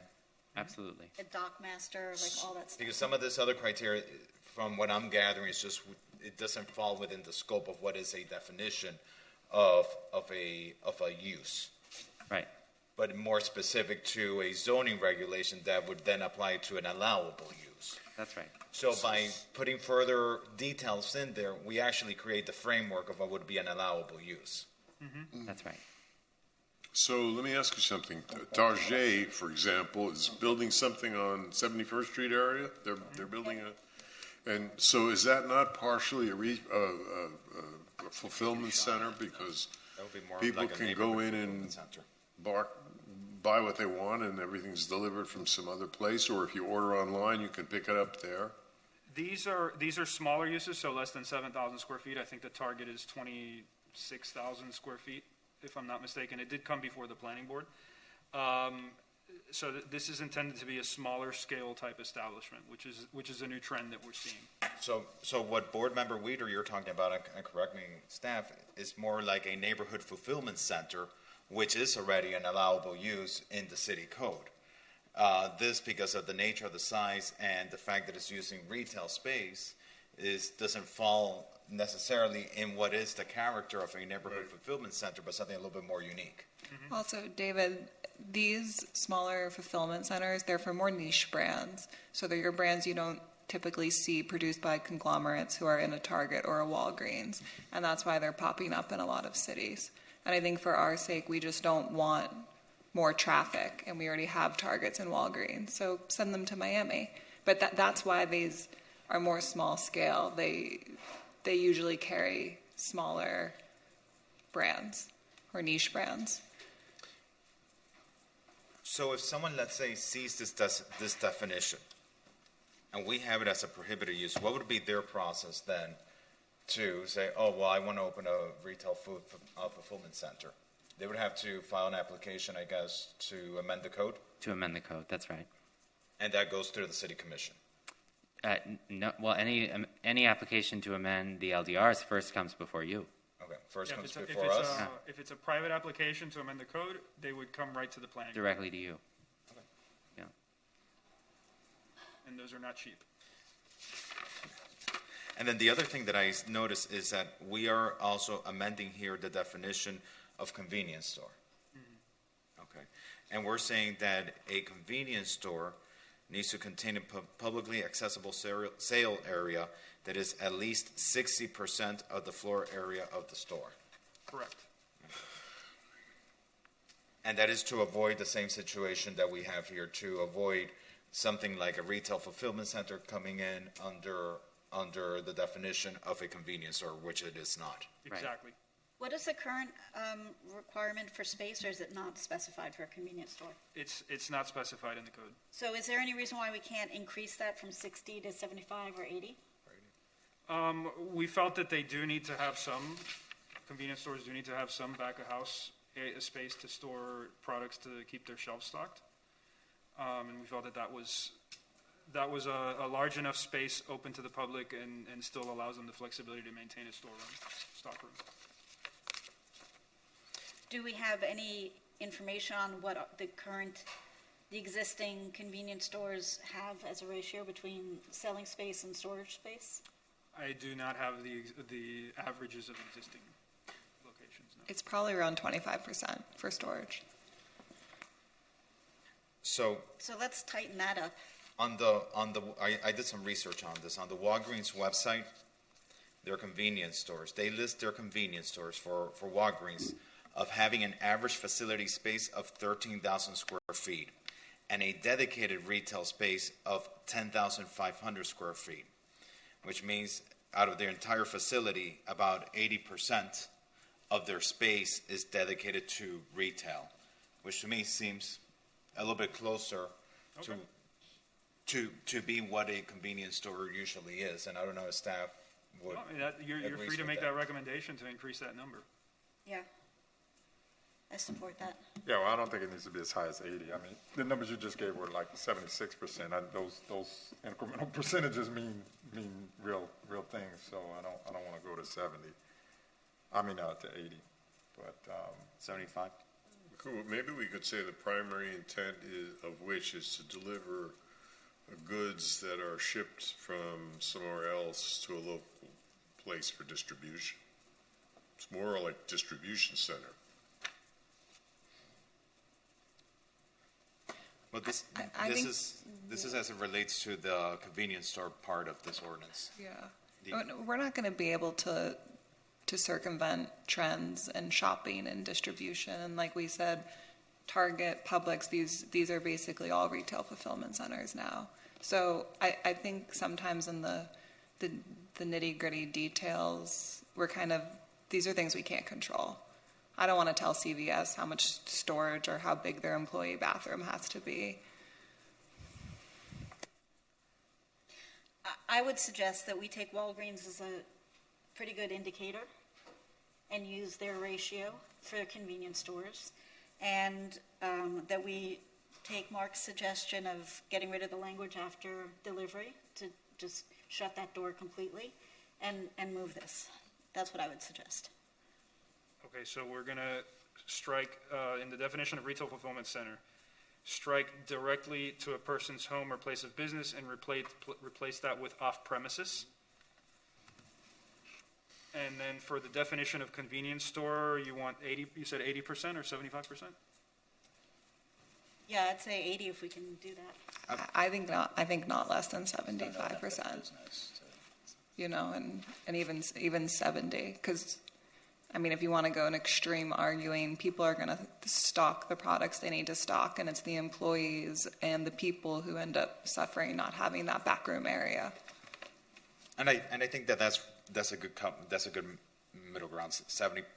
That way, we're still defining the main purpose of this area is to have retail space where people walk in, that is shelf area that they can still shop and can still accommodate whatever changes in the market. If it's more you shop online and then you pick up at the store, you can still kind of have. And it's also truck frequency. If you give them smaller storage space, maybe it's not 4 trucks a month, maybe it's 5 or 6 trucks a month. So I think 70s. And there is a difference between this use and Publix, for example, having delivery to residents, because Publix tend to be in larger locations that have their own loading docks and have the ability to handle this volume of traffic, whereas retail fulfillment centers are going into smaller shopping centers that maybe don't have that infrastructure in place. So who runs these retail fulfillment centers? Is it operated by individual operators?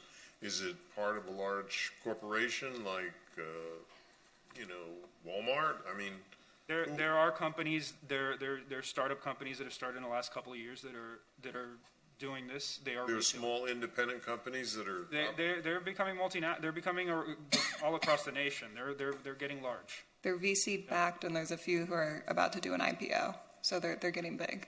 Ultimately, I don't want to call anybody out, but they're getting large. Ultimately, the intent here is having a store come in, a retail fulfillment center come in as under the guise of a convenience store, but it really only has 5% of the space dedicated to retail activity. And we want to make sure is that the main space of this convenience store definition is still, the bulk of it is still clearly defined as being retail space where you can go and get stuff off off the shelves from the convenience store part. From the retail fulfillment center part of the definition is, defining it well so that we can say it's a prohibited use in the city. So 70%? 75? Yeah, I'm fine with 70%. Call a question. I think with 70%. But let me, I just don't know the business well enough. Like, I don't know what, like, in a Walgreens store, right? That's, let's say, if it's 10,000 feet, what happens if 3,500 feet is just storage stuff there? I mean, is that now, they fall outside the definition? I think if we get too high, I think because stores do store stuff, to restock the shelves. Well, let me ask staff, the 60% number, what was that number based on? It was a majority of the overall size of the building, so it exceeds it's the majority of the building, and we looked at some average unit sizes, and we felt that would be sufficient floor area to ensure that it was going to be a convenience store and not distribution primarily. right, just to counteract the other definition that we're defining. Right? Exactly. Okay, so let me just take a step back to something I don't understand. So what is the background or maybe I missed it when it was said, for removing the delivered directly to a person's home or place of business? What was that rationale? If they were requesting something from the public right-of-way or from a park, that they could get delivery there, but they couldn't get it to their home or business. So it's just delivery, period. We're just making it broad. They can't deliver. They cannot deliver. Correct. Right. So we're just saying no delivery, Oh, period. no, we're not saying no delivery. We're not saying no delivery here. We're just defining anybody that delivers and has all these other things as a retail fulfillment center. Right. If the board is concerned about capturing all the possible iterations of this use, leaving that more open, where goods are primarily sold online and delivered off premises, it means it'll apply more broadly. Oh, so I won't deliver to your house, but I deliver to the sidewalk in front of your house. Right. Therefore, I am not a retail fulfillment Exactly. center. You put that much more simply than I did. So if we're talking about words now, it would be provides a hub where goods can be collected and delivered by delivery persons, period. I mean, that kind of works. Yeah, it would match your definition above, and you might as well do that one the same way, right? Delivered by delivery persons. In that case, that do not use... Or autonomous vehicles. I wouldn't do that. I wouldn't do that because I think it's not just delivery persons. It's anybody. So I have those little robots now that can take things. I saw them in San Francisco the last time I was there. No, but I'm just saying, in the neighborhood fulfillment, don't you have by delivery persons currently already defined? In the one above. Oh, and yeah. Well, we didn't open up the definition for neighborhood fulfillment center in this case. I'm just saying, isn't the delivery mechanism the same regardless of the two different? Again, I would leave the delivered more broadly so you can capture whoever's delivering it, right? I would recommend leaving it more. The board. I'm only saying this because what I keep hearing board members repeating is we want to make sure we capture more, and I think some of these things, when you leave them, when you use broader terms, you capture more.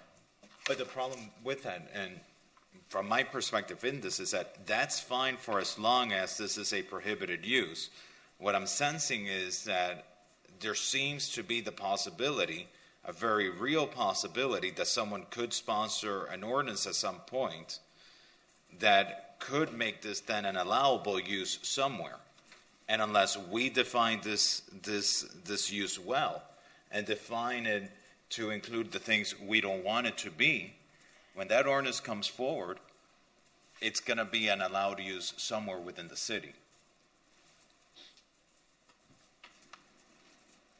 I'm not sure if I explained myself well. It's been my experience that the more simple the language, yes, the less constrictive it is in a statute or an ordinance.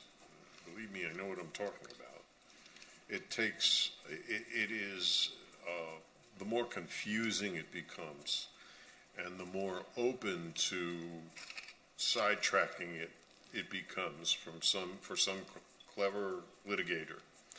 So I suggest that the ordinance be kept as simple as possible and the intent of the ordinance made as clear as possible. And if our object is that we do not want them on Miami Beach, we should not get tangled up in the weeds of all these definitions. The beauty of the Constitution of the United States is that it was pretty simple. That's why it lasted till, Donald Trump came along. So now we have an issue here that is not clearly defined, and which we want to attribute, which we want to restrict. And it seems to me we have to make it very simple, and just say that the board here at this time discourages any implication that it supports the establishment of retail fulfillment centers, or whatever they call them, or distribution centers from Miami Beach, period. And I don't think, and then let the legislators or the policymakers worry about it. And we make our intent very clear, and there's no room for confusion. Can I just make a suggestion, just some words changes here?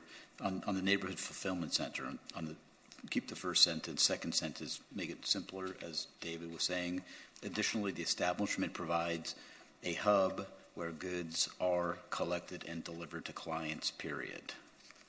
In that definition, we did not define that we would not include that definition in the title as something that we were amending. So we would not be, I don't think. Okay, well, you can use the same thing for the retail fulfillment center. I mean, retail fulfillment center we can modify, and convenience stores. Or sold online, delivered to clients, as opposed to because maybe I give them my neighbor's address and they deliver to my neighbor and I walk over and pick it up. Well, I think the way it's written now is sold online and delivered with the board's amendment off premises. So I wouldn't say delivered off premise. I like that even better. Delivered off premises. That was the board's amendment. Okay. Meanwhile, it's not a public space. That's the only thing I want to make sure. I like that even better. Delivered off premises. All right, and because it wasn't. And the convenience store is going up to 70%. Mm-hmm. Okay. Should we? By the way, I would suggest making that also to amend the second sentence in the neighborhood. I mean, if we're going to make this is sending as a recommendation to the commission, making it that consistent in the definition of neighborhood fulfillment center too. The difference with neighborhood fulfillment center is that there are allowed to be two in the town center. And that is it's a different use than what a retail fulfillment center No, I understand, but the definition still in the second sentence is still awfully, you can drive a truck through that. And so if you make it consistent with delivered off premises, I think on both of them it's consistent. Well, the way I would interpret that is they can only deliver to those places. Because in this case it's in the affirmative, the use is allowed. Right, and remember the last part of that sentence is important too, which is that deliveries can only be made by delivery persons that do not use cars, vans, or trucks. So this was intended for what? I guess delivery people delivery personnel on foot and on bicycle? On foot and bicycle to get it to your house so that there's not an increase in traffic. And that's the only way a fulfillment center would be, of any sort, would be permitted. But wait, let's go back to 142-4 says these both aren't allowed, right? Unless it's specifically allowed in the zoning district. Right. This one is specifically allowed in the TCC district of North Beach. In the current in the code now. Got it. Right, but the definition still would apply citywide, correct? Correct. Yeah. So we know that it's already allowed in the town center, but for everything else, why not make it less vague and make it much more specific? Because it's already allowed for those other two places. Why not? I mean. Well, you can transmit as part of your recommendation that the City Commission separately consider an amendment to the Neighborhood Fulfillment Center so that it's I just don't know. I mean, I don't know is that a substantive change from what it says now, because what it says now is delivered to clients' homes or places of business. That do not use cars, vans, or it just. Let's Just let me. I don't want. Yeah, we're beating this dog, but let me just. I think if we this. said that additionally the establishment provides a hub where goods are collected and delivered off premises, I think we kind of get there. You can include that as part of your recommendation. And Just know that would require a separate amendment. So I think that because that's then makes those two definitions actually consistent with each other. Because what we're Okay. concerned about is the fact that stuff's getting delivered. We don't want to get into where it's getting delivered to, who it's getting delivered to. Right. We don't have to get into it. The fact is, once it's getting delivered, it falls within that definition. Right. Okay. So what I have now is an amendment to convenience store from 60% to 70%, an amendment to the definition of retail fulfillment center on the second line, striking directly to a person's home or place of business and inserting off premises. Yep. And then as part of your recommendation, though this would require a separate amendment, an amendment to the definition of neighborhood fulfillment center, so that on the third line, where goods can be collected and delivered, it would say off premises. Consistent. Period. Right. Comma. Can we perhaps consider, just in case, out of an abundance of caution, thinking 2 and 3 steps ahead, because right now we're under the scenario of this being prohibited, but in the future it could be an allowable use somewhere in the city. Put something here that, a retail fulfillment center shall provide an operational plan and minimum design criteria or something like that. But we're prohibiting them. So Right. why even open that door? I mean, we're saying they're forbidden. Period. There's 2 of them that exist right now in North Beach, which we're allowing. Everything else, they're done. for St. Miami Beach. That might suggest that they're a conditional use, and I wouldn't recommend that. And by the way, Alex, that gives them hope. I don't want to give them hope, until we're prepared to give them hope. Yeah, if in the future one of our suggestions that if it were to be allowed, that it be considered that it be a conditional use as opposed to a main permitted use, and as part of a conditional use process, they would be required to have an operating plan. All right. So I'm prepared to move, actually both, but we'll do it separately. So I'll move the first. Could we hear it read back in full, please? I just did, but I'm happy to do it again. The first would be an amendment to the definition of convenience store on page 118, where it now says 60%, it would read 70%. The second change to what the ordinance is before you for review is an amendment to the definition of retail fulfillment center. The second line, striking directly to a person's home or place of business and inserting off premises. And then as part of the separate recommendation, the planning board's proposing to recommend that the city commission amend the definition of neighborhood fulfillment center to say on the third line, where goods can be collected and delivered, and it would say off premises. And that would be consistent with your revisions to the definition of retail fulfillment center. So I'm prepared to move the first one forward.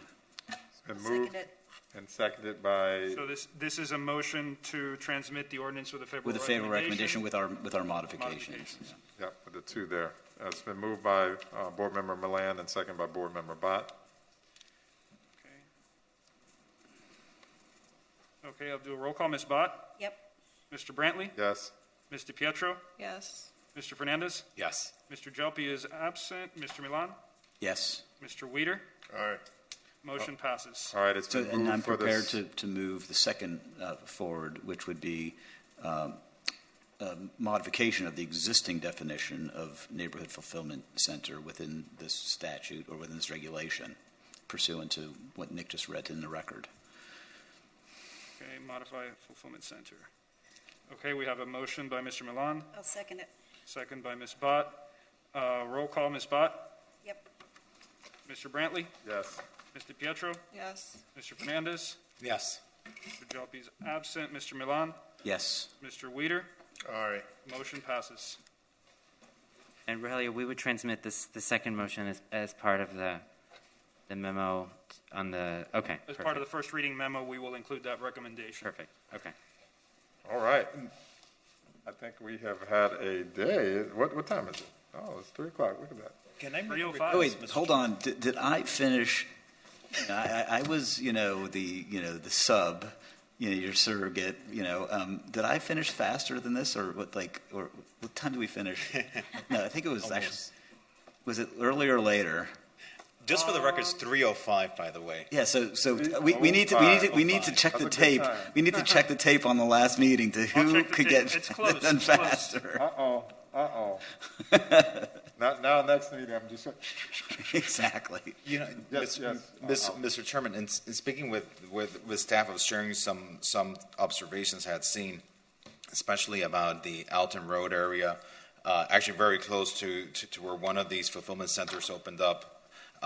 Or is opening up, and some concerns I've noticed. And if you allow, I think in the future might be good to have a discussion about drive-throughs and just drive-throughs in our city, the impacts on traffic it's having, especially in close proximity to areas like Alton Road and along main arterial roads in our city. And just wanted to put it out there that we may want to have a conversation about that in the future. Retail drive-throughs. No, just drive-throughs in general. Well, what other kind is there? Restaurant. I don't know. That's what I'm asking. Restaurant, right. Yeah, just in general drive-throughs. I mean, I only know restaurant drive-throughs, Just notice issues along Alton Road. We have several along Alton Road. I don't want to name any of them out, but... No, I got to think of... I asked the question because I couldn't think of one off the top of my head. When I think of drive-through, I'm thinking like the farm store or something. But I'll have to take a look at drive-throughs without the specific examples. I'm sure I'll find some. Yes. All right. What was that? There was a place in Gainesville. Did anyone go to University of Florida? It was like a drive-through that you actually drove your car into the... Oh, the alcohol place. Well, beer and, it and was chips like and stuff. there's a place like that in It was on DeLance. 34th and something Cave or something. It was I remember. I don't remember the name of it. Amazing place. It was like they're way ahead of their time. Actually, in DeLand, there's one like that. There's a big red barn, and you go through and you get your alcohol also. It's very similar. But I'm talking specifically. I'm talking about Pollo Tropical. I think we've all seen the issues with that drive-through. We also, like McDonald's, that drive-through creates a lot of issues. And I think we should be talking about, as we become more of a carless city, maybe we should be looking at our LDRs, and we want to continue allowing drive-throughs as allowable uses in our city, or if we want to maybe look at not allowing them in the future. Okay. Now, that's fair. And you can call them out by name. They're not going to go out of business just by calling them out. No, I said you can call them out. They're big enough. We can call them out by name. Yeah. I don't like calling them out, but... All right. Well, listen, I think we need to adjourn, right? Yes. So thank you, everybody, to the City of Miami Beach. We're going to adjourn the planning board meeting. Thanks. Thank you, guys.